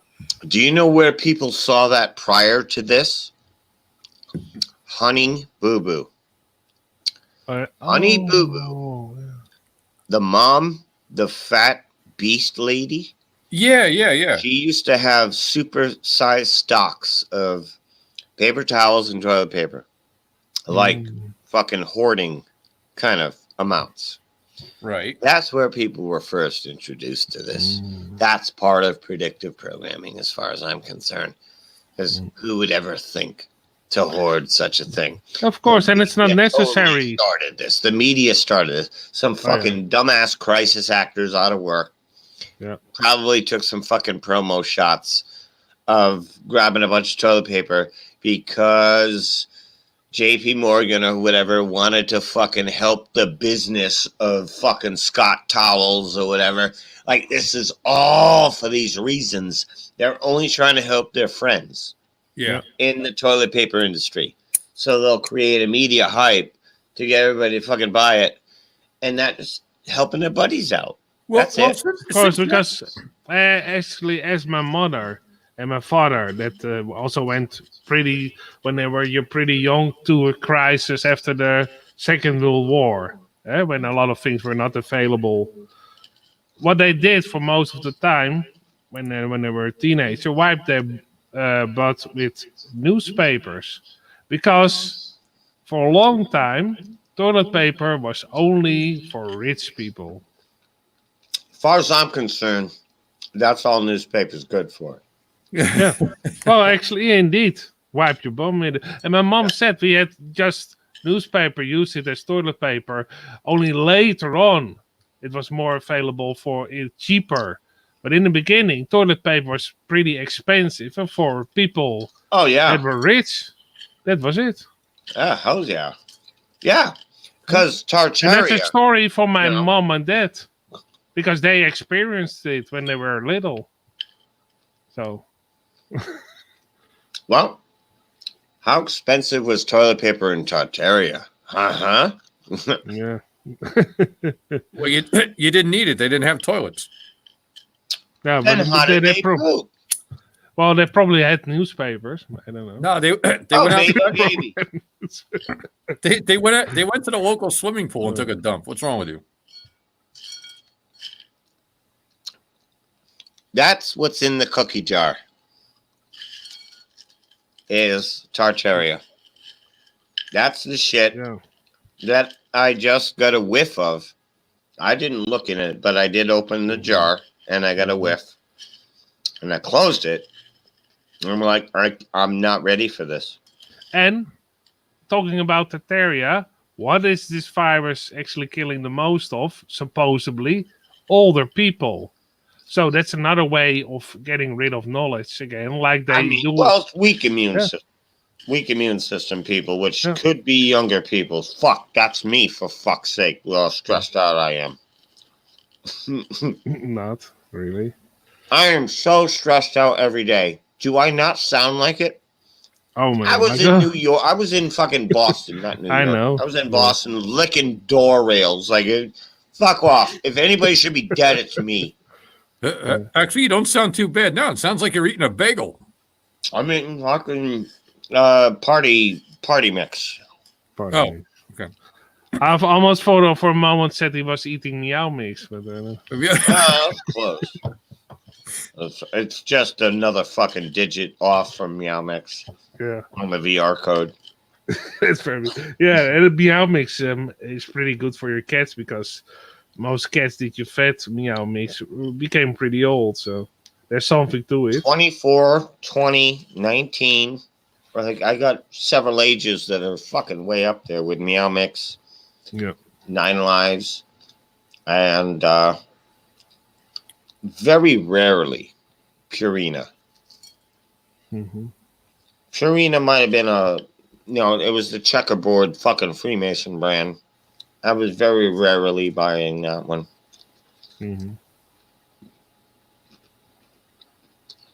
But yeah, it's the same with food for animals. Read the ingredient list because some food for animals will contain.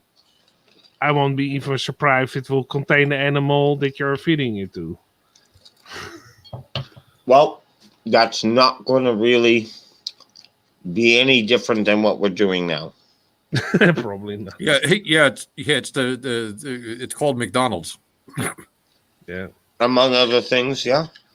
Oh, yeah, I think there's actually one fast food joint that actually has more ingredients than McDonald's fries. 23. So more than 19 as the potato chips. I think it was called... Ooh.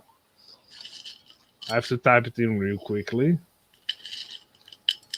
But I thought McDonald's was bad, but they can actually make it work. It was 23 in...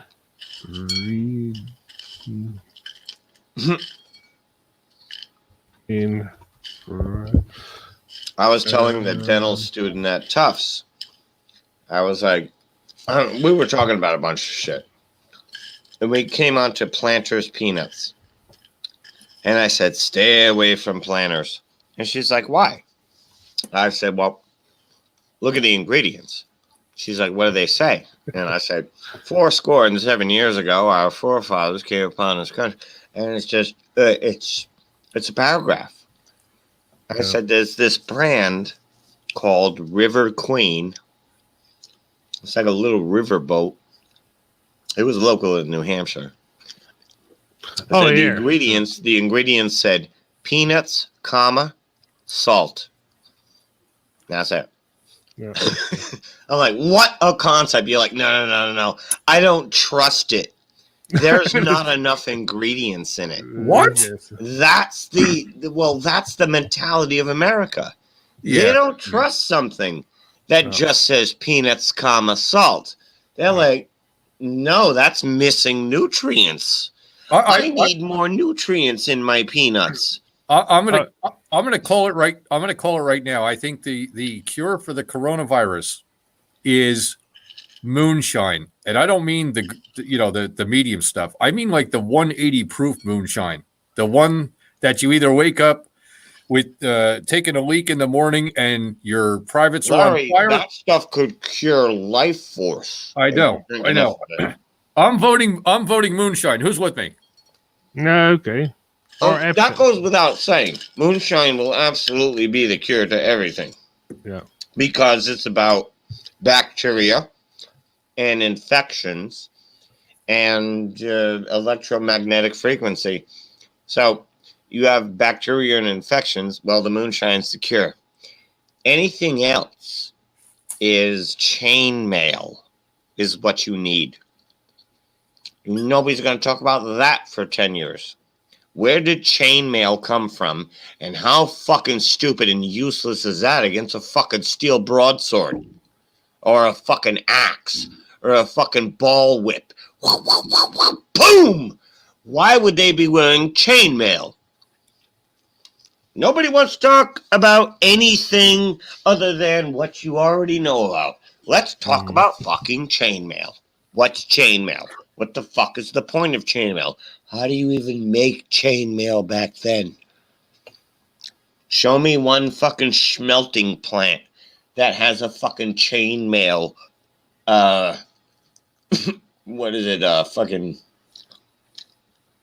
prototype fucking branding where you got to pour the silver in it. It melts. Now you got your little fucking loop-de-loop. Okay, take that out after it cools. Pour in another one. Or do you make them by the fucking muffin case? And if so, how long does it take to make one suit of chainmail? How many suits of chainmail exist? If you do it the old school way, you have to first indeed get it through walls, and then to a thicker thread, and to a smaller thread, to a smaller thread, to a smaller thread. Too, you have the right diameter of the thread, and that's why they also made like chains for necklaces back in the day. You start like with a rough shape that you have to hammer that's elongated a little bit, Protect the brain. and you have to get it through a walls to a small hole. And If your body was hit with an energy, Oh. your chain around your neck protected your head. Mm-hmm. It wasn't about fashion. No, Yeah, no, actually no. a practical purpose to wear a necklace. And it's also what was handy through customs. If you want to go through customs and you had a lot of money, they were asking questions. Well, you have a lot of chains on your neck, like Mr. T almost, no problem. Wow. Yeah. If you go through customs, try to do that with like a lot of silver coins. They will ask questions. But if you have like a couple of chains on, and they say, yeah, they are from my grandmother and I'm attached to it, no problem. They don't look at you really that much through customs. They look at, physical money. They act like pirates who've taken over the fucking world. Yep. That's what they exactly what they act like, because that's exactly what they are. Oh yeah, and the new record for the most ingredients in French fries is called Juniors, also called Hardee's. 23 ingredients, even more than McDonald's. Did you say Arby's? A Carl Jr. Yeah. Carl's Jr. and Hardee's. It's Carl's Jr. and H-A-R. Arby's. Oh, Hardee's. Okay. Yeah. Okay. It's Arby's. the same chain, only for some reason it's called different in Canada. Yeah. No, yeah, it makes sense. It's called I went to Arby's once. I ordered a sandwich and whatever the value meal was. It's the only drive-thru I've ever been through where I didn't finish the sandwich. Right, the first time I've been there, so I didn't know what to order. So I ordered something that I thought I would like because I've eaten it before that I made myself. Yeah. And it might have been like turkey and cheese or ham and cheese or something. I ate half the sandwich and I threw it away. I'm like, this is not right. This is way not right. Never went to an Arby's again. That was my impression of Arby's. Was went there once, failed, never went back. That's the end of that. Yeah. You thought it was a little bit of a dick hamburger. Yeah. It was absolutely awful. That's a joke. It's absolutely awful. It shouldn't even be in business. Look at their sign. Yeah. Yeah. It's not. It wasn't even edible. It Well, was their sign actually, if you look very close to the Arby's signs, you already know that you get fucked. yeah, it's fucking redneck. It's a fucking cowboy hat. Yeah. Yeah. Well, yeah. Also So they're something just else. like, come on down here, y'all. And everybody with a cowboy hat is like, I gotta go there. And you're all just fucking yeah, you get children. fucked. You get fucked because you don't understand the logo. It's not only a cowboy hat; it's something else also. If you pay Avatar was saying so much to us. It really was. It was saying about the giant trees. Yeah. It pretty much called us the naive, attention. which in the movie they were called the Navi. No, that's us. You're one fucking letter off from naive. For fuck's sake, the Navi. Give me a break. The naive, because that's exactly what they were. They were blue, fucking naive.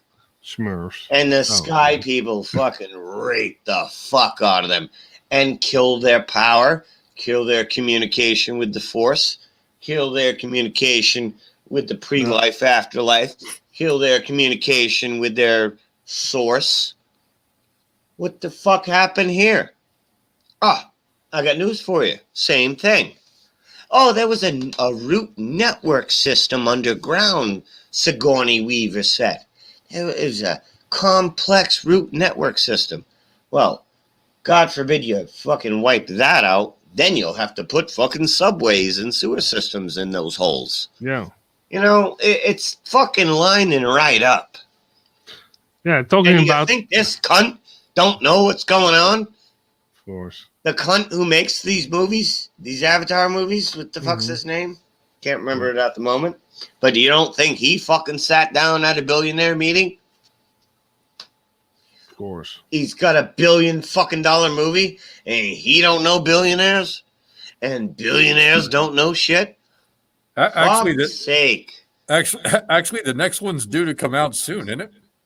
2022. Been postponed. Oh, Like 6 times. Why? Because they have to follow the script correctly. yeah. Has fuck all to do with money, budget, this, that. Yeah, these people own colors. They don't give a fuck about money. This is all about directing a narrative for our mentality.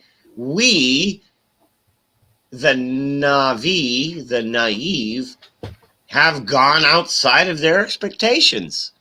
They weren't expecting Flat Earth to blow up the way it did. That shit blew up in a couple years. Yeah. Nothing blows up in a couple years. Nothing. Yeah. 9/11 still hasn't. No, I can attest to that, dude. I used to be They there. gotta fucking postpone shit. Their script got altered because of us. Yeah. Or do you have another reason? Oh, maybe the printer, we ran out of ink for the money that they invent. Like, they don't give a fuck about money. They're directing human fucking perception. That's the point of the movies.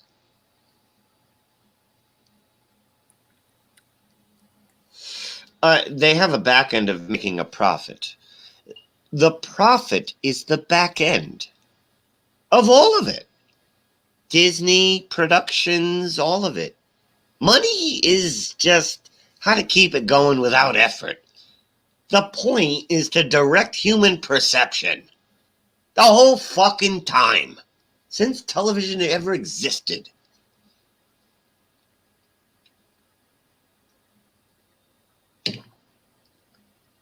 When you see it as that, it doesn't manipulate you. And that's it. All you got to do is pen and tell it of the trick. Mm-hmm. You see it, it doesn't have you anymore. And then you can go back and watch Star Trek as a flat earther and enjoy it with a laugh. Now it's a comedy. And it is. I fucking watch Star Trek Picard religiously. I got to go watch it tonight when I get off this and catch up on the latest episode. And yeah, it's a fucking comedy. I watch all of it. I watch Star Wars. I watch Star Treks. I watch anything that says space. I play all those things that say space to this day because I'm still interested. And now I'm interested in unraveling the lie. Now, the more I get into it, just because I'm expanding upon that fact now. Like, yes, it really truly was all a lie. And I just keep expounding upon that the more I keep staying in it. An astronomer, Hertoon Flat Earther was me.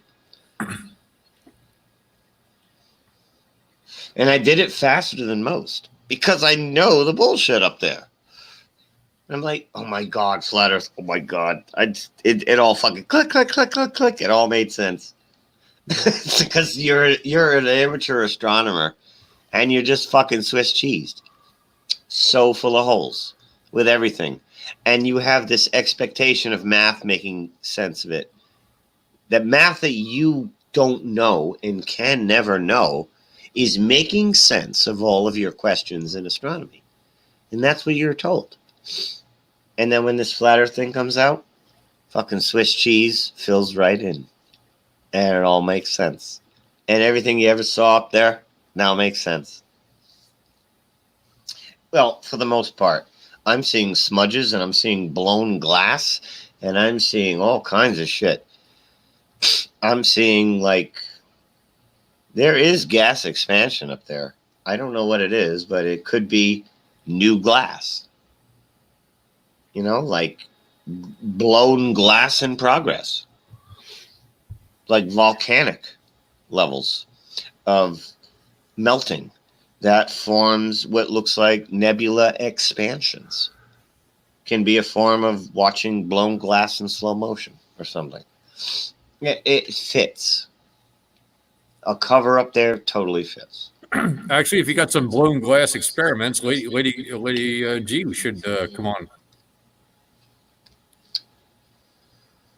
She knows her way around blown Oh, will you stop? glass.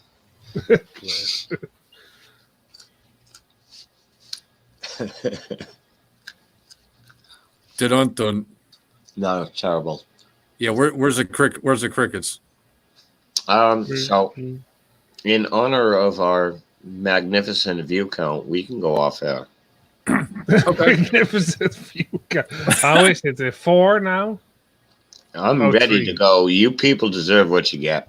Oh yeah, I'm already there. I'm there. You people deserve what you get. You fucking absolutely deserve. I've PP actually PP jokes all fucking day, and you're gonna get it, and that's fine.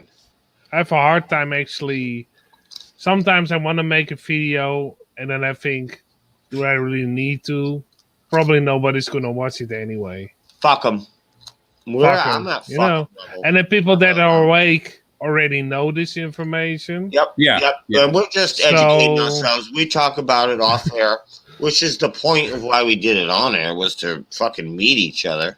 Right. We met each other. We're good. I'm good. I don't know about all groups, but you know, the newly awakened got to do this shit that we already did. Yeah. We already met each other that we know we're awake and aware and looking into shit and update every day. Mm-hmm. And I'm good. You're good. We're good. Oh yeah. Fuck I know that I'm doing a good thing because still my channel has almost no subscribers, and I think, okay, it's actually going down a little bit again. Mm-hmm. Okay, I'm heading in the right direction. Yep, people are still locked in. If my view count or subscribers goes up drastically all of a sudden, I will probably should stop making videos altogether, because then I'm doing it wrong. Mm-hmm. Well, we're not doing it wrong. We're doing it right. We're ahead of the time. I'm doing it right. And the point is, we're the seed planters. How popular? What's more popular, the seed or the strawberry? The seed or the orange? The seed or the apple? Yeah, I know. You know, we're the seeds. Nobody gives a fuck about the seed planters. They care about the fruits that grow from it. Mm. And we're just going to always be the seed planters. Yeah. The seed planters, nobody sees, nobody cares about, nobody talks about, nobody remembers. No. We're the most important, obviously, because we're planting the seeds. I can plant one seed, and that's the only thing that I'm going to put out there, is when you see an ancient construction damaged, look how crisp the break lines are. That's a thing that you can research. Oh, dude. My YouTube has been playing Joe Rogan automatically for some reason lately. And it's been playing a couple of ancient structure guys. Yeah. And I've been listening the past couple nights. Mm. And there's one guy pretty much straight out says, yes, we're building structures on top of older structures. Yeah. And he just don't call Tartaria. His numbers, his math is way off. He still believes in carbon dating. He's, it's still the globe. Yeah. It's one of those people, but he's saying, oh, absolutely advanced civilization before we were aware. Absolutely. In a way that would rewrite history. And he's like, that's why they're not going to talk about it. No. Because they have to rewrite everything. And that's why advanced Antiquitech civilizations. He's all on board with that. but he won't acknowledge anything else. Hmm. Well, it's the beginning. Yeah, and you can't deny it. Oh, and they were also talking about the Great Flood, Annihilation, Reset, Hmm. the mud flood. They called it a mud flood, pretty much. Yeah, yeah. They weren't saying it was Noah's flood. They were just saying it was a cataclysm, and they were saying it's not the first, probably not the last, but they were saying, yeah, there were several. Just like we're saying, what I see in it's what I like see- your brain works or it doesn't work. Yeah. They looked at information. We looked at information. We come to the same conclusion. Yeah, exactly. We factor in flat Earth. They do not. So No. they stay lost on the globe model. Mhm. We're just taking it all in neutrally. We didn't buy into anything in a business aspect where No. we're going to have a business reputation soiled if we say it's a flat Earth. They lose a lot. We don't. We don't make Mhm. money. We don't do this for money. No. We are as pure as it gets. Now, sometimes they avoid mentioning flat Earth, or they mention it in such a way that only flat Earth people know that they are in the know. They do it to cover it up a little bit, and that's it. Because they know that they're gonna lose a lot of subscribers when they do mention it. Yeah. Yep. That's rare, but yeah, it does occur. Yeah, it does occur, or they get a lot of hatred. That's for one thing for Yeah. sure. Yeah, I've seen that pattern for quite a while. Especially Yeah.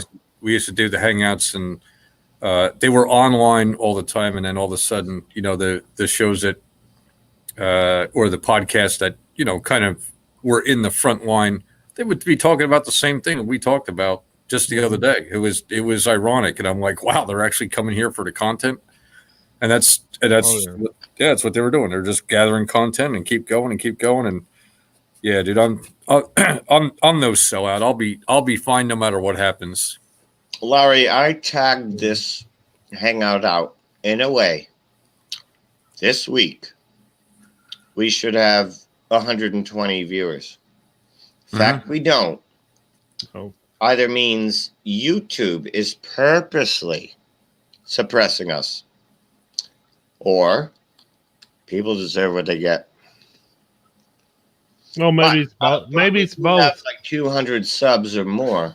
Mhm. The fact that 0.5% bother, Yeah. I'm on board with the fuck them. Oh, that's what I'm thinking about more and more, and that's why I don't make a lot of serious videos anymore. I only make videos that. This is why I stopped being serious years ago, Yeah. and why I'm so fucking jokey and fucking drinky. I made 2 videos about coronavirus update on my channel. One is you probably already saw toilet paper beep, toilet paper beep, Yeah, toilet that paper was beep, good. toilet paper That beep. was a good one. And the second one is actually something that could be coming. Because the guy is the guy that is in the series The Last Man on Earth. What is he watching? Tom Hanks on the TV. And he's wearing a Michael Jordan shirt. So maybe if the next celebrity is Michael Jordan, then actually that series, The Last Man on Earth, is pretty accurate. So if the next person is, besides Tom Hanks, Michael Jordan, then they probably were in the know in that series. I say we have after March 27th, this current subscription, unless I change otherwise, is over. We, as anybody, has 20 hours of StreamYard free per month. That's equivalent to 5 hours per week. Oh, that's okay. I think that can do just fine. I think I can give you a rebate, Larry. And I think we can just do the free version. And I am really only inclined to feeling like doing it, an every now and then update, wake the fuck up thing. Yeah. And that's it. Okay. That for me, that's perfect. Okay. Because everybody doesn't deserve a daily show. Their daily show desire is poopy caca. Karen B is a cunt who hurts her children. Poopy caca. Karen B's cunt, cunt, cunt, cunt. Well, if that's the place people want to go, I say fucking give them a blanket, a pillow, and some slippers, and let them fucking go. Mhm. And let them be comfortable while they're there. Don't give them shit. Don't give them shit. Let them enjoy it. Don't even make fun of them. Don't even try to snap them out of it. Let them all fucking be like, yeah, man, that's awesome. I love fucking caca poopy. Fucking great. Yes. Unfortunately, some of those, if they're not snapped out of it by now, they ain't gonna make it. It's fucking done, man. That's the fucking back of the class. Mm-hmm. The back of the classroom was who? I think it doesn't matter the country. You can tell me who sat in the back of the class all the time. The popular Tell guys. me what their grades were. Tell me what their personality was like. I wonder who it's similar to. Yeah. Well, and they also sit in the back of the class because then they could do their spitballs. they could do whatever they routine. wanted. Yep. Yeah, and throw shit. Disruption. Yeah, that's why they were in the back of the class. They could throw shit at anybody because they were in the back. And that's it. And that's fine. And it had its purpose, and I enjoyed it. Believe me, when the fucking spitball came flying, hit the teacher, I laughed my ass off. That was funny shit. Mm-hmm. But to do that, the entire class, well, I wouldn't have learned anything. Yeah, because it was the whole class. They first do it with a spitball of paper, then they grade it up to a marble, then they grade it up to a pile of shit, and that's it. Right, but it gets to the point where now we're not going to even have class anymore because you just couldn't stop. It's like, I got a laugh. Yeah. I got to keep going.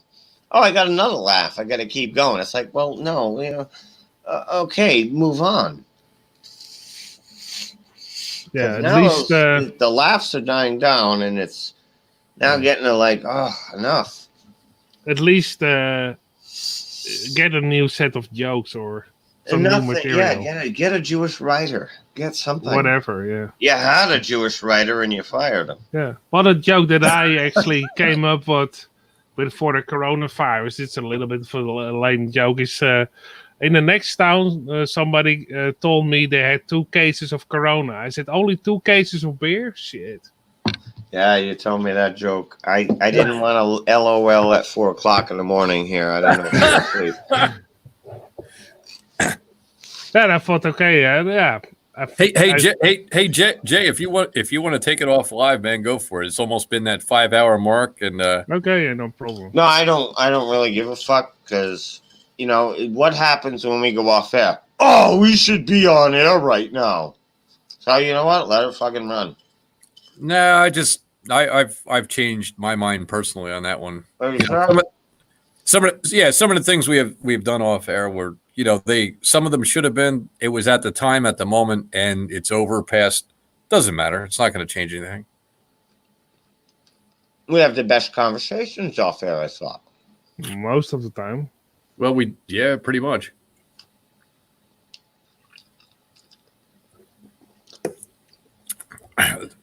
It's not going to matter because you see why the piss and vinegar has been taken out of my sales with this, Larry? Oh yeah, yes, I can, and it depends on who you're speaking with and who you're speaking around, and how you're bouncing the information back and forth. And when it's private and it's not open, it for some reason it changes, and it just changes into you're around people that are like-minded like yourself, and you have a conversation. Don't always agree. Have a great conversation, and they should maybe be recorded and then put live with no comment, no chat, no comments, nothing, and just put it out there for what it is, because those conversations are the one-on-one. This one's out. It's live. probably being captured by some of the people that record all the time. That's another thing that we got going on more and more too. It's kind of like, well, I don't want to be a flat earth celebrity. I don't want to be a flat earth, and that's really what it's basically like. Why are you doing this? And at the end of the answer to that, if you don't have flat earth celebrity in there, you're lying. Right? If flat earth celebrity is not in the answer to why are you doing this every day, every week, I don't know what to tell you at this point, especially and mostly if you turned it into a business. Oh, yeah. Like, if you're just doing it casual, like we were doing a 24/7 thing, well, that's just like amateur radio you're calling into. That's not necessarily for flat earth fame. That's just a 24/7 thing that's out there you can call into.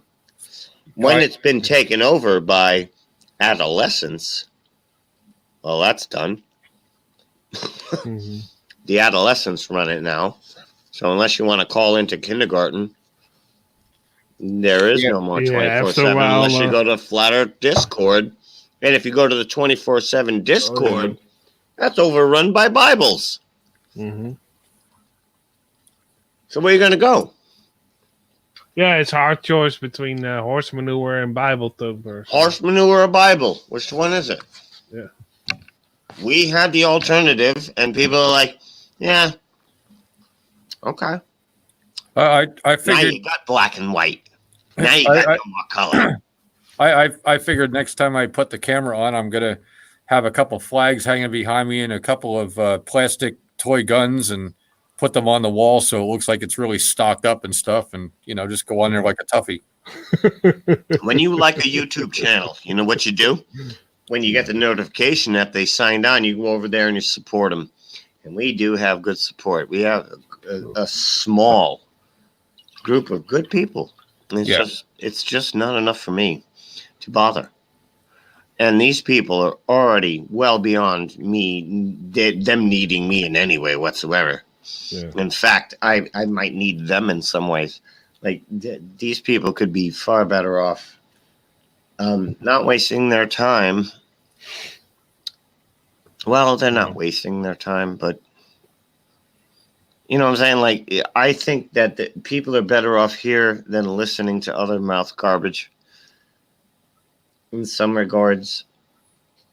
But yeah, I've seen a lot of people that were previously on Hangouts, stopped being on there and do their own thing. And they are sometimes on other platforms like even Facebook with the information, where they dump their shit, or on a blog or whatever. But they're not doing Hangouts anymore because of all the shit. Basically, they had pretty good information, but yeah, they were fed up with all the drama and shit throwing. And it always turns into drama because you run out of information. Yeah. If you're running 24/7, well, and it's also you said everything you have to say, and then it gets into so what color do you like? Yeah. What's your favorite? Fucking. Well, and it's also the gets people. Into nonsense. Well, I'm always a little bit careful around people that they will say that they are bored very easily, because what do bored people don't know how to do anything. No, but what do bored children do most of the time? Trouble. Yeah, cause drama, cause trouble, and that's the mindset of a lot of people that will over and over say that they are bored, or even kick people off a Hangout because they are boring. Ooh, sick burn at Merle. I don't have to explain anything to you these days. Huh? A lot of people are quitting. A lot of people are just... We did this for 24/7 for a long time. Poncho took it over for over 2 years. Yeah. Free Chan had it for a good solid year. Mm-hmm. Poncho took it over. Well, Vinny and Poncho took it over. Then it was just Poncho on an ego kick, kicking everybody out who disagreed with him. And that went on for over a year. Yeah. And then that ended abruptly at the beginning of 2019 when all of this started at 2016. So you got 1 year run, you got another year run, then you got another year run. Pancho did a good 2 years of it himself, co-run with Vinny. Then, since then, we had PPC. We had Snack to the Future, Flat Earth Dude, Uber Flat Earth, Dave Hawaii, couple others chipped in, I remember, along the way for a couple of weeks here and there, just to try to keep a 24/7 thing going, to turn into what? What was it all for? I already said it. That's what it turned into. Well, it served its purpose at the time of mutual information exchange, and then it became ego-run sandbox. Yeah, there you go. And nonsensical, ego-driven, selective club. And totally, what research wasn't even a part of it anymore. It's still not. No. There is no such thing as research there. It's jokes or no jokes. Word salad or no word salad during dead air. They don't mind what you do during dead air. You can talk about potato salad, fucking speaking French and making phone calls. They don't care. It's better than dead air. But if you come on there trying to have anything structural or whatever, it's poo poo caca, your vagina's a dick, and tee-hee, and that's the end of that. Yeah, and after a while, that gets... What's the fucking point anymore? You people like that shit? Go fucking eat it. Eat it for breakfast, lunch, dinner, and then shit it, and then eat your shit. Well, and that sort of thing gets old pretty quick. I'm good. I'm really good. I'll have a conversation here and there with people. Maybe if I got something big to say, I'll say it. And like today, I wanted to crank something out there to get out there. Like Karen B is going to be talking about it tonight, if she's not already started, about viruses not existing. A lot of big channels are going to get into this now. This is going to be a new thing, is viruses not being real. I wanted to get kind of my thoughts on this early on, because my thoughts have been on this for years. And I'm good. I'm glad you guys are finally getting there. Whatever. There's so many things to get into. I'm not waiting 10, 20 years. We'll talk about it. I'm interested in Tartaria right now. I got other answers in other areas. I want to know what the fuck we're standing on. Oh, yeah. I want to know what is flat. I know it is flat. I want to know what is flat. Oh. So I want to know what the fuck we're standing on. Maybe that might tell me what is flat. You want to work on, is it flat? Well, go for it. Let's decide for 5 fucking years. Is it flat or is it bendy? Well, I solved the adjective in 9 months. That was me. Then I tried to help people solve their adjectives. And then people said,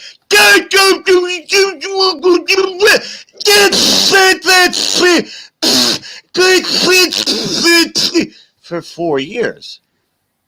And I said, okay.